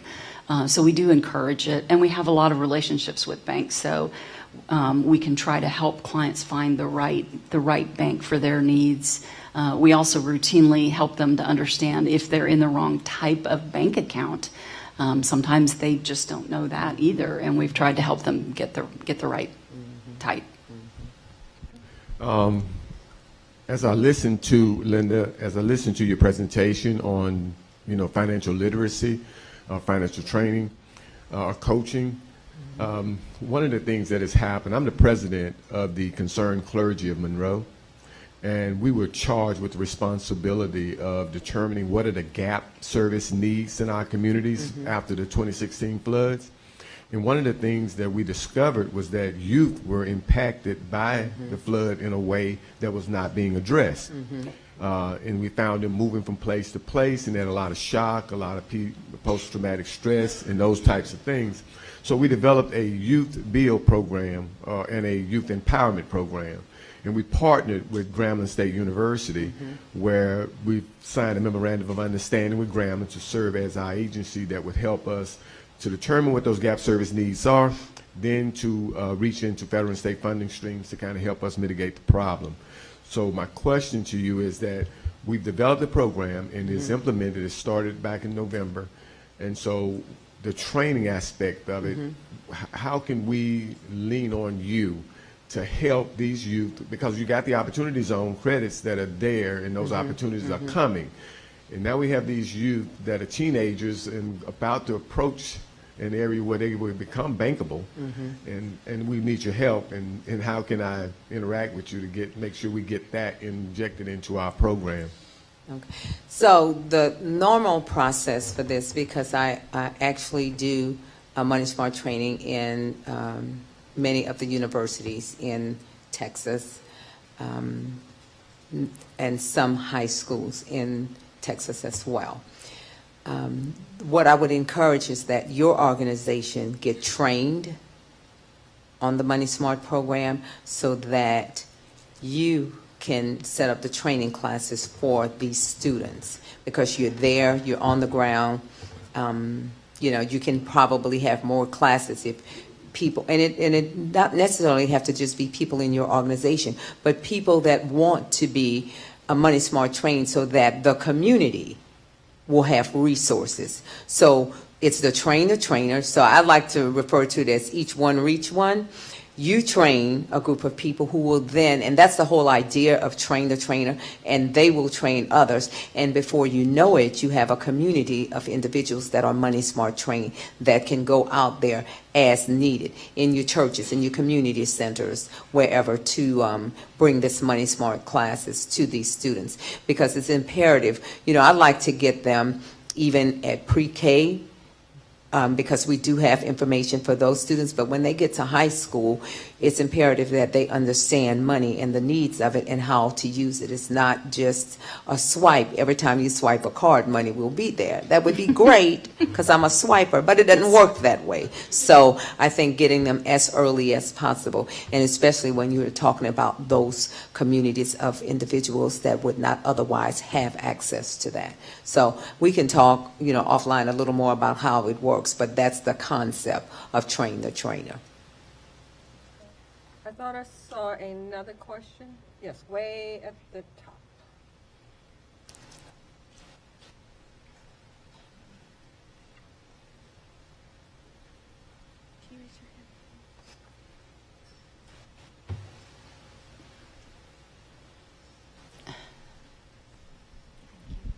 This is for Michelle. You mentioned that not everybody is going to get the loan through you who applies. So what is your time frame from application date until when they know if they're approved or not? So more often than not, if there's a client that isn't going to get approved, they sort of self-select by opting out. They kind of know when their coach is asking them questions about their past that maybe they are not as motivated. It's much easier to go to a subprime tote the note lot guy and go in and pick something that's on the lot and be out the door the same day, even if it's very expensive. Our clients make the decision how long it's going to take. We've gotten people through in as short as 3 days. And we've had some clients that have stayed around for 2 years before they've decided they were ready to get their car. Average is 65 to 75 days is kind of the norm for most people. So when they come in and say they're looking at a car this much, like $10,000, and you go through based on the interest rate and however the term of the loan, and you say this is going to be a $300 a month payment, so save this for so much time, and then after they've done that, then do they meet one of the tests? So it's actually, we actually do kind of the reverse of that. Rather than somebody coming in and saying, I want this car, or I can afford $10,000, the first step for them, and they do this through our online portal, is they upload all of their budget information themselves, and we have an initial screening. We are looking for a certain minimum income. Somebody that makes below $1,500 a month in take-home pay is probably too low income for us to work with right now. The last thing we want to do is set somebody up for more failure. And we tell them that immediately as soon as we've looked at it. But it may be that they filled out the form wrong, and we've had some of that too. So our coach will go through and then refine that budget with them. Generally, we're backing into what works for them. What kind of car do they need based on their family size, where their job is, what can they afford based on their budget. And then we decide what the car value is. It's generally built around what can they afford and what do they want and need. We also spend a lot of time talking people out of things they think they need. As an example, clients will come in, everybody comes in and wants a truck or an SUV, first of all. Everybody wants that. So we have to talk about, all right, that F-150's tire that you're going to replace 3 years from now is $500, and this Corolla tire is, $85. So let's talk about that first. Or things like, I've got to have a navigation system in this car, when what's on their phone is more current and better. They don't need to spend $1,000 to have the navigation system. We do a lot of that kind of thing with our clients too. It's value engineering what they think they need and what they really want. Thank you. We have a question, I think, way in the corner, up high. Ms. Linda, are there any certain requirements for train the course, and how long does it take to complete it? So the only requirement is participants in a willing spirit. If you're willing to sit through the training and the online training, and I know previous to now you could take it in segments. I'm not sure if you sit there for 2 hours and take this training, if it's, you had to run it through, but previous to the update, you could do it in segments and come back and complete the training. I will find that out and let you know, but you just have to want the information, want to learn, and want to change. And you can go ahead and take the training. Any other questions? We have a question here. Thank you for Thank you. Second thing is, I think you started the presentation with Tiffany. Tiffany, I'm thinking there's 3 parts. Financial education, she gets a car, but then she goes on and she gets a house. What happens after you get the car? Do you continue to work with them to? Yes. Thank you. That's a really good question. We stay with these clients through the life of their loan. We are the lender. We're a CDFI. And so we're working with them for 5 years. I just have a real soft spot for her. She's absolutely beautiful, and I have a big picture of her on the wall. I drag her to things all the time. Come speak to people because you're so amazing. Frankly, I'd like to hire her. She's really a good data analyst. But her life is going great. And some of our clients want to get a second car through us. Either they pay it off or it just no longer fits their needs and they want to trade to something else. And we're happy to do that with people and happy for them to move on, to go become more credit worthy and go get them a 2% loan somewhere else that they can do. So. That's not Louisiana. Duly noted. So, Michelle, you brought about a good point. Do you report their payments to the credit bureau? We do. We do. It took us a long time to get to where we had enough loans that we could do that. We're reporting to Experian. Hopefully we'll get to where we can report to all of them. And we are tracking improvements in credit scores too. So That's great news. Okay. Any other questions from? Ms. Gabrielle, do you know of Linda? Oh, right here. Oh, okay. Do you? So this is obviously free, but I'm wondering if there would be more persons that would actually train, if there was any type of incentive given. Is there any type of grant opportunity that the FDIC has that that they provide for trainers to train at all, or is it pretty much just all voluntary? Yes, it is. Now, if who are you with? So I'm with Forest National Bank, Okay. but I was really thinking of a nonprofit that I work with called the HBCU Community Development Action Coalition. So if Wood Forest wanted to partner with this organization and provide incentives, that's fine. But FDIC wouldn't do that. They're not grant providers or incentives. Actually, we think our incentive is that it's free. So, but yeah, working a financial institution, which is a great relationship, working with one of those organizations and providing that, because some individuals need that incentive to sign up, even though their lifestyle says they need financial training, they need further assistance. So that's a good partnership. thank you to Wood Forest. We got a small grant from you all for Hurricane Harvey relief, so appreciate that. See, so y'all do provide grants. Okay. Any other questions? Okay, well, I have been handed a very important piece of information. Mr. Kephart, Carl Lee. Carl Lee. Hopefully you're still in the room. You left your driver's license. Does anybody know Mr. Lee? Okay, we'll try to get it to him. He must have pulled it out when he was checking his phone to cut it off. Make sure, but we'll make sure he gets it. So, if there are not any more questions, we will continue to move forward. Help me to thank our panelists. A lot of great information. We appreciate both of you coming. So thank you. And then Monique is. Monique is coming back.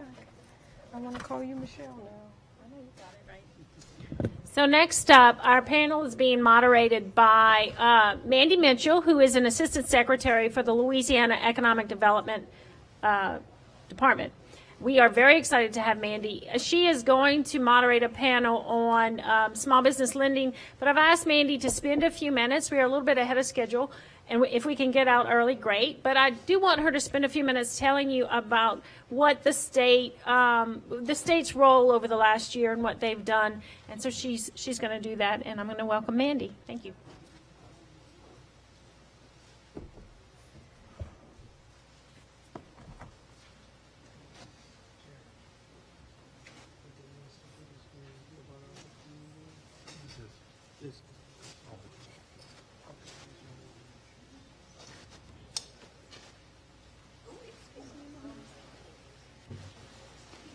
Well, good afternoon, everyone. I hope y'all have had a wonderful and informative day today. Our panel is titled Filling the Gap for Existing Business Growth, and we are going to focus on strategies that would support, in particular, small businesses. So I hope that this morning has been informative and enlightening for each of you. It certainly has been beneficial for me as a representative of the state's Economic Development Agency. I'd like to begin with introductions of our panel. So we have with us today Ms. Heidi Melanson, who's the Regional Director of the Louisiana SBDC at UL. And you have each of their bios, but I do want to highlight something really cool about each of the panelists. Heidi's Heidi Small Business Development Center was recently awarded the 2018 SBDC Excellence in Innovation Award for Louisiana and for SBA Region 6, which covers the Southeast region of the U.S. So that's a big deal. Help me welcome Ms. Heidi. Also joining us today is Ms. Lisa Malaz, and Lisa is with the South Central Planning and Development Commission. Lisa overhauled the lending policies that govern all aspects of South Central Planning's re-lending activities, specifically including the creation of Restore Relending, so as to maximize the resources available for redevelopment in opportunity zones. So welcome, Lisa. And last but certainly not least, we have Dr. Shanae Nelson, who is the leader of the Community Development Department at Lafayette Consolidated Government. Under Dr. Nelson's leadership, the department implemented a new annual Community Development Week and coordinated local outreach events in collaboration with the FDIC OCC and hosted 2 grant writing and capacity building training sessions for local and statewide agencies. So help me also to welcome Dr. Shanae Nelson. And I'm Mandy Mitchell, Assistant Secretary at Louisiana Economic Development. I'm responsible for public policy and federal, state, and local governmental affairs. I also oversee our small business services teams, our community competitiveness team, and our state economic competitiveness team. So I'll briefly cover, as Monique mentioned, the state's role in opportunity zones and how that ties into our small business development strategies. So by now you are familiar with opportunity zones, and as you know, hopefully now know, it gives us one more valuable tool in our tool belt to enhance our state's effort to attract investment to communities that need it the most. We must identify strategies, as I hope has been discussed today, to differentiate Louisiana's opportunity zones from the 8,700 other zones that have been designated by every state in the U.S., the District of Columbia, and 5 U.S. territories. So Louisiana submitted a total of 150 census tracts, which represents the 25% limit allowable for the eligible tracts in any given state. So Louisiana had 597 eligible low-income census tracts, and of that, we were allowed to designate 150 of those. Now, how we got to that point is we began with seeking input from local officials. We wanted to get the information from the locals because no one knows better which communities around the state could stand to benefit the most from this program. So we relied the heaviest on local input. We also launched a 2-week public comment period, and we did that in March. And so in addition to local officials, we heard from private citizens as well as private equity and investment firms. It was extremely important to us to engage local leaders because, quite similarly to the statement that all politics is local, well, everything that impacts economic development is local. The decisions that are made by local, parish, and regional elected officials impacts the investment decisions that employers make each and every day. So just to give everyone in the room a sense of the collaboration that took place to whittle down the 600 zones to the 150 that would ultimately be designated, for a 4-month period from the time the Tax Cuts and Jobs Act was enacted through the April deadline, LED spent time in calls, meetings, conference calls, you name it, with local officials all over the state. And to give you a flavor, the folks that we heard from mayors, council members, legislators, members of Congress, metropolitan planning organizations, economic development districts, DDDs, DDAs, redevelopment authorities, parish and regional economic development organizations, higher ed leaders, hospital leaders, port authority leaders, private investment and equity firms, churches, and individuals from every region of the state. I want to pause here and commend Acadiana The leadership in Acadiana, from One Acadiana and LEDA, the Acadiana Planning Commission, Lafayette General Hospital, the mayor's office, our legislative delegation, those groups collaborated together to identify the optimal census tracts that should be included in the Opportunity Zones program. And I also, again, want to commend Acadiana for being out front with the prospectus. There are other regions of the state that are working now to get their act together and replicate the Opportunity Zones prospectus that has been developed for Acadiana. So Acadiana has a leg up on other regions in the state, and we kind of encourage that friendly competition because it causes the quality of what we all offer to kind of lift up. So layered in with the feedback that LED received from local officials and community and economic developers, we identified areas that were primed for investment, those areas that had known certified sites, buildings, or tracts of land, as well as proximity to regional assets such as hospitals, such as ports, universities, etc. We also factored into our analysis an effort to select a mix of tracts so that we can have a balance between urban and rural, North and South Louisiana, etc. We also identified opportunities to leverage opportunity zones with other programs, example, new markets tax credits, enterprise zones, etc. So lastly, we worked to ensure that we definitely had this balance of distribution and that there was a purview of not just economic development, which is our world, but also community development. So think of a quality of place enhancements like affordable housing, mixed use retail, etc. So if you could, yeah, you're keeping up with me, Chad. Good. Trying to. Yes, thank you. I'm trying to get out of the way of our wonderful panel. So one of the advantageous design elements of the Opportunity Zones program is that opportunity fund investments are not limited to land and buildings. So most people think about land and real estate and business assets, but it is also important to note that also eligible are equity investments in businesses that are situated in qualified opportunity zones.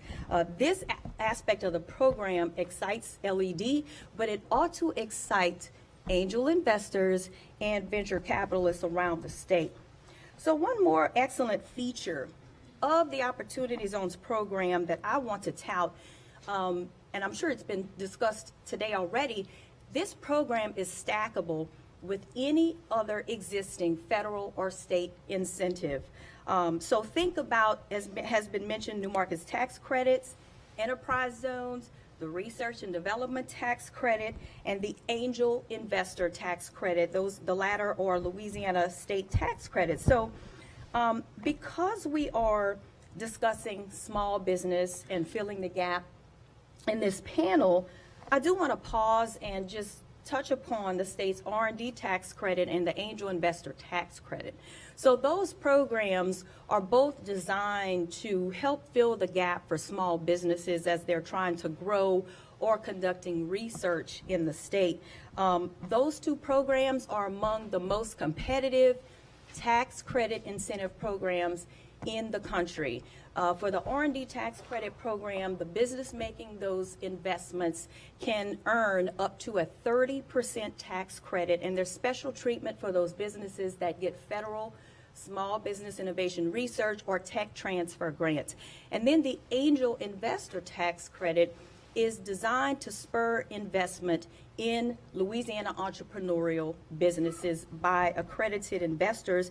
That provides a 25% tax credit for an eligible investment. And so remember, these state incentive programs help fill the gap, and others can be layered in with opportunity zones. So there is no prohibition on combining incentives to make projects in opportunity zones work for the investor and the community. So here we are. If you go back one more, Chad, very briefly, LED has a robust suite of small business services programs, and we support businesses in our shop from pre-venture all the way through high-growth second-stage companies. I'm not going to go through each one of these because one of our great partners is here today, and she will touch on some of those programs.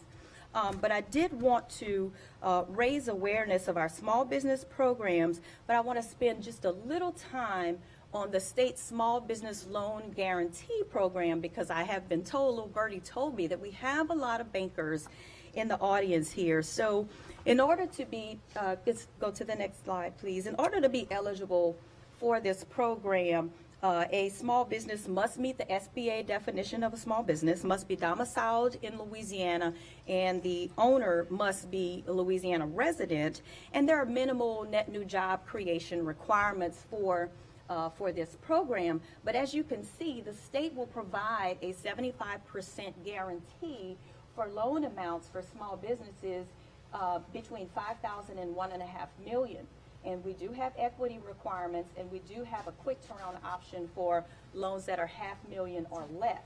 And so we do what we can at the state level to help fill the gap, access to capital for businesses, and the opportunity zones will, in our opinion, we believe the opportunity zones will ignite and catalyze further investment in Louisiana small businesses. I do want to highlight and give a shout out to some of the participating Acadiana banks in the Small Business Loan Guarantee Program. So Farmers Merchants Bank, Farmer State Bank and Trust, First National Bank, Home Bank, Rains State Bank, and Citizens Bank of Ville Platte, which is now Investar. So those are just a sampling of the banks in our Acadiana region that have approached the state with a small business partner to take advantage of this program. All right, so I did want to leave everyone with some resources on opportunity zones. LED has a landing page on our website for opportunity zones as well as our small business programs, and below are some national federal government resources that we have found at the department to be extremely informative on opportunity zones. So at this time, I'll turn it over to our first panelist, Ms. Heidi Melanson, who will cover the services offered by the UL SBDC and how those programs better position small businesses in Acadiana for opportunity zone eligible investments. Heidi. Good afternoon, everybody. Like I said, I'm Heidi Melanson. I am the director of the Small Business Development Center here at UL Lafayette. Probably telling you what we do in a nutshell is probably one of the hardest training that we have to put out there, because typically we're out there educating people about all of the programs, anything it does to do with startup, expanding your business, acquiring a business. So talking about ourselves is the hardest part because it's so broad and it's so general about what we do. So I'll just kind of start with who is the Small Business Development Center and how we're able to offer our services at no cost to the public. So SBDCs, it's a national program, and we are funded through SBA, a cabinet position, under U.S. Small Business Administration. I think the program funding kind of fluctuates from year to year, and our budget goes up and down with that as well. And I think right now we're about $130 million across the United States. Well, when that equates for Louisiana, that's a very small amount that we get because it goes according to our population. And what's great about it, our money is matched with Louisiana economic development funding. So what's great about it is we're able to offer our services at no cost. And I can't leave UL Lafayette out of it because we are UL Lafayette employees. So that's our little dysfunctional family. But what's great about it is it's a lot of resources that's available in our community that's at your disposal. And technically, I report to the dean of the business college. And so we have great professors on staff here at the university that has a plethora of disciplines in the business. And we're just actually practitioners in the community doing exactly what they're teaching every day. So just when you look at that, Louisiana, we're able to host about 7 centers throughout the state. I cover 8 parishes of Acadiana, and that's with 3 people. And so it's challenging in some cases, but we work on one-on-one basis with our clients. but we also offer training. And I can tell you at this point, where we are, since I've been with the center as 2005, all of our parishes are rising up to the challenge of economic development. And on the books right now, I think I have training events that are going to span the 8 parishes. So we are going to be going all around, because I can tell you, as long as I've worked here, I've never seen the cooperation from the outer parishes like we're seeing now. And so there's a huge push for rural development, and that's really exciting. And what we heard today from Opportunity Zones, we're just going to have a stronger foundation for our small businesses to do a lot better. So I think I told you a little bit about how we administer our services. And we're here part of the Light Center. So as Monique had said earlier, this is a UL Lafayette building. This is economic development, and we've got some great resources that are available to the public. I think my next. As you can see, I'm not the best PowerPoint person, but, and I told you there's 1,100 SPDCs. So that's the beauty of the network, is there's a huge amount of strength across the state. And there are some really great dedicated professionals that are in our network. They come from private sector. Some of them are just starting up. So it's really evolved since I've gotten involved in the network, and just really enjoy this work and really helping business owners introduce them to what your taxpayers are, your tax dollars are actually funding, so that you can expand your business and really be strong. I'm going to go back and forth because, like I said, we do assist entrepreneurs in all stages. I see anything from somebody has an idea, they're a startup, but SBA does task us. We're a very metric-based organization which has evolved. So capital is our #1 goal that we're graded on. If we're not actually securing capital in any which way, it could be owner's equity, it could be loans, then that's not necessarily a high-performing center. So that is very important in our network. And so, of course, we work from bank referrals, we work from economic development organizations refer clients to us. And I have to brag about Acadiana. I think in our network, we're kind of the envy of our SPDC network, because we have a really great entrepreneurial system that's from macro side to micro side in getting you that help that you need, whether you're starting that business, expanding, or using tax credits. And we have a great referral network between all of the entities, and very proud of what I've seen in the outer parishes as well. But as far as we do administer a lot of the programs from our 2 funders, and that's what's holistic about our services. I'm going to try to stay with my PowerPoint. But I'm just going to start, I think, my next one. Okay, one of the things that we do with our clients in terms of business plan development, that's probably the hardest thing to conquer with business owners, because a business plan is something different to everybody. If you go into the bank, there's only one which way to do that. And when we are working with a client, we try our best to really give them a strong foundation in developing that business plan and using market research. And that's something a little different, and what we stress in them, and like give some substantive information to that plan. If you're going to try to convince a banker to loan you $1 million, believe it or not, people will walk in, they want to go to the bank, they want a McDonald's drive-through, they want a #1, and they want $5 million.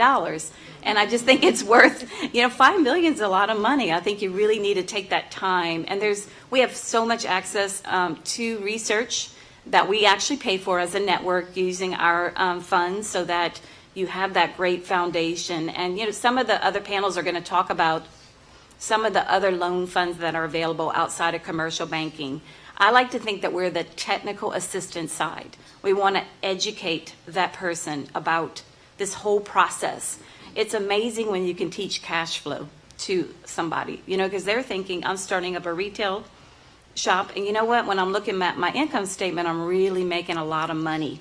But when you really show them how money is a locomotive and it's moving through their business, by the time they get to that 5th month, they say, oh, well, where's the money to buy my fall wardrobe or what have you? They don't realize how money actually works. And what's really impactful is when you can see the light bulb go off in their mind, and they really don't have access to a lot of this information. I mean, true story, I received a telephone call from a client out of our area, in the River Parishes area, and that probably is in the New Orleans network. But it was a startup through 8-9 years. They grew it to where they were able to build a building, a $500,000 building, and they're renting to Smoothie King, and they've got some occupants. They really didn't know how to access additional capital for working capital. They had unforeseen expenses rise, a lawsuit going on with their contractor. Just be able to give them that education of how they can access some funds and in their ecosystem is impactful. I think I'm going to move on from there. And there again, I'm just going to brag about our award because I think that was $19.3 million that we were able to help our clients secure in capital, whether they were using bank funds or microloan funds. Okay, so SBA, our funder, some of the programs that are, I call my counseling holistic counseling. And when somebody walks in my office, I want them to know everything that their tax dollars pay for. So the SBA programs, how can we be creative in using the loan guarantee funds? And my job is to educate you as to how we can use the SBA guarantees out there so that you can secure the funding. There's a lot of misnomers in bank financing and how to get money. Do I need a down payment? What is collateral? Why do I need collateral?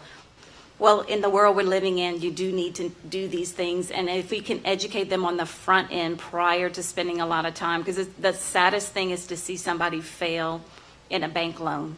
And sometimes poor planning is the number one reason why they fail, or they undercapitalized. If I could have got them before they went to the bank to educate them as to how we could have structured the loan, is so much more impactful than on the back end. They're calling me and saying, I'm failing. It's really not a lot I can do at that point if I could have caught them on the front end of the loan. So some of the great programs that SBA does, if there's any bankers that use the 7A loan fund and also the 504 loan that's also used for long-term fixed assets. Some of these we use, and as Mandy referenced, the LED loan guarantee program, sometimes we'll use them together. So there is a little creativity in banking and using some of these programs to unleash some capital that business owners are looking for. But outside of that, there's also other programs that business owners can access in terms of government contracting. There's a huge push for exporting. Any type of education that we can do coming from the federal government, we want you to know about it. Some of the contracting programs that are out there, and we work in conjunction with Louisiana Procurement Technical Assistance Center, Hub Zone certification, 8A business development program, which is a mentoring program for government contracting. There's also the service disabled veteran-owned business, and then we also have woman-owned small business contracting program. In addition, our Veterans Business Outreach Center does a lot of entrepreneurship training for veterans in our area as well. We hosted one here last July in the summer, and it was very well attended, and we're looking to do that training in the outer parishes as well. But I wouldn't be amiss if I wouldn't talk about Louisiana economic development programs as well, because I spent a lot of my time in some of those programs because I think they're very exciting. One of probably the main vehicle that is offered is called the Small and Emerging Business Development Program. That program is a technical assistance program that is funded by our state. These are funds that are distributed throughout our state for technical assistance. So if you've got these are matching funds to help you with marketing, website development, business consulting, and lots of great information and education that can be used. We do peer-to-peer learning with this as well. It's something we bring business owners together once a month, and there's lots of peer learning going on. That's a fund that I like to disseminate, and I'm trying to do my best to get the money out into the parishes. And I can't have to mention Evangeline Parish because we've got some great things going on, and I'd love to duplicate what we're doing there in the other parishes as well. I know I got about 5 minutes. So Louisiana Contractors Accreditation, we have a huge push from our state for contractors, lots of education that's offered, and all of this is detailed on their website as well. And another program that Mandy also references, economic gardening. That's for our second stage entrepreneurs. Once you've reached $600,000 in revenue and 5 employees, that opens up a whole different level of technical assistance. That is, it probably equated to about 36 to 40 hours of intensive market research. We want to expand you outside of the state into other niche markets where we can maybe take your next code and expand. And then that's coupled through lots of technical assistance in helping you with SEO, market research, and you actually get live sales leads out of that particular program. Also, the state also has state contracting incentives as well. And two of the programs that you can simultaneously certify in, as well as the SCBD program, is the Veterans Initiative as well as the Hudson Initiative. Also for contractors, and I sit on the Disadvantaged Business Enterprise board right now with the Lafayette Regional Airport, and we do have a bonding assistance program for our contractors. So if you ever have an opportunity to work with the airport or even just contracting and you're looking to grow into the commercial realm of contracting, we do have our own bonding assistance program in the state.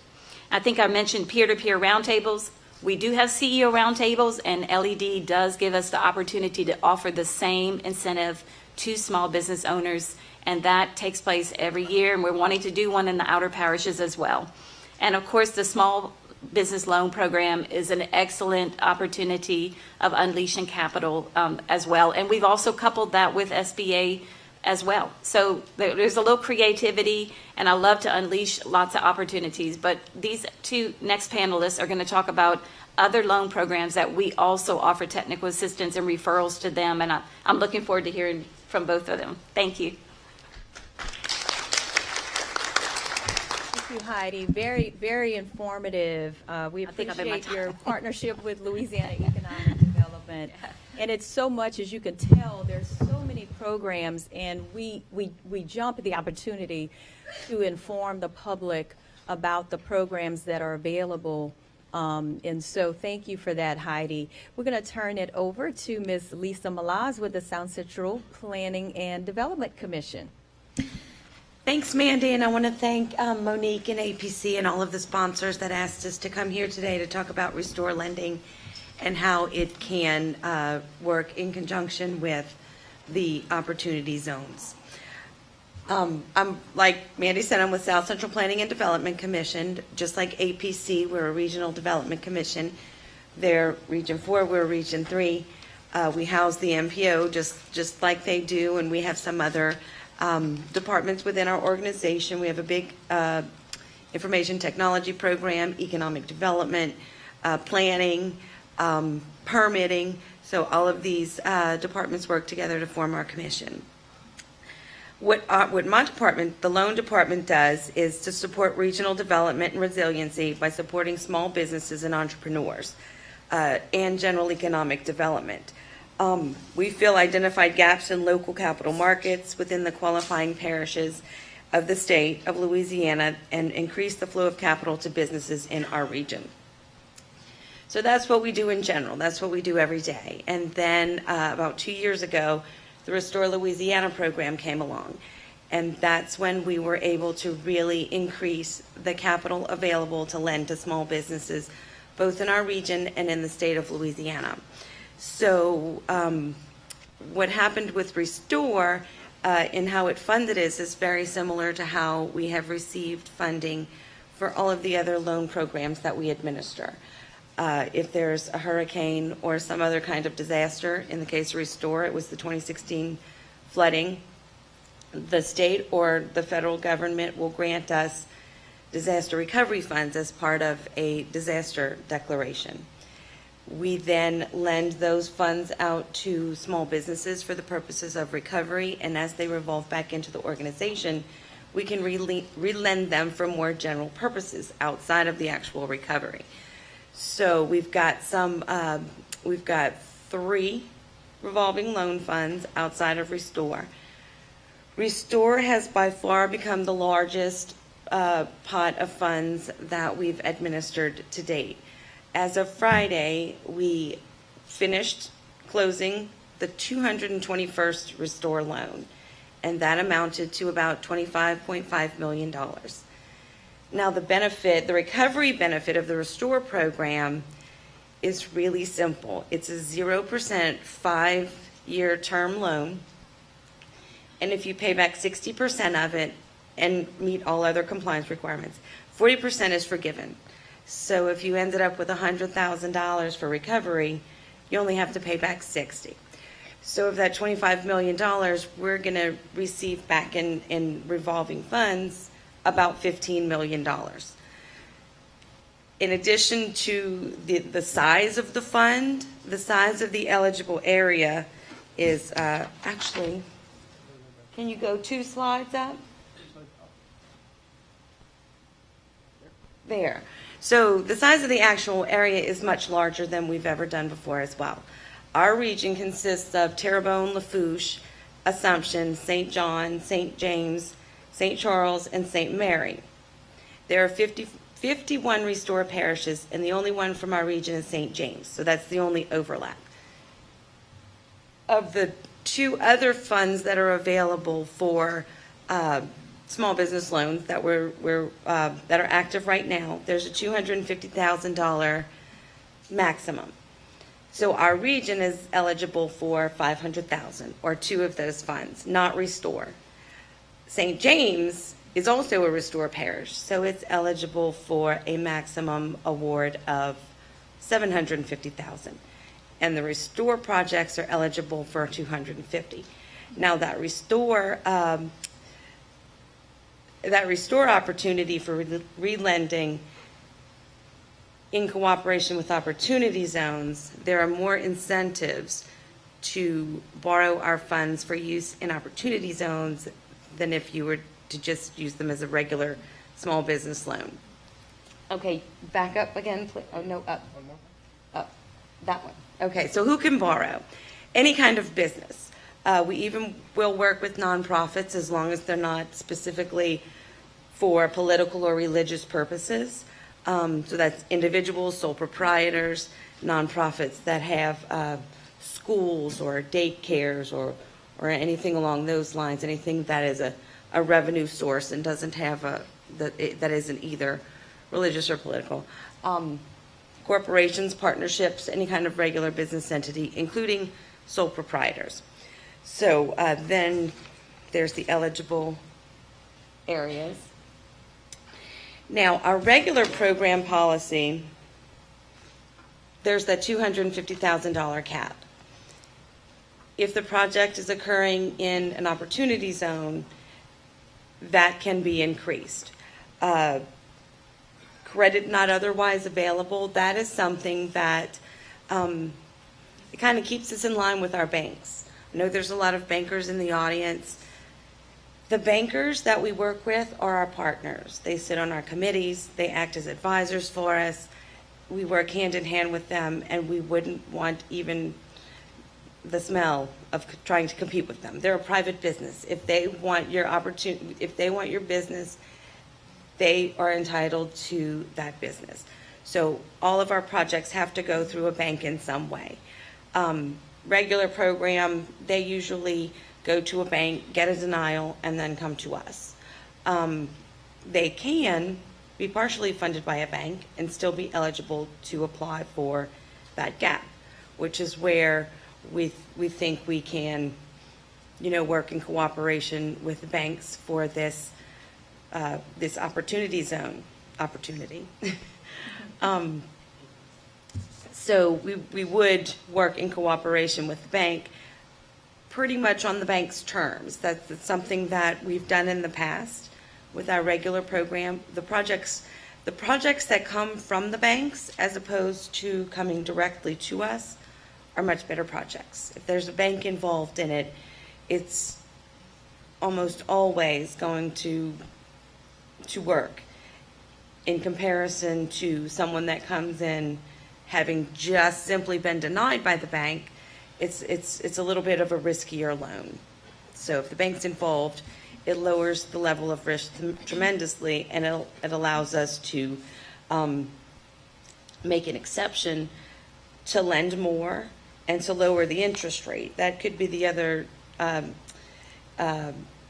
incentive to lending our funds in these opportunity zones that are restore parishes. All of which, by the way, Acadiana is a part of. Every Acadiana parish is both restore eligible, and then there are the opportunity zone census tracts where we can lend.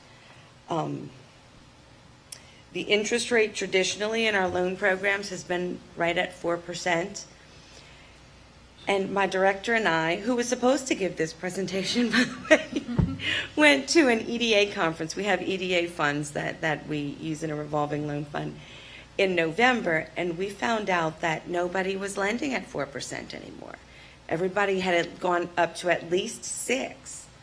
So we thought, wow, you know, we're looking for ways to keep these funds sustainable. Why do we continue to lend to everybody at 4%? So we changed the policy. I think Mandy talked a little bit about how we overhauled the entire loan policies within the last couple of months since that EDA conference. So we are allowing interest rates up to 7% in all the programs and lower dependent upon risk and whether or not they're in an opportunity zone. So the potential for our funds to be used along with opportunity zone funds allows for as low as a 4% interest rate and an amount that's higher than our regular maximum of $250,000. And the next slide just talks about the terms, and these are pretty standard. This was something that we redid when we redid the policy. It's a lot of tiny print, but the our board that approves all of our loans and makes all of our loan decisions tweaks these a little bit, but these are pretty standard kinds of terms. So the application, this is where our application. So we would require basically the same things that a bank does, the same things that our regular loan program applications are. Where it gets a little different for the opportunity zones is the bank letter. We would much prefer to have a bank participate and to come to us with the project than we would to have somebody come in with a denial, because the opportunity, the risk is so much greater if the bank is not involved. And with these being relatively large projects, there's very little chance that we'll be able to fund an entire opportunity zone project with a cap of $250,000. So there's got to be private investment and some other kind of bank or financial institution lending. And then underwriting, we underwrite very similarly to the banks. We use traditional lending principles, credit scores, debt service coverage ratios. We, along with the revision of the policy, we created an underwriting matrix. So there's a score that's given to each application, and that was created with help of one of our board members, who's also, he said, I'm not really a banker, I'm a back of the house guy. He's the guy in the back who writes all the policies. And he was very helpful in revising our policies and in coming up with this matrix tool that we've been using for the last couple of months. And you know, we present to our bankers the way that their bankers present to them. So we're using very traditional kind of banking principles. Collateral, it's got to be reasonable, but with these real estate deals, that's not usually an issue. It's when someone comes to us strictly for working capital that we have to look at other forms of collateral. And this is a good place to talk about stacking of all of these programs. The new markets tax credits, the opportunity zones, all these different programs, SBA, bank loans, private financing. A lot of those programs don't like to fund things like working capital, and that's something that people come to us a lot. So if there's a good project on the table and they're just short on some cash flow, that's definitely something that we could look at this restore funding to come in and do. The only thing we really can't do is provide the equity investment for federal programs like SBA, like USDA, but we can still be part of a project where those kinds of funding sources are present. So that's really the only thing we can't do is that equity portion of it. And then the Brownfields Coalition. We administer the RLF that the Brownfield Coalition in this area supports. So that's another thing, another part of that stackable opportunity in these zones. So we can use brownfields plus restore plus opportunity zone funds, any of these federal programs, private investment bank opportunities, and stack them all. And that's kind of what we're looking to do with these restore funds.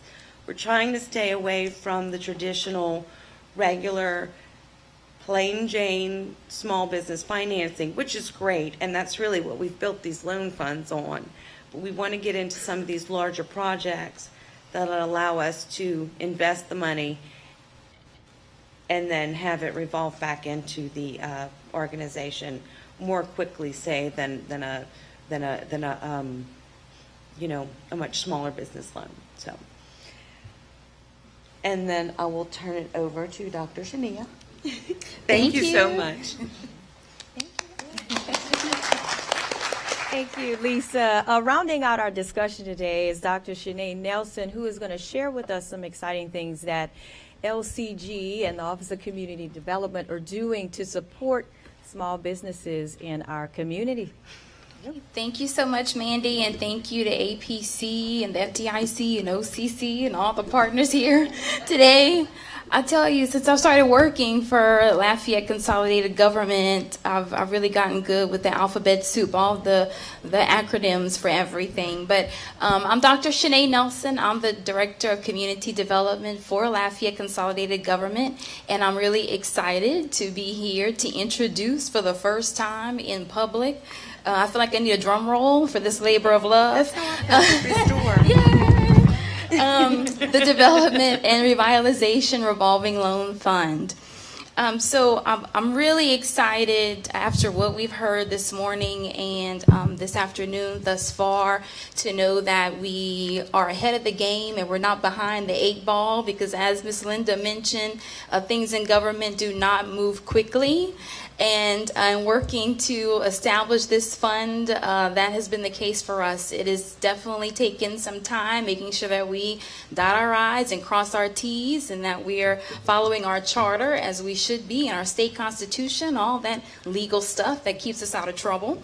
And so, just to let you know about the role of community development here in Lafayette Parish, we're comprised of 3 divisions, one of which is housing and federal programs, which I'll give more details about, as it is the arm that's really driving this for LCG in our area. But we also have the human services division, which includes our housing counseling program. We also have 3 senior centers, the Greenhouse Senior Center, the Senior Art Studio, and the Rose House Wellness Center. And we also have an Arts and Culture Division, which houses the Hyman Performing Arts Center, the Acadiana Park Nature Station, and the Lafayette Science Museum. So we're very diverse. We have lots of fun within community development, all the things that we do. So within housing and federal programs, we are responsible for the HUD entitlement funds that we receive. We receive CDBG and home investment partnership funds annually. We do have an annual plan that we follow, and we're boots on the ground. We focus on the low to moderate income population, which is what I really want to hone in on today to discuss the groundwork and how this came to be and the target areas that we're really focusing on for the purpose of this program. And just to let you know that the priorities that we focus on for our HUD entitlement funds are affordable housing, number 1, infrastructure, and economic development. So we're excited about this opportunity for us to be able to strengthen our economic development arm for small businesses in particular in these target areas that have experienced years of disinvestment from public and private side. Sorry, my watch decided to join the presentation. Sorry.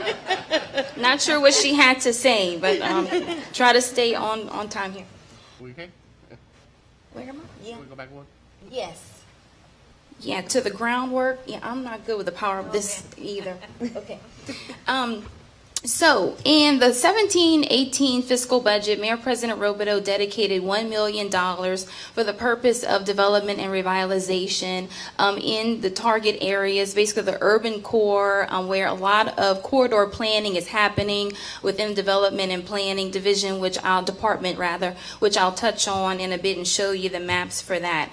And so that's really exciting, right? To have $1 million dedicated for the purpose of being able to assist small businesses, those who have skin in the game in these target areas, to help them enhance the work that they're currently doing, whether it be to expand, those businesses who are looking to relocate into these areas. So very excited about that, wanting to spur economic development in these areas. So during this time, with the help of Councilman Kenneth Boudreau, LCG began working with Ms. Linda Gabriel from the FDIC and Ms. Scarlett Dupleshin from the OCC. I have to give them their shout outs. They're awesome. And together we coordinated the 2017 Interagency CRA Officers Roundtable. It was the first time that we were able to come together with nonprofit agencies, public agencies here in Lafayette, with local banks to talk about CRA, what it means, what it looks like, and how we can connect what the needs of the community are with local banks who are wanting to meet those needs of the community through CRA. So it was definitely a priority to involve the financial institutions in learning more about the target areas and the work that's happening and the needs that exist there, and how CRA investments can build economic development in these areas. So that quickly led to, in 2018, we coordinated a small business forum for small business owners to share resources available, which I'll touch on in a minute, and those that we plan to use as part of the revolving loan fund. So in an effort to establish a public-private partnership, Mayor President Robideau reached out to local banks to discuss CRA and what that looks like here in Lafayette, and their possible participation in the revolving loan fund, by either giving financial contributions to the fund or in an advisory capacity. And I see a number of banks who have participated in those forums, those who've been in those meetings. Thank you for your support. I'm not going to call anybody out, but I see y'all back there. But thank you for your support. And as you'll see, we're still working, but definitely this wouldn't be possible without their support and their help. So thank you in advance for that. Okay, next. So just to go over the purpose of the revolving loan fund, LCG, through its development and revitalization loan section, will invest non-federal funds to stimulate business revitalization, create or retain low to moderate income jobs, promote economic development, and enhance neighborhood vitality and commercial enterprise within the city of Lafayette by making loans available to businesses. All loans funded by participating financial institutions must qualify as a community development activity under the Community Reinvestment Act. So we actually included this as an appendix, the CRA fact sheet, in giving details about what CRA is, what qualifies as a community development activity, as part of the criteria, to make that very clear that that is a priority for us in these funds, and that's really how this all began and the foundation upon which this was built. So we're excited to, first of all, learn more about CRA and how we can work together, but happy to be able to embed that into this program. So to give you an idea of the areas that we're talking about, these maps are up from development and planning to identify the low to moderate census block groups, the corridor planning areas, in the I-49 corridor planning areas. If you're Lafayette people, if you're not familiar with all the work that's gone into the work with I-49, the Evangeline Corridor Initiative, the Catalyst projects that currently exist, that a number of them are starting to take shape and are getting started. There's a lot of momentum there in these particular areas, which is why we chose these target areas for this program. So specifically, The areas we're talking about are Simcoe Street, pretty much all of Simcoe, the Simcoe corridor, University Avenue, and McKinley Street, and also Surrey Street. So really the urban core of the area, which definitely pulls in a number of opportunity zones for sure. And so moving on to the next slide, it's another map just to give you another idea of what's happening with the neighborhood coteries and the associations that have really taken shape, and a number of them have gained a lot of momentum with neighborhood plans, with grants that they've received, with projects that they're establishing on their own, and they are starting to engage with the small business owners in those areas in looking at what their plans are, long-term, short-term, whether it be with expansion. It seems like we've discovered that there are a number of home-based businesses that may be interested in coming out of the house and actually having a location in one of these areas. And so there's already a lot of momentum taking place, and this is an opportunity for us to capitalize on that. And I just want to mention that we are really focused on aligning the work that's currently taking place with what we're doing with the revolving loan fund. So that's really important to us with aligning what's going on. And the next map, just another overlay, just showing the urban core and just really bringing home the need for public and private investment. And I just also want to mention that in community development, the housing rehab programs that we offer, first-time home buyers programs are really, this is where it's at. This is the foundation that we focus on with the low to moderate income population in Lafayette. So in talking about eligibility, so the loan recipients may be individuals, public organizations, private organizations, or other legal entities. Recipients must have authority to incur debt and fulfill the purpose of the loan. 100% of the ownership or outstanding membership of the applicant must be U.S. citizens or legal aliens admitted to the U.S. for permanent residence. The applicant must be located in or willing to locate to the city of Lafayette or the unincorporated area Lafayette Parish. And nonprofit organizations can also be eligible, but they must generate sufficient revenue from their venture to cover debt. So I think that's something unique that we definitely want to learn more about, maybe tap into to LGMC possibly, and how we can have a better understanding of how that may work. The loan purposes. The loan can be used for the acquisition or purchase of existing businesses, business construction, conversion, enlargement, repair, modernization, or development, purchase and development of land, servitudes, easements, rights-of-way, building, facilities, leases, or materials, purchase of equipment, machinery, furniture, fixtures, and inventory, startup operating cost and working capital. We are not counting out startup businesses, revenue producing nonprofit ventures, and any reasonable fees that may be associated with the closing of the loan. And I should say, loan purposes not allowed. Not trying to confuse you here. That's loan purposes not allowed are purchasing land or constructing businesses for real estate investment, any other kind of passive investment opportunity, using the loan for a use not approved by the loan approval group, which I'll talk about the decision-making authority, locating or relocating outside of Lafayette Parish, supporting any illegal activity or any sin business, as someone mentioned earlier, I like that term, and improperly licensed or zoned use. Those cannot be used for the loan. So regarding the application, the information required is pretty standard.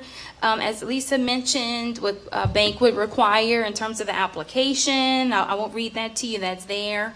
But what's really key here is the technical assistance that we will be requiring for applicants. And we expect that a number of the applications and applicants that will be applying for this loan opportunity will definitely need services from LSBDC and Heidi and her team to prepare a business plan, financials. It's a really great opportunity to connect small business owners with resources that are available that they may not know are available. So we're looking forward to that partnership and being able to do that, and also with the Money Smart program from FDIC, and being able to enhance that as well. And particularly the plans we already plan to work with neighborhood coteries and in the target areas to begin promoting the revolving loan fund program to business owners in these areas. So we're at the point where we're wanting to reach out and vet businesses who we know are very successful, would possibly be interested in expansion, be interested in facade improvements, to be proactive in doing that and in working closely with the neighborhoods that surround those businesses.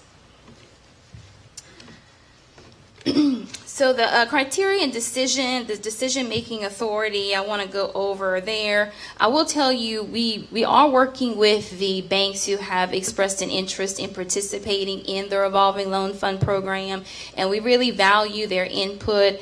As LCG, we are not a financial institution. This is the first time we've done something like this to be housed at the local government level. So we're really are seeking and valuing their insight into the loan terms and the structure of this. So there are some things that we haven't gotten a final blessing on yet that I did not want to put on paper because I didn't want to get evil eyes from any of the participating banks in the room. So I'll just go and go over the basics of the decision authority and the criteria that we know will be in place.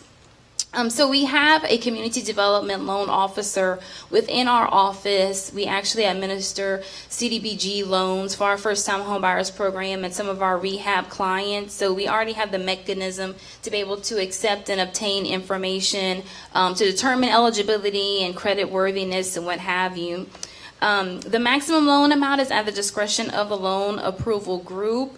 The loan officer will process the application, recommend approval or denial, and the loan officer's recommendation is forwarded to the loan approval group.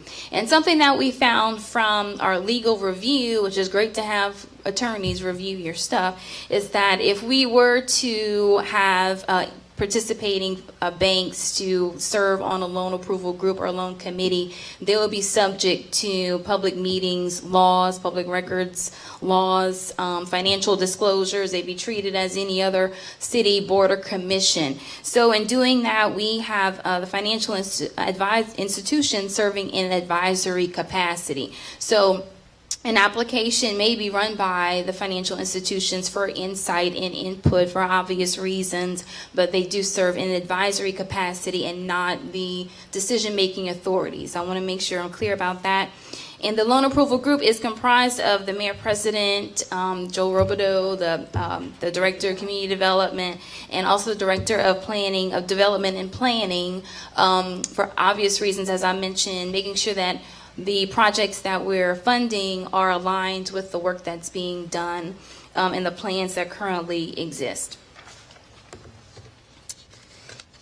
And in closing, so I found this on the Housing Finance website, and I thought it was really cool, and it really sums up what I have to say, is that the Revolving Loan Fund program is really a tool that LCG intends to use as a catalyst for economic development through public and private partnerships in opportunity zones where meaningful work is currently taking place on a ground level with engagement with community stakeholders. And I'll tell you, when we first started this process, opportunity zones wasn't a thing. Like, people were talking about it, but the designations hadn't happened yet. And again, this was, a 1.5 year long process to get to right now where I can even introduce this to you.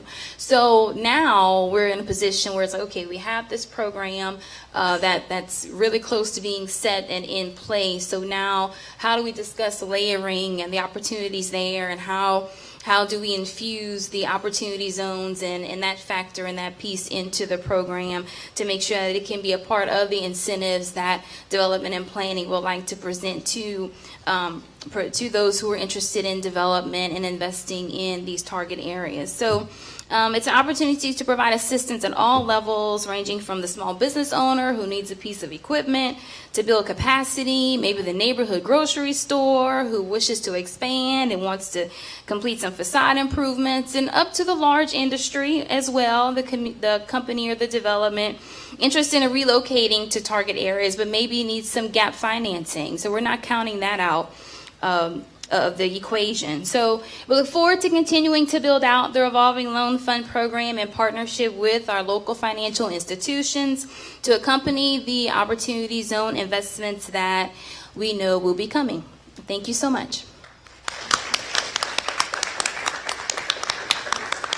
Thank you very much, everyone. That was most informative, and I hope that we shared some helpful information with you about what resources exist at the state level, regional level, and local level here in Lafayette that can be layered on top of the Opportunity Zones program to sort of catalyze growth and investment in Louisiana small businesses. Before we open it up for questions, I want to share something with you about the stats in the Louisiana Opportunity Zones that I found interesting and eye-opening, and really solidified the belief that we chose the right zones, the census tracts, and that these areas can stand to gain from the investment the most. In Louisiana's Opportunity Zones, there are 542,000 residents, 30,000 businesses representing 451,000 jobs. The poverty concentration on average in Louisiana's Opportunity Zones is 32%, compared to the threshold of 20% for being eligible for the program. And the median income for individuals in the Opportunity Zones is only $37,485, which is below the state's median average. So these are the census tracts that have been designated as Opportunity Zones, and these are the areas that need the investment the most. And so we feel very confident with the collaboration from local leaders that we chose the right 150 census tracts, and that we are optimistic about the future and possible investments. So that being said, I would like to open it up for questions of our panel. And if you are shy, then I will throw out a few softball questions. I know it's been a long day, and I know we loaded you down with lots of information.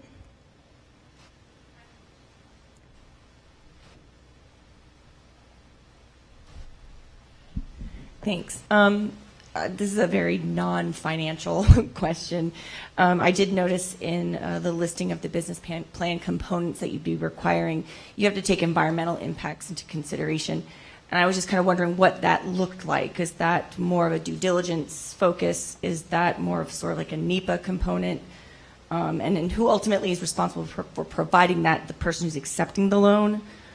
Yeah, they ultimately have to provide Yes, and we model a lot of this after how we manage our community development loans with CDBG, which, you know, do require environmental review on everything. And so that's where that piece came in. So that would be on the responsibility of the applicant. Yes.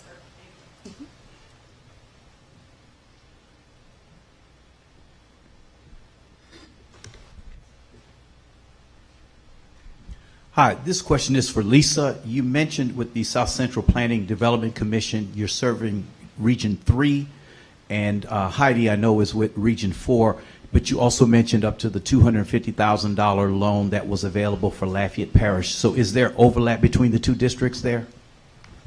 Only in St. James Parish. St. James is in Region 3, which is our South Central Planning Region, but it's also a Restore parish. It's eligible for Restore funds. So that's 51 parishes across the state, only one of which is in our South Central region, and that's St. James. Okay. Is Lafayette then eligible for? Lafayette is in the Restore. The only parish is not in Restore.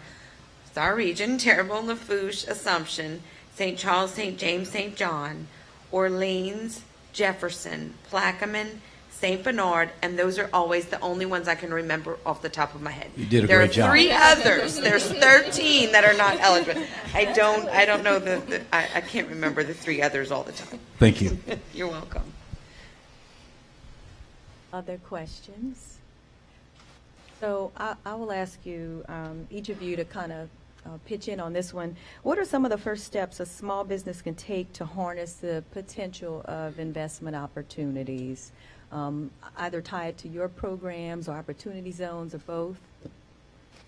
I think it's important for any small business to really be engaged in the community work that's taking place within the neighborhood. Again, as I mentioned with the target area that we're looking to focus on, there's a lot of work being done, and I know that those coteries and associations are working really hard to engage the small business owners that are there. And so that, I think that's the first step really in being able to just be engaged in what's happening outside of, you know, the business doors and what's taking place and what's taking shape. And so I would say it goes both ways. Yeah, I know that the neighborhoods are reaching out to the business owners that are housed, that are located there, but you know, definitely the small business owners should absolutely reach out to those within the neighborhood to be in touch and engage with what's taking place and the planning that's happening.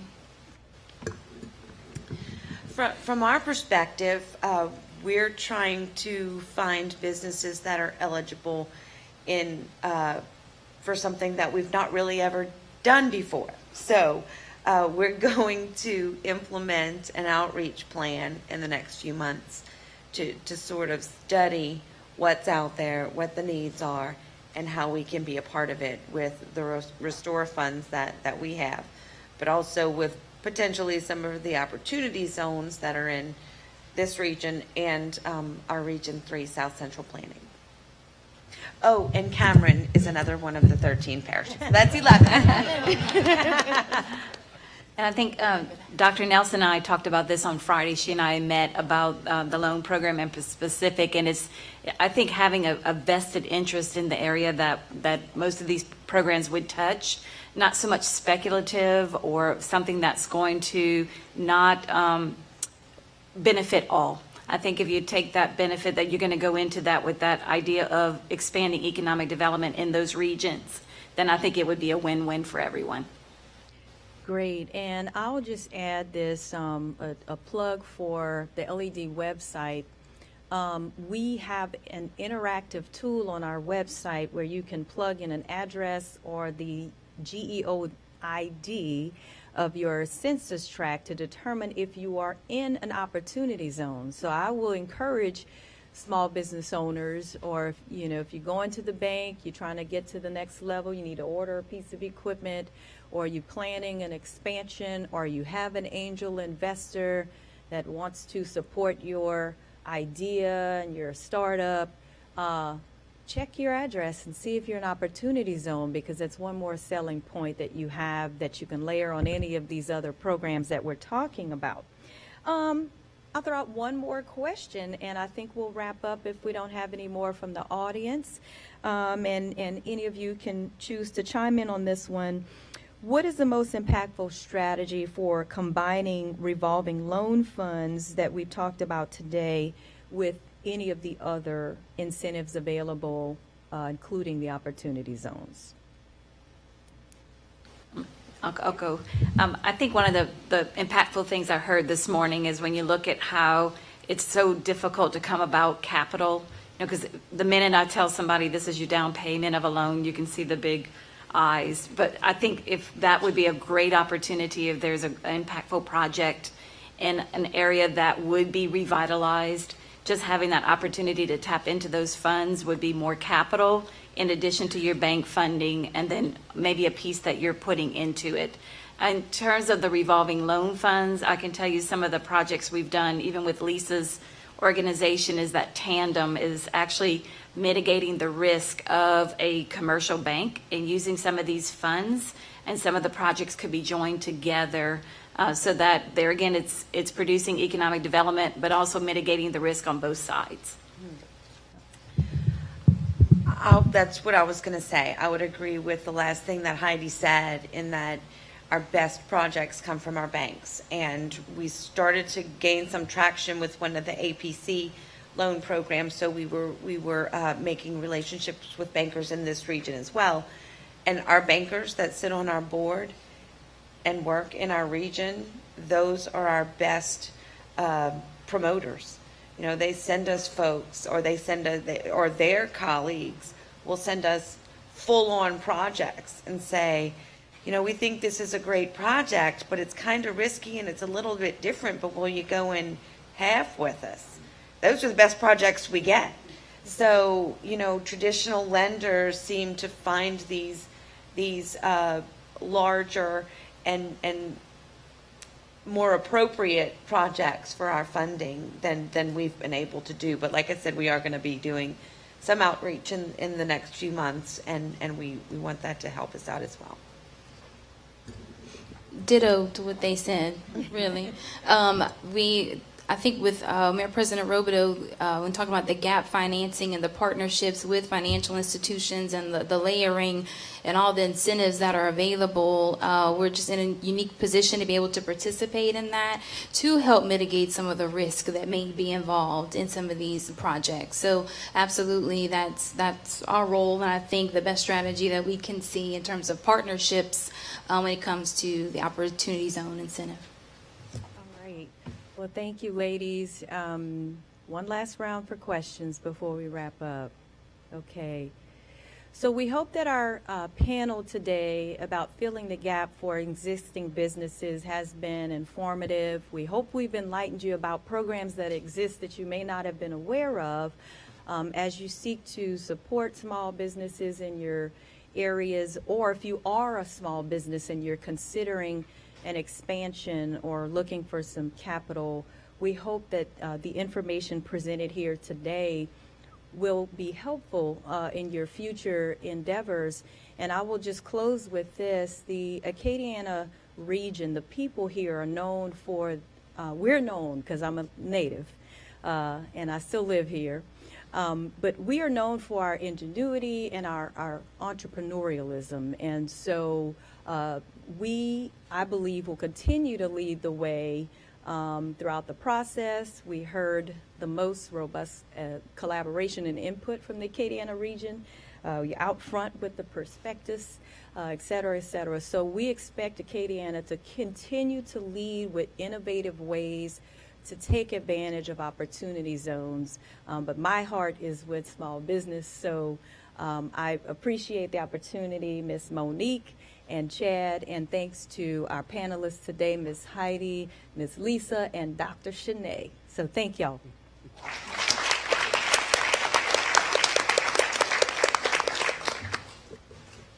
That was great. Thank you, guys.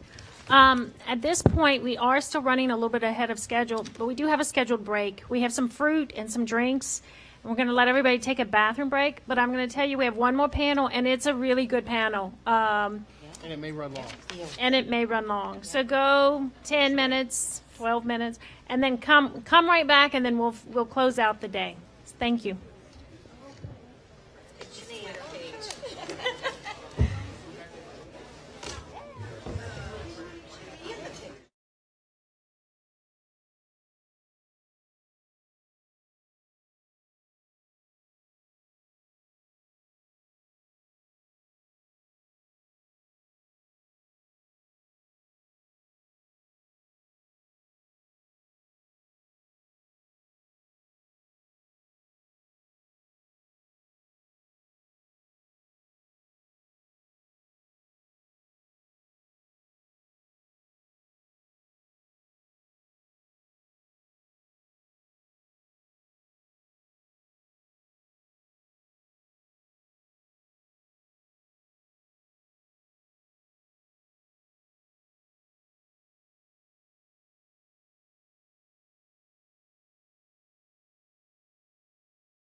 running through 2002.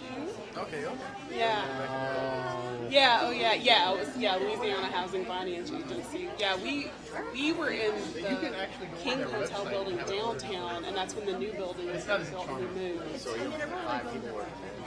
Well, no, we were in compliance, so we had well, we ended up getting a grant program too, so new people got hired for that, like in our little group. Nowhere. So we ended up being about 8. Who was the Helena was Helena Cunningham was the head. I like it. There, now we're talking my language. We figure out how to make Yeah, stuff that's that was already the fat interesting even more fat. There you so go. on this approach, how are you going to talk? How are you going to train on historic tax credits? Do what? How are you going to train on historic tax credits? Well, I mean, we just hit the highlights. That's what I always say. The point of this is for you not to remember any of it, just remember to call us. It's like if you hear historic building, like just call us. We'll figure it out. We haven't for you. done housing program. We're going to go ahead and get started with this last panel. And I want to thank each of you for hanging in there all day. This has been a long but good day. So give yourself a hand for hanging in here all day. Thank you. Thank you. So this panel here is leveraging revitalization tools in opportunity zones. With us this afternoon, we have Karen Pikey with Land Revitalization Coordinator for the U.S. EPA Region 6, Allison Sunders, Director of Tax Incentive, Louisiana Division of Historic Preservation, Charles Landry, Partner, Fishman Haywood LLP, and Bradley Swayze, Chief Operating Officer with Louisiana Housing Corporation. Chad, take it away. All right, I'm going to stand up. I'm a mover. I don't do well sitting. Okay. All right, let me lower this down for shorties. Okay. Next slide, please, Chad. So normally I would have to explain to the audience the elements of revitalization, but you guys know that already. You already know that you need to have a plan. You already know that you need to have a reuse. You already know all those things. And I'm actually thinking about changing this because I was noticing everybody using all these acronyms, the OZ, and I wanted to call it the Land of Oz. We're going to go, and I may change this to the yellow brick road, okay? Imagine a yellow brick road, a young Dorothy going down this road, and she wants to visit the Land of Oz and have her little pot of gold at that end. And as she goes through that, she says, you know what, I got this great idea for this property and nobody likes it. It looks ugly. Maybe it's an old, what's the name of that motel in Lafayette? The LUS Pay. The LUS Pay Hotel in Lafayette. And little Dorothy says, you know what? What can I do to make that LUS pay more? And so she says, oh, I need to find some friends. The Cowardly Lion. What was it? Scarecrow with no brain. And the Tin Man with no heart. I can tell you guys, y'all all relate to one of those characters, don't you? I'm not going to name names. I'm going to claim the Cowardly Lion who takes courage to take on a brownfield site. Come on, it does. Maybe a little bit of the scatteredness for the scarecrow, and it does take heart. You have to really want to do these. So next slide, please. Along with that, EPA offers a wheel of funding to go along with Dorothy down this road. We actually do assessment funding through grants. We do cleanup funding through grants, and we do a revolving loan fund through grants. And my colleague that spoke from South Central, Lisa, is it Lisa? Yay, I'm terrible with names. Lisa had explained what that kind of did. These are all programs designed to help Dorothy get rid of that ugly no-tell, hotel. No-tell?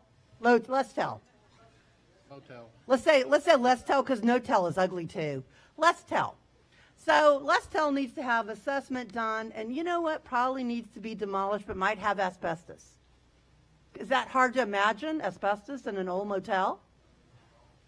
How about some lead-based paint? Maybe the roof was kind of crappy and it's been leaking, and my God, is there mold in South Louisiana? You don't have to have a leaky roof for that. Okay, we're just going to stop there. Just a riff, okay? And so someone, let's call this, again, I always forget the guy that does the brain thing. Scarecrow. I'm going to call Chad, that's you, man. You're the brains. You're driving this. He says, I got some help, Dorothy. I'm going to do the assessment, which he did do. He's in the process of doing. Okay, and now he's going to go over to, let's say Lisa. Lisa, I'm sorry, baby. You're going to be the 10 person. I want to be politically correct. 10 person. You've got the heart. You have revolving loan fund money to pay for that cleanup. If only you'll do that. If only you'll do that. Who else is left? It's the courage. Dorothy. I think Dorothy has her own courage. So maybe let's go ahead and say they do all that, and now we're on the way to Oz. Okay? We need let's call the other people, I'll say the lion is all you investors. Please have the courage. Have the courage to invest in the No-Tell Museum, because it could be beautiful there. After it's gone and they build it, and you know what, it's going to be grand and lovely. It's going to change that landscape, and it will make it beautiful like Oz. The bottom half of my chart here, it's multi-purpose, targeted brownfield assessment and job training. Multi-purpose is another kind of grant where we try and combine both assessment and cleanup, job training. I don't have time to go into that because I want to leave time for my fellow presenters.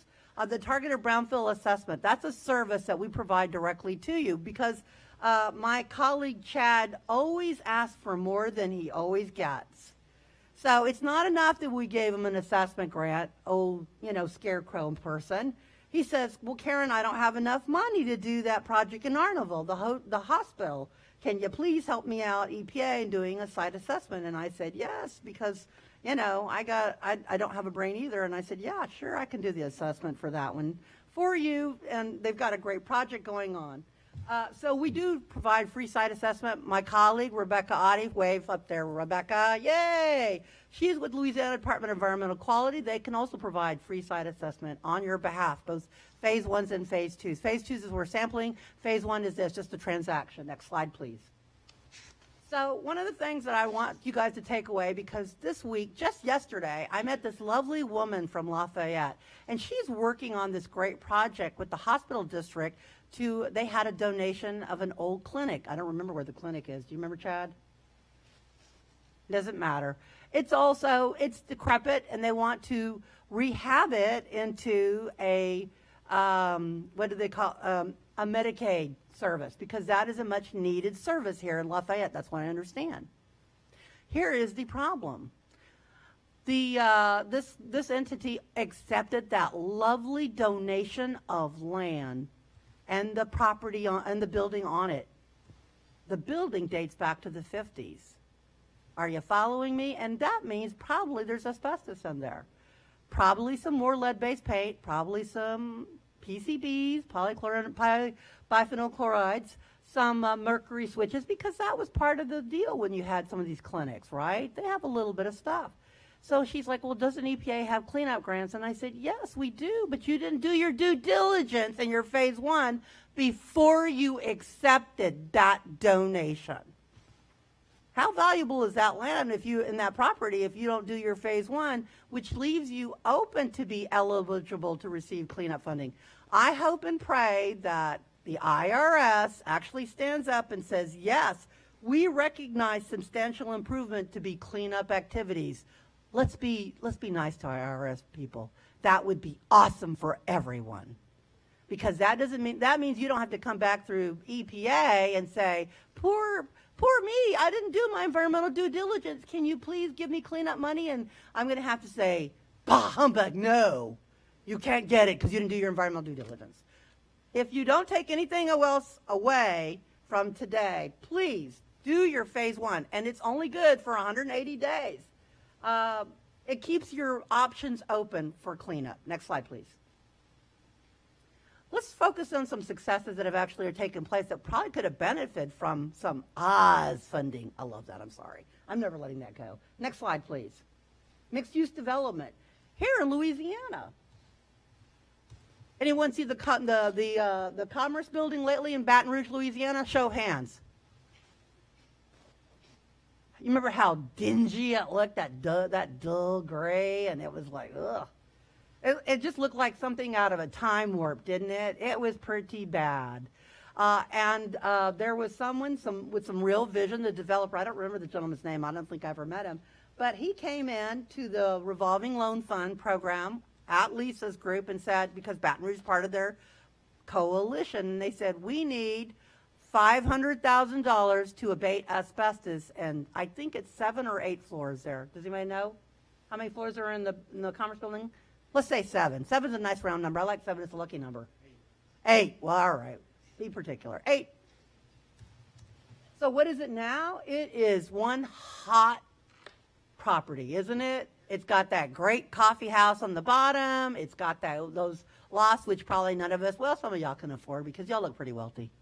But the rest of us, it's got, you know what? It's great. It's a great asset to downtown Baton Rouge. That would have been great, right? It's already done. Next slide, please. Okay, anybody been by the Tessier building?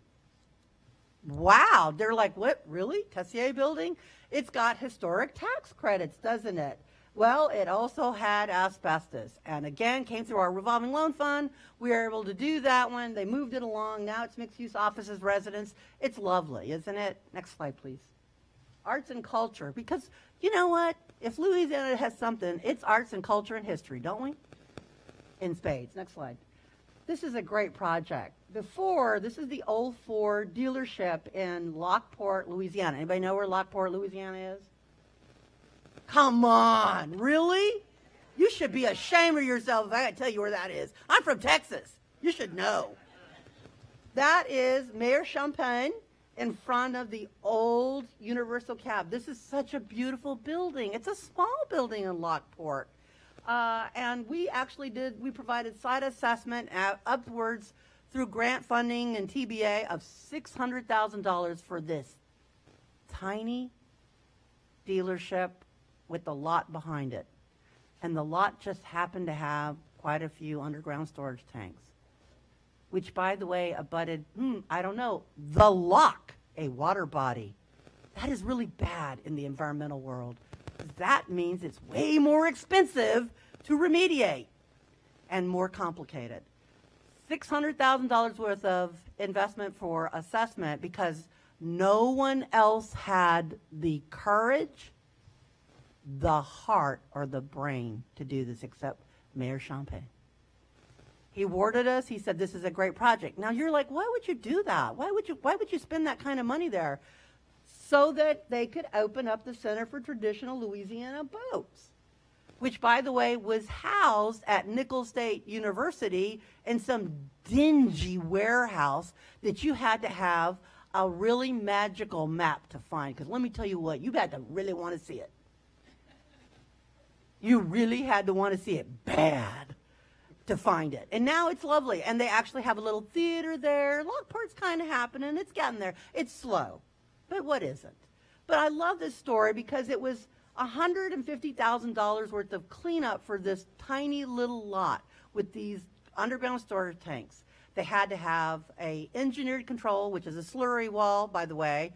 That's kind of expensive because that means ongoing maintenance. They had to actually deed restrict this, all just to have a museum there. But the museum is lovely, and it really captures your history. I wish that more people were going to Lockport to see this thing. We're going to talk about this, Chad and Monique, about how to promote y'all's tourism in this part of the world. But anyway, my point back to you is these are Oz kind of projects. And they went forward anyway because there was the brains, the heart, and the courage to do them. And I hope that you find that in future for some of our brownfield projects that come across your desk or that come across your attention, please. Thank you so much.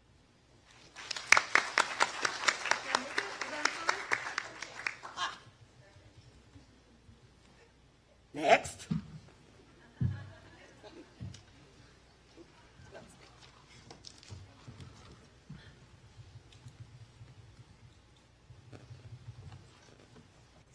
Hi, everybody.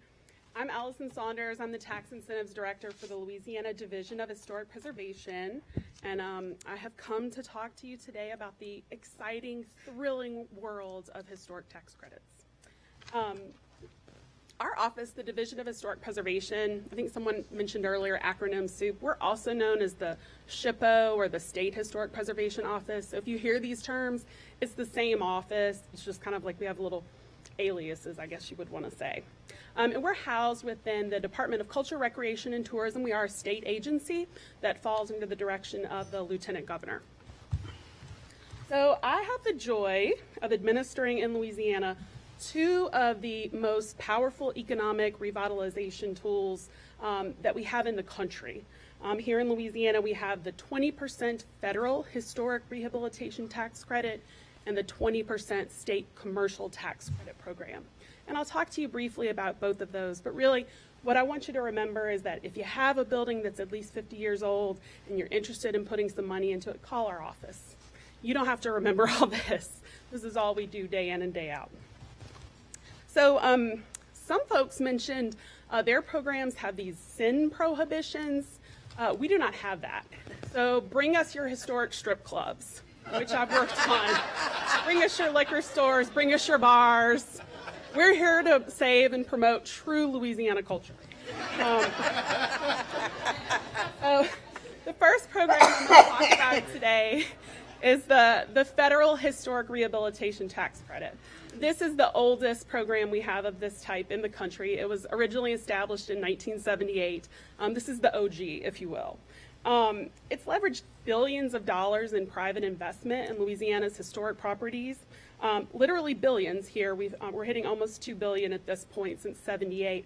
And just in the last year alone, we had, I think, a combined, it was $581 million in direct investment in Louisiana's historic buildings. So that's something we do very well here in Louisiana. In fact, it's something we're the best at in the country. So you hear often that Louisiana's on the bottom of every list. This is something that we're at the top of. And that's because we have great investors, we have great infrastructure, and we have people that truly love and realize the importance of their historic buildings within their communities. This is a program that's jointly administered by the Internal Revenue Service and the National Park Service. And we at the state level act as the liaison between the applicants and those governmental entities. Next slide, yeah. So this program exists to drive investment into the historic downtown cores and historic districts of communities. It offers a direct dollar-for-dollar return in the form of tax credits. So that's much better than a deduction. So instead of just lowering your tax rate, this is actually a dollar-for-dollar credit. And the credit itself is 20% of all your qualified rehabilitation expenditures that go into the building. So this is going to be everything that's permanent and structural. The description I often hear is that you take the building, turn it upside down, shake it, and everything that stays attached is basically a qualified cost. It does also include some soft costs. So if you're working with attorneys, architects, those fees can be rolled into your development costs. You can also get credit on that. And the one thing I do always advise is that with like any tax program, make sure that you consult with your tax professional to ensure that you're able to utilize this credit if you do earn it. And so here you'll see a map of the National Register of Historic Places districts here in Lafayette. That's the area that's shaded in the pink, you can see. So we have the Freetown, Puerto Rico Historic District. Just kind of highlighted that one. And so this credit is available for those buildings that are located within National Register Historic Districts and also those buildings that are individually listed within the National Register of Historic Places. So you can see some examples here. And then on the next map, you'll see that we have this great tax incentives maps that shows you the different layers. We'll get into some of the other ones later, but the stars also show all the buildings that are individually listed in the National Register. So what are some things you need to keep in mind with this program? What are the restrictions? What are the parameters? Well, first and foremost, your projects need to be commercial in nature. That is, they need to be income producing. So that could be rental residential, that could be commercial, it could be industrial. Any of these uses would be qualifying. See previous note about strip clubs and bars, etc. They do have to be listed within the National Register of Historic Places or individually listed within the National Register. And they do need to remain income producing for at least 5 years after the building is placed in service for you to get the full value of the credit.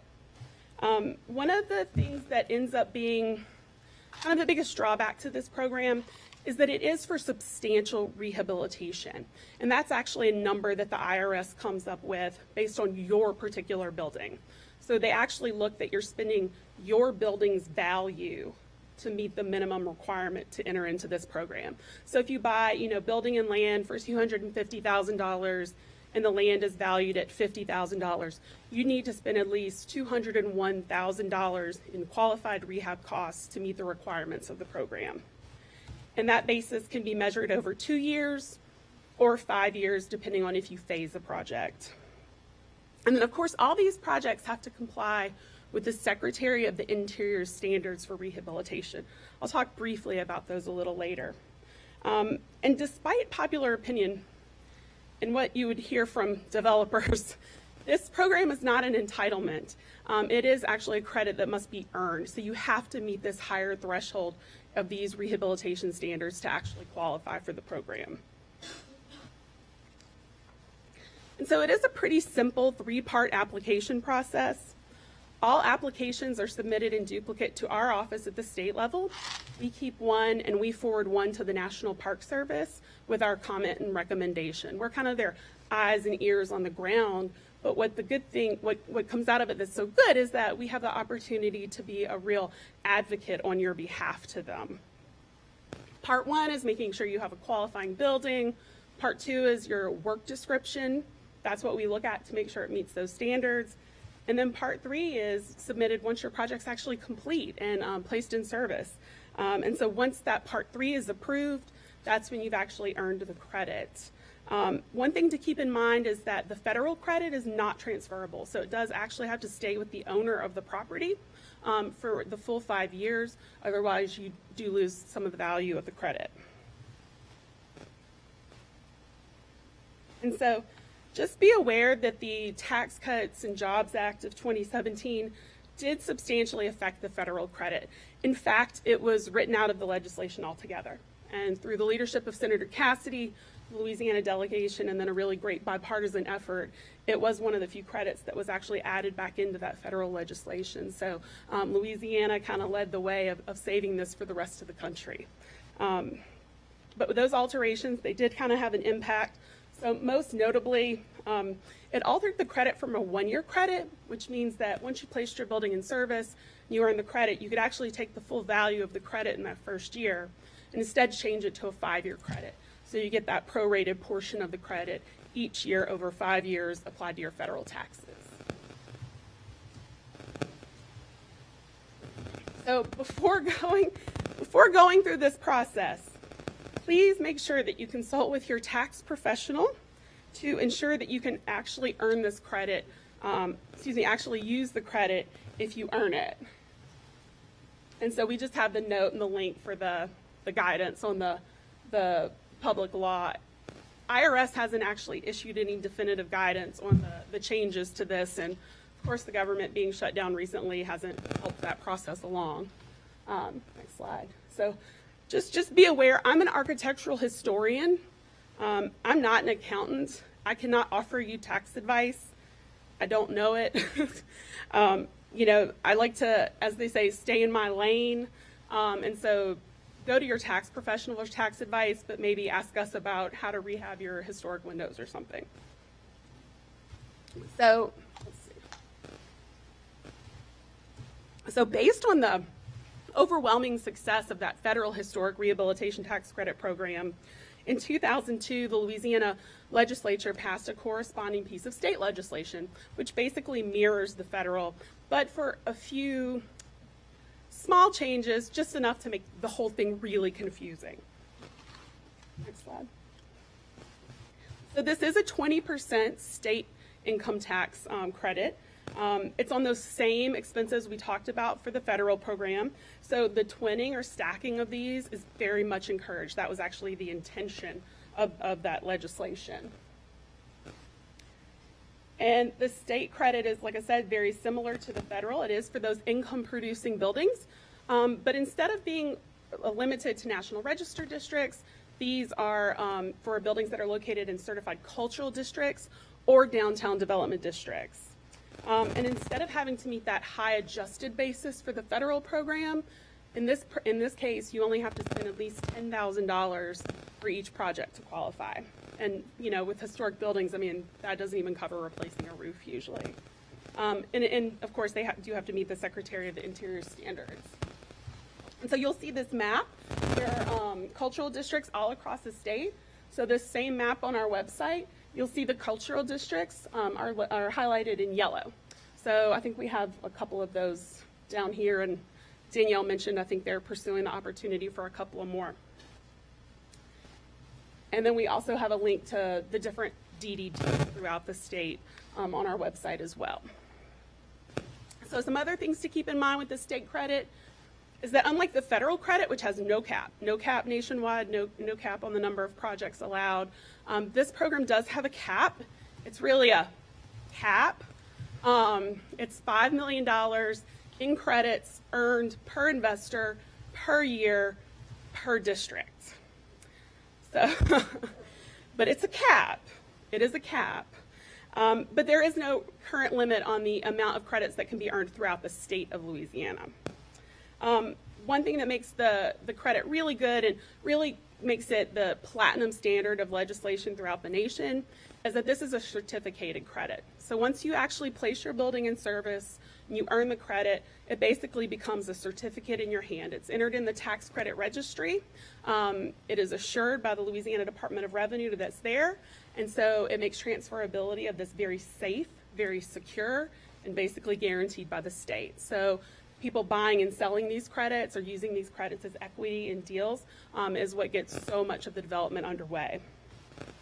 And I'll just say that our legislation has been used as a template for a lot of other states, and I'm giving like Texas side eyes because theirs is like copied from ours word for word. It's good. And so the same application process you'll see with the federal on the next slide. It's the same kind of 1, 2, and 3. However, the buck stops with us. Instead of it having to go to the National Park Service, it does just stay within our office. And then I mentioned the standards, the Secretary of the Interior standards for rehabilitation. With both of those programs, all projects have to conform to those standards. And so there are 10 basic standards that ensure that the historic character of the building is maintained, but you're making it compatible for your new modern use. And then sometimes you'll see that these terms are kind of used interchangeably, but they are actually defined. We follow the rehabilitation standards. And the standards apply to the interior and the exterior of the building, a little different than what you might see with your local regulatory historic district commissions. And that they apply to buildings of all shapes and sizes, from a 30-story skyscraper to the teeny tiniest little, like shotgun on the bayou. And then we do have a wealth of information available on our website, on the National Park Service's website, about interpreting the standards, some common pitfalls, things like that. And I have quick examples, might go through just one. So this is like kind of your dollars example of stacking the federal and state credits. So 800 Louisa, New Orleans. It was a little corner store in the Bywater. It was built around 1860. The balcony had been removed in the 40s. We could see this from Sanborn maps. And then it was renovated into an apartment and restaurant, or about 372,000 in QREs.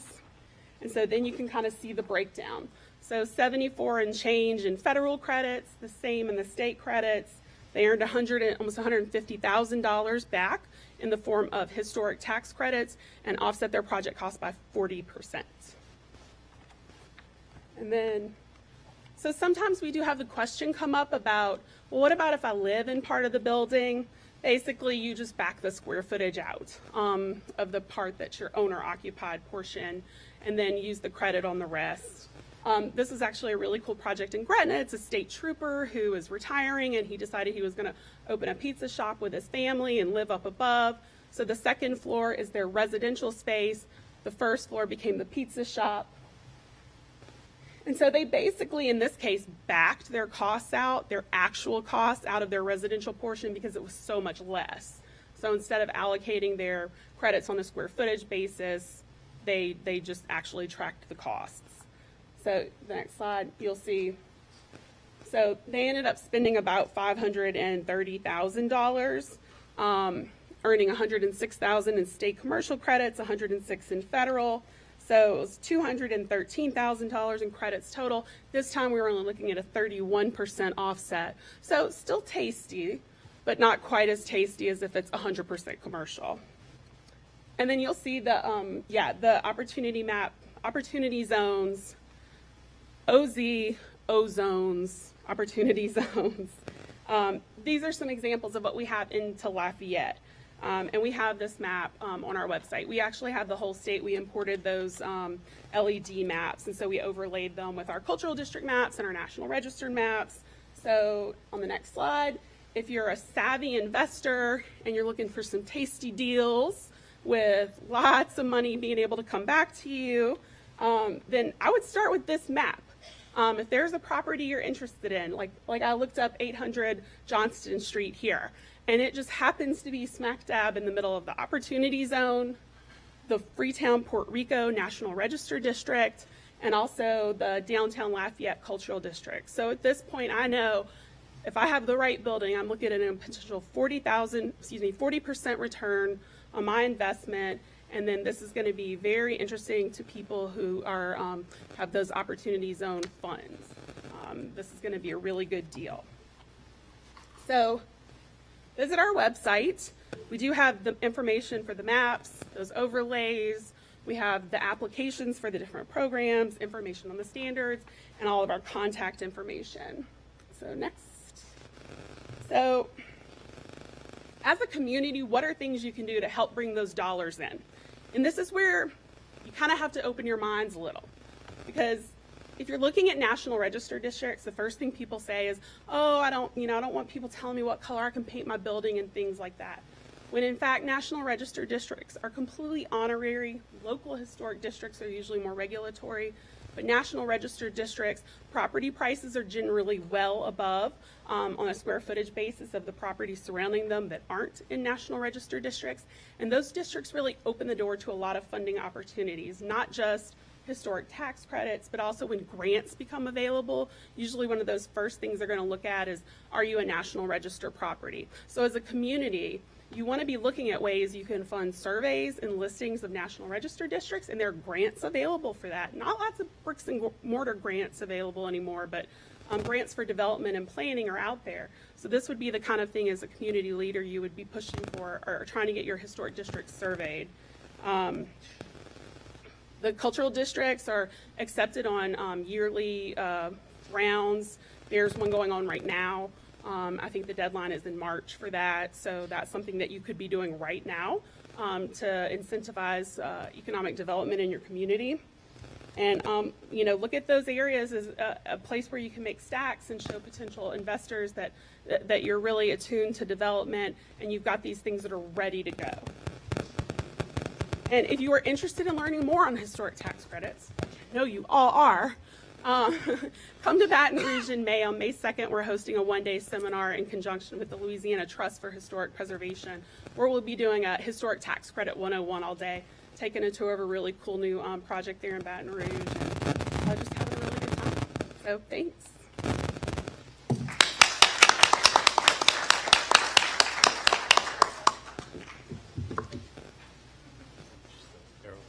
Thank you. Good afternoon. I'm going to give you the least complicated way of what I call filling the gap in projects. All of this information that you've heard today, dealing with geographic limitations and historic and colors and Oz and all of this, really does not apply to what I'm about to say. And I'm immodestly going to tell you, I think this is hotter in Louisiana right now than opportunity zones. All right? Opportunity zones are going to take time to understand that you're dealing with the complexity of the federal government. What I'm going to go through very quickly with dealing with economic development districts is the hottest component of development right now throughout the whole state of Louisiana. I have 20 of these going on. I didn't even know there was such a thing as the Louisiana Association of Assessors. I was their keynote speaker because they're getting inundated by people talking about economic development districts. What it is nothing more than a special taxing district. It's local government, all right? It's in a well-defined geographic area that the governing authority, which I will get into who that is, makes a decision as to where it would like to create an economic development district. It is no different than any sort of special district like school districts, fire districts, community development districts, art development districts. It just so happens in Louisiana, happily, in most other states, we have the opportunity to create a special taxing district for economic development. As broad as that term is, in your mind, that is how broad you can establish these and what you can use them for. Now you can see there have been all kinds of other very special taxing districts in other creative places, but I want to focus on just economic development district. The idea is there are two components in Louisiana. We're blessed with two ways. Can y'all hear me? Thank you. Two ways of using an economic development district, all right? One is if you can get a governing authority to allow you to use the incremental tax created as a result of a development within an economic development district, you can use incremental tax. Please do not refer to these, hey Mayor, nice to see you back there, as TIFs, okay? As soon as you say TIF, there'll be 10 or 20% of the people you talk to are going to have some negative reaction, and the negative reaction is because they don't know what they're talking about. So we want you to know what you're talking about, and what we're talking about are economic development districts that as a mechanism for financing, you're using a portion of what would otherwise go to the city, for example, or a parish, the incremental amount for a project, okay? Now that's kind of hard to do. Mayor up there, Joel's going to say, I need my money, all right? I've got more need than you do for your project. So the incremental piece of this is kind of hard to get unless your project is really juicy. It really is going to create a lot of jobs, a lot of benefits, like Cabela's and Bass Pro. Even the state threw in on those projects to make that happen. We use all of the city's money, all the state's money to get the Hilton, the Capitol Center Hilton in Baton Rouge.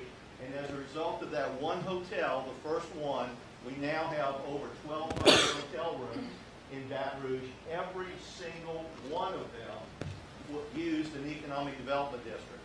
All right? This is hot, it's available, and you should know about it. The second piece is what you really need to focus on because it's easy.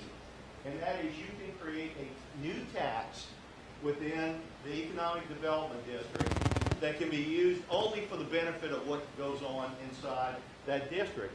And so it's a real easy sale unless they're iced tea people and they don't want a project across from River Ranch here in Lafayette. It's the only one I know that's ever been defeated, by the way, because all you're doing is taxing yourself.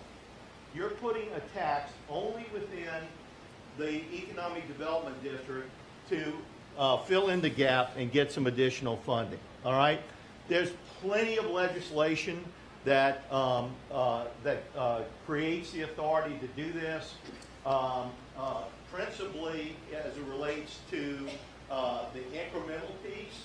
But as we found out in the Cabela's case, which I was involved in, we made a mistake. How many lawyers are you going to find that says that loud? We made a mistake because both in Gonzales or Cabela's and in Livingston, everybody wanted to throw in their taxes. They wanted it so bad that the school board said, I'll give you an increment on my tax. The sheriff department, I'll give you an increment on my tax. And all this happened, and both those projects went forward until this guy in Livingston said, no, you can't do that. If the tax was levied for a specific purpose, it can be only used for that purpose. And we went, yeah. So what did we do? We went back to the voters, and 83% said that where there was a tax for the sheriff, it could include economic development. Where there was a tax for the levy board, economic development. 83% in Gonzales, 87% Ascension. We'll never do that again. All right? It's too hard. So what we do is focus on undedicated taxes, property or sales tax, which goes into the general fund, or dedicated taxes, which again, y'all, in Lafayette Parish, LEDA has a dedicated tax for economic development. It's very unusual. All right? So here's what authorizes, all you want to take pictures and materials, you to do the incremental piece, but this isn't relevant, and please don't go read these things. They're very, very complicated, but the bottom line is it's politics, and whether you can convince a governing authority to allow you to use some portion of their undedicated sales tax. And the reason why I'm focused on sales tax is in Louisiana, virtually all of our property tax is dedicated. We have never done an economic development district using property tax. All right? It's always been on sales tax, and it has to be undedicated. All right? So now, however, this is where the game's played with the new tax. And you can levy up to 2 cents of new tax within an economic development district. It's only on businesses in the district. That can be sales tax. It can be hotel occupancy tax. You can have 5 mils of property tax. But you never want to do property tax because the whole purpose of this is that, and they attribute this to Huey Long. It wasn't Huey Long. It was Russell Long. Don't tax you. Don't tax me. Tax the guy behind the tree. And the whole idea of an economic development district with new sales tax is that you're taxing someone else. It's the person who's driving into the district and buying something. All right? If you put property tax on, you're taxing the businesses in the district, and that gets reflected in their prices. They don't like that. All right? So you go to a hotel in the French Quarter, and they tell you that the hotel is $350, and you get your bill, and it's $412 because they have all this tax stuff that they add. That's the point. You as a consumer, you've got to, they tell you it's $350, but there's a booth parade this, there's this, that, and the other, and it's handled the same way. It's collected just like any tax. It's a government body subject to public record, open meetings, legislative auditor, ethics code. It's the same deal. And I want you to look at this slide. Okay? Other than cash, all right, movables and product, you can finance everything on that page. Okay? We left about, gambling and this, that, and the other. There's no limitations by any of that. It's what the governing board, if the property is in the city council creates the EDD. If the property in the parish council, police jury does the EDD. It's not established by the developer. There is no application by the developer to form an EDD. The governing authority does that on their own motion, and all of this can be used, the money can be used. It can be paid directly for example, a project we have in Zachary, the city put in a roundabout. The EDD is going to reimburse the city. The money went from the city's coffers to build it. There'll be a reimbursement. It can be reimbursed to direct to the developer, and it can be reimbursed to contractors. That gets a little tricky. You have to negotiate a term. Typically, it's a length of time, but sometimes it's the amount of money. Sometimes it's the earlier or the later of both. So again, that's part of your negotiation. They're usually about 10 years. In 2008, a good friend of mine, Steve Terrio, was a legislator, but was appointed as legislative auditor. He was asked to, by the legislature, to look at the burgeoning economic development districts that were going all over the state. There were probably 20 of them at that time. And we all, those of us in the industry, thought he was going to kill us. And he came out and he said, no, these are good things, all right? But he told the governing authorities, hey, look, what you need to do is be proactive in terms of an economic development district as opposed to reactive. Instead of having the developer come to a city or parish and saying, I want to do this EDD, have the city or the parish, before that happens, decide under what circumstances do we justify or support the formation of an EDD. And most of it is typically what LED does in terms of its grants for new businesses. What are the jobs created? What are the taxes created? Are we going to create an incentive to do economic developments in an area that we want revitalization and the like? So it was a very good report. The final thing is they are going on all over the place. And I'm originally from Lafayette. I say this with some humor. When I was the chair of the Baton Rouge Chamber of Commerce, they asked me about how wonderful Baton Rouge is and go to the same place. And I said, I happen to live in Baton Rouge, but my home is and will always be Lafayette. And why? Because this has always been a town where there's been a cutting edge to virtually everything that's going on. LUS is a true culture here. The most successful EDD happens to be in Lafayette Parish, right on Louisiana Avenue. It's an amazing success story. And if those of you who want to know a little bit more about that, there's my number, give me a call.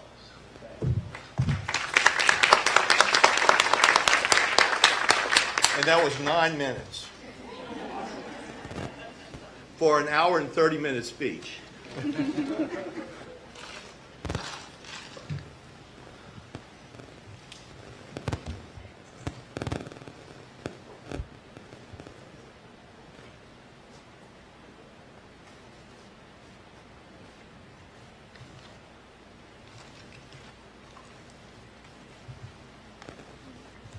Hello, I'm coming up, I think, in a minute.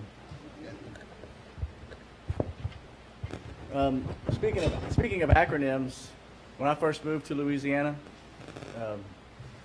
what was the name of the office building we worked in? The SOB. What agency did we work for? OCD. From the DOA. Of the SOL. Wow.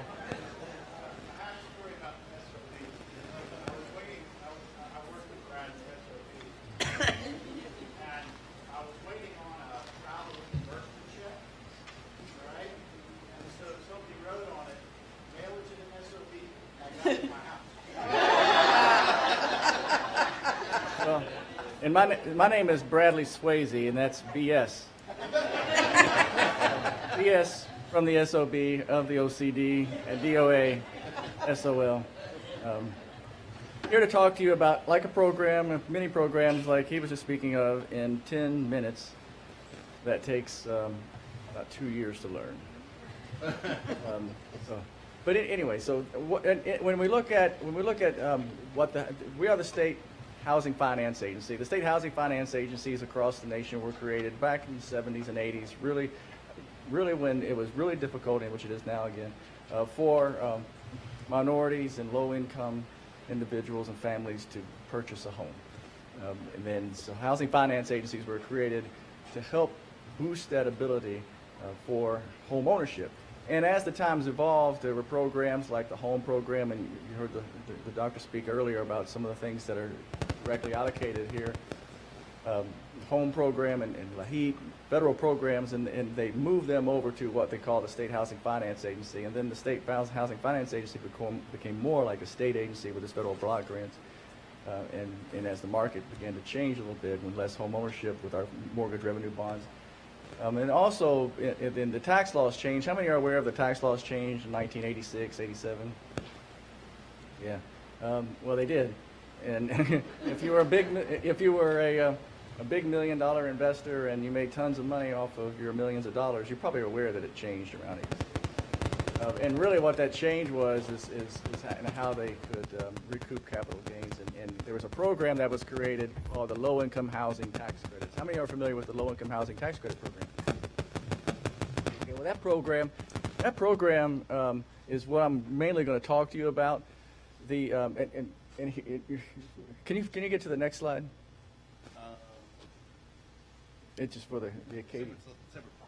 And that's fine. So, and I don't have a huge PowerPoint. I had a 33-page PowerPoint. It'll be sent up. You can look at it. Really, this 10 minutes of talking, what I really want to do is draw you into why affordable housing and investing in affordable housing is good, and how these opportunity zones are good in one way and different for us in another way. So when I say that, we don't want to concentrate low-income families in one area, especially in areas that are distressed already. We want to create opportunities for them to live in areas where there are opportunities, like hospitals and transient and malls, and where the income is high, the good schools and stuff like that. So we don't want to create concentration of housing. And so what we got, and you can't see it well there, but I think there's another map of the.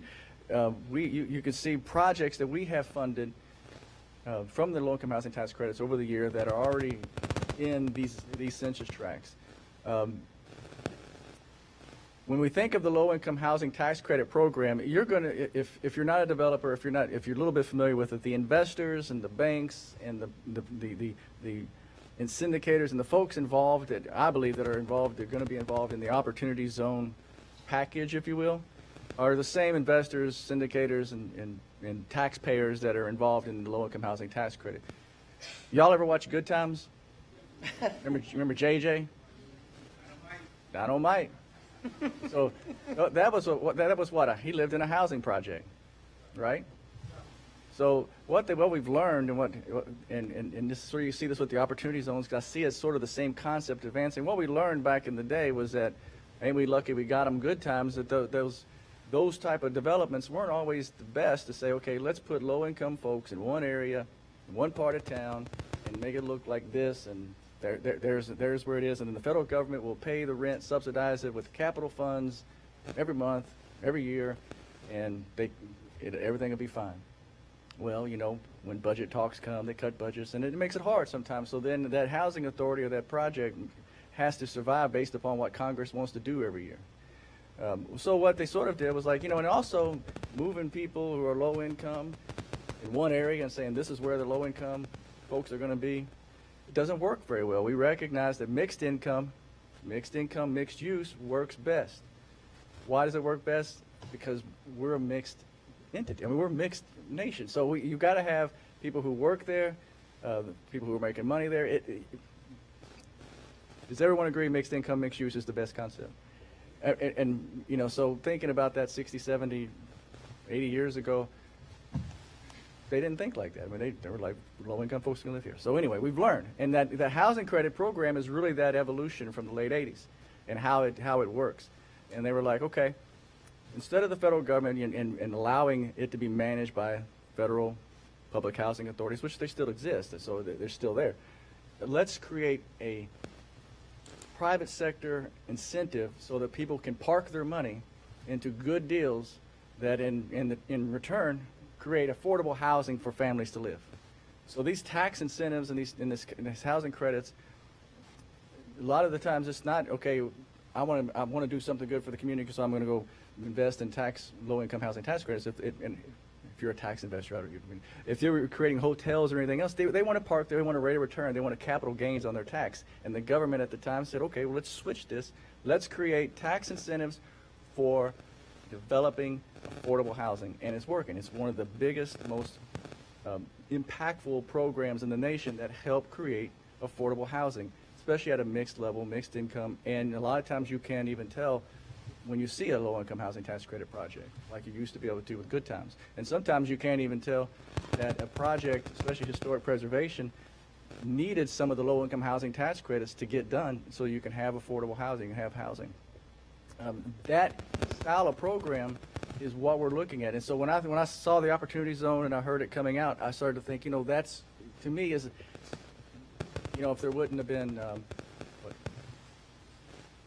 Cab Calloway, there might not have been Prince, and all this stuff, so you have that evolution. I think if there wouldn't have been the low-income housing tax credit program, there might not have been the Opportunity Zones. They're learning, they're evolving, and that's my personal opinion. And when we look at how are we going to impact these Opportunity Zones with the resources we have, I see it as twofold. I think from the mayor and the mayor president, from their point of view, we have to create a strategic plan together with the resources that the city may have, the resources that these Opportunity Zones will bring in, and then the opportunities of the week. Because we don't want to just arbitrarily start funding stuff and it's contradictory, or it's over subsidizing, or it's creating housing, condensed housing. We want to work in unison together. So, because here's the situation: we have 600,000. We actually have like 598,000 families that are renting in the state of Louisiana. I rounded up to 600. I'm going to round up the next piece too, because 53% of those 53% of those I'm actually going to round down. The 53% of those 53% of the 598,000 households in the state of Louisiana that are renting are rent burdened. You know what that means? That means they're paying almost 40, in some cases over 40% of their income. And it's really 30%, but we're in a more dramatic situation. So we have about 300,000 families that are renting in the state of Louisiana that are renters, 300,000 families that are paying almost 40% of what they earn for rent and housing costs. Okay. So you can see why the low-income housing tax credit program is important. You can see why the funds that the city parish gets and the funds that we have, so right now, in order to address the need for housing in the state just for renters, and I'm talking about homeowners who need their home repaired, I'm not talking about folks who just need a little bit of help to buy their first home, but just that population of 300,000 or so that are rent burdened, we need to create over 100,000 units that are affordable today to solve that problem. We're producing, just through our entity, we're producing about 1,100 units a year. So you can see why that strategic planning is important, because if we don't do it, the resources we have to solve and address these issues is much less than the need we have. And anyone agree? Y'all have an amen? Do you know this for sure? Yeah, I mean, it's for sure. I see HUD, you're right. We got problems.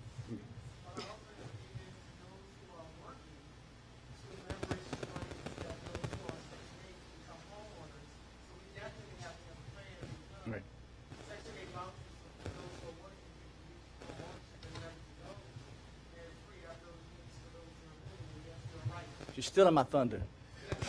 Now, wait a minute. And I want you to know I did not have people planted in the audience. But she's right. So when I think of the Opportunity Zones, what would be ideal is there's an investment, there's an opportunity, and there's jobs being created. And the private sector is creating home ownership. They're building subdivisions. They're building houses. And we're able to, through home ownership vouchers, we're able to. So we have folks to take that 300,000, to draw that picture for you. Some of that 300,000 folks and families that are paying almost 40%, some paying half of are paying $800, $900, $1,100 a month rent to live. We can put them in a home and have their mortgage and PIT, their principal, taxes, and insurance, less than what they're paying in rent.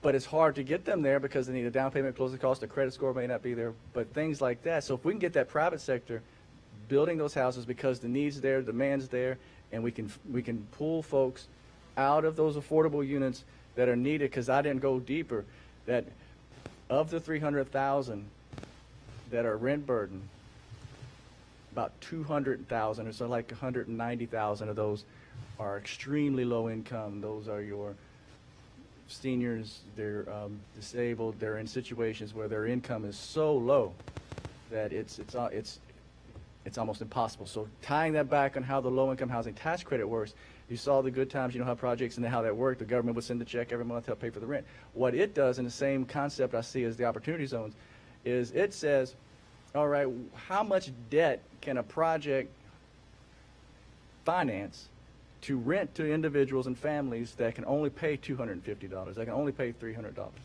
Well, that's really what the concept of the housing credit program. It doesn't come with a Section 8. There sometimes are, but it doesn't come with the payment from the feds every month paying the rent. It says, okay, we want you to rent to working families or extremely low-income families that can only pay $150, that can only pay $200, that can only pay $300 a month rent. And we underwrite that and finance that through the tax credit program, which is the same investors, the same syndicators, the same folks who are going to be purchasing the opportunity zone, right? They're going to be the same, probably the same group, so that they can earn that rent and not have a rent. In other words, they don't have a huge debt to pay. So back in the old days, it would be, okay, I'm going to loan you $1 million. You're going to pay me this much in a month on your mortgage payment. You have to charge a certain amount of rent in order to pay your debt, and that's the landlord issue. The landlord has now flood insurance, property insurance. They have operating costs that are skyrocketing that forces them to have to charge a rent just in order to make their operating costs. And a lot of times, and Louisiana is unique in this, and I learned this when I came here. Louisiana is unique in that it has a lot of small mom and pop landlords who at one time invested or got inherited those rental units with with the plan that this is going to help me retire one day. Well, then we had things happen like Katrina, Rita, Gustav, Ike, Isaac, floods, the BP oil spill. It was just yeah. And so and then Congress raised the insurance up, and so now what you thought was going to be an investment or something to retire to help put that family on a way to wealth building and poverty, getting them out of poverty, it now becomes a burden where they almost can't even afford their property because they can't charge the rents anyway. So we have that cycle, and so when we think of these opportunity zones, what I think is best for us is, and I was excited when Scarlett invited me down here. I didn't realize you guys had planned this far ahead. I was like, wow, it is. He said it best. I mean, this is forward-thinking, innovative, exciting stuff. And so what you have to put the pressure on us. We got to work together because we need to really create that plan that says, okay, if we're going to create affordable housing, if we're going to invest hundreds of millions of dollars in the community through these tax credits or through our home and through our CDBG or whatever it is, that we do it in a strategic way that maximizes the ability so that we can touch everyone involved. And in some cases, maybe it's putting points in our application, or sometimes maybe it's looking at a way that says, okay, we don't necessarily want it to be the opportunity zone area. Maybe we want it to be adjacent, across the street or somewhere located to it, or maybe we want to work with restoring an old piece of property, so we have the historic tax credits involved. Let's do this in an effort, and the nice thing that we can get to is, like, let's say in our plan we have 5 goals for this area, and that 5 goals is going to be, we want this area restored, we want this building saved, we want these many units created that does this, we want the properties and the investments to look this way because we want it to have the fabric of our community, right? SHPO, I used to work with SHPO a lot, and I was like, David Morgan was the SHPO, and where I'm from in Kentucky. And I was like, in 50 years, you're going to be dying in front of a Walmart saying, this is the fabric of our community, save it. And, right? Not me. I don't know. in 50 years. You can't make the deal work, tear it down. Like, we're not the chain ourselves of the building. All right. Well, maybe she won't. But he's like 50 years old, that's the fabric of our community. I was like, so what do you hate Walmart? What in 50 years you're going to be like these little chain stores? Because the little strip malls, especially down the highways, those little motels and stuff on the old highways that used to be, he would want to save those, right? But so I think it's what should come out for us is the point of contact with the mayor and the economic development with this group is let's create a strategic plan that harnesses our money with your goals so that we're investing in a way that meets what the community needs. It preserves the culture, the integrity, and also provides the services needed for the many of families you've got in your community that need it. That's it.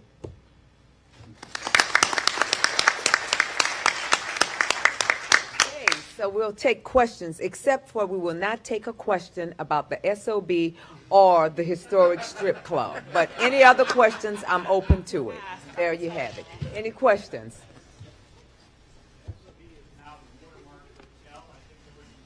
Well, we might need to talk about the SOB now.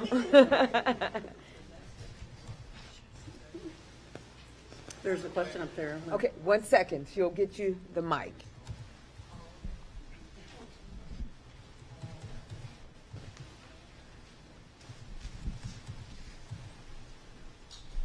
Up there.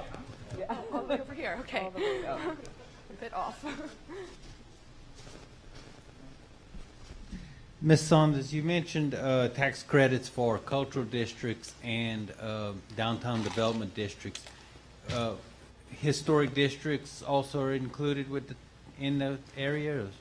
Well, we have two different programs, and for the Federal Historic Rehabilitation Tax Credit Program, the National Register Historic Districts are being individually listed in the National Register as the qualifier for that program. With our state program, it's buildings that are in the cultural districts or buildings that are in downtown development districts, but they work independently of National Register historic districts or even local historic districts. But a lot of times we have an overlap, and that's where you're able to access both credits. Okay, thank you. You're welcome. Brad, how do you see these strategic plans working in the respective areas that you talked about earlier?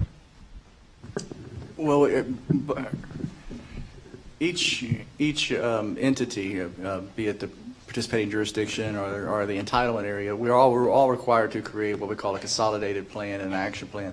I think that for me, what would be good is working with the doctor that was up here and us as we put together our strategic plan, our consolidated plan, annual action plans, that we do it in unison with one another. Allison, question, what's the difference between a cultural district and a downtown development district? That's a really good question. So downtown development districts are usually established by legislature. So there's legislation that decides where DDDs are. In certain cases, some communities with home rule charter have in the past established their own DDDs. But there are usually some kind of restrictions or tax functions that those have. Now with cultural districts, those were created with the idea of concentrating resources in areas that communities found to be sources of art or, food or places you really want to have these big hubs, so you're looking at these specific cultural areas. So when the legislation was actually enabled, it opened the door to the state commercial tax credit program, and it also offered the tax-free sale of original works of art. So it was kind of a two-pronged incentive. When we kind of underwent a lot of these tax credit haircuts and different tax benefit haircuts that happened in 2015. Unfortunately, the tax-free sale of work of art was one of the things that got trimmed. So with that one now, that's what I say, some of these things are just complicated enough, to make them, ugh. But so now you can do the local sales tax-free original works of art, but you still have to pay state taxes on them. Vendors have to pay that. So that's the big difference. And the cultural districts are actually established through application within a different OCD, the Office of Cultural Development. We're like the real OCD. But just ask the people that work there. But instead of being under the Division of Administration, like I said, we fall under the Office of the Lieutenant Governor. So different group. But those are the big differences. So with the cultural district, basically you save on state taxes. With the cultural districts, that's going to offer you a credit on historic buildings, a state credit on historic buildings if you rehab within that district, and then vendors can sell works of art where the people only pay tax for the local level. Thank you. Any other questions? Okay, so Charles, there's a question here. What is the best reason for establishing an EDD with new tax?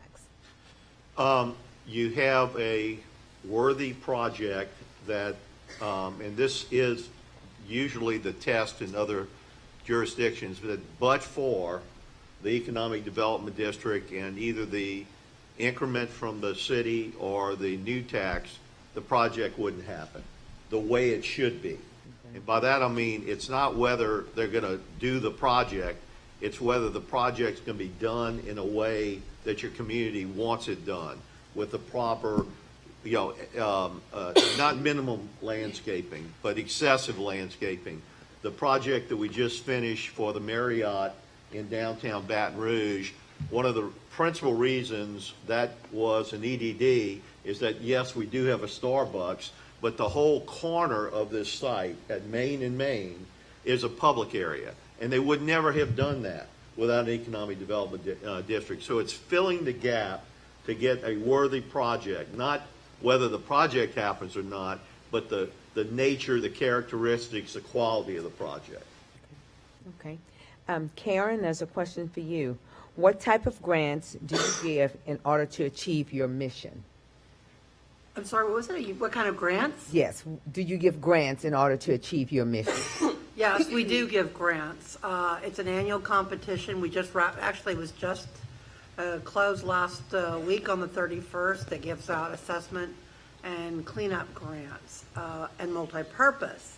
So those will accomplish the mission of addressing the environmental to free up the project to move on to development. Very good. And the final question is for Brad. What types of partnerships do you have with nonprofit groups, if any? What types of partnerships? Yes. I mean, a lot. That's we're required to. We work with CHODOs and community action agencies and non-CHODO nonprofits. We actually have a open window funding type of opportunity for nonprofits if they want to build less than 4 homes to come in, to put an application in, and they can build 4 homes to buy, for homeowners to buy or to rent. We work a lot with nonprofits, local lead agencies. Yeah. Any more questions? Then I will turn it over to Monique. Thank you. And let's thank the panel for being here and providing this information. And you guys did it on time. So I'm gonna wrap this up, and then we're gonna bring Mayor Robideau on to give a few closing remarks. A little bit of housekeeping. We have some cards for on the road lending from Michelle right here. If you want her contact information as you walk out, you can grab one of these cards. I think I said 3 takeaways this morning: project development, fund development, and I'm drawing a blank on my 3rd takeaway. But the 4th takeaway is the layering opportunities, and maybe that was the 3rd takeaway. These are really critical to great projects, and so it's been a long day, and I want to thank everybody. I really want to thank Chad, because he really is responsible for all of the panelists, the great panelists that traveled here, and OCC and FDIC, new partners in crime. That's it. And Mayor Robideau, I'm going to let Mayor Robideau come close us out. All right, 3 minutes, and we're out of here on time. So this is like the end of a great day. Certainly, I know Monique thanked FDIC and OCC, and I can't say enough about the partnership that you guys put together here. So Chad, Monique, the folks from the FDIC and OCC, thank y'all so much for participating. I know I've heard it a lot of times that we're actually ahead of the game as it relates to a lot of places. And so that's a proud moment for us, but I think just as importantly, it's going to be beneficial. I heard Charles talk about the economic development districts. It's an election year, so I suffer through the frustration. Even some of my more willing council persons are saying, please don't make us vote on that during an election year. But when I think of the University Avenue, the Gateway Corridor, it's hard for me to envision not having that discussion, but we'll see where that goes. I know that Brad had talked about a lot on partnerships, and so for us, my generation, for those of you that are from around here, know the area of Four Corners, which is part of the University Gateway Corridor. And when I was a younger teenager, the Four Corners area of Lafayette is where our parents would go to dinner and drop us off at the movie theater. And it was a place of activity. It was a place that I'll look back on with affection and fondly. If I was to go to Four Corners now, it would be for an hour or so of comfort, I guess is the nicest way to put it, at the Let's Pay Motel. And so the Four Corners facility, the Four Corners for me is the emphasis of the gateway. Without Four Corners being brought back to what it once was, then I don't feel like the gateway into Lafayette will be a success. And so, as we talked about the low-income tax credits, one of the projects to get that one of those four quadrants back into commerce was on that Let's Pay site. And so, any help we can certainly get from you guys, whether it be I think the 4% is I don't want to say in the bank, but the 9% would help with the gap financing. So any conversations we can have, certainly hope to have those, because that's a part of the community that has been neglected for so long. I'm not that old, but in my time as a teenager to 56 years old, I've seen it decline to where the only conversation that was going on is, well, let's tear it down and put a police precinct there. And I just had a visceral negative reaction to that, because it just reinforces the stereotype of that's all that really belongs there. I do not think that's the case. I think we need to put it back into commerce, generate a lot of activity, and it will be one of the shining examples of what efforts like the Opportunity Zone, the Economic Development Districts, of what can happen if everyone gets on the same page, believes in an area, believes in a project, and then all of the things that happen after that will come. And so I thank everybody that came here today to listen, and I hope at the end of the day that your takeaways are that this truly is an opportunity that has never existed before, not at the level that it exists now. We are leading the charge, the Acadiana region, but it can't stop with the knowledge that you heard today, right? We need to start the implementation piece as soon as possible. I'm thrilled that Lafayette General and the Foundation is leading the way to show that, hey, if a few folks get together and say this is what we're doing, that it actually can happen, and that it will, as much as anything, prove the concept to a lot of other projects that are out there. So know that you've got to form partnerships, figure out who you want them to be with. They need to be good partners, because it's not going to be an easy process, because there are a lot of unknowns still with the program. But know that you need to form those partnerships.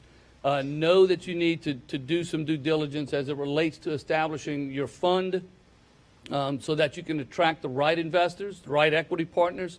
And more than anything else, just know that we are being watched by the rest of the state. And so let's prove them correct, in that looking to us to lead the way, that they can then follow in our footsteps and be good statewide partners with them and help them in their efforts to move forward. So I'm just asking everybody to stay diligent, stay focused, and let's make this happen here. Thank you all for coming.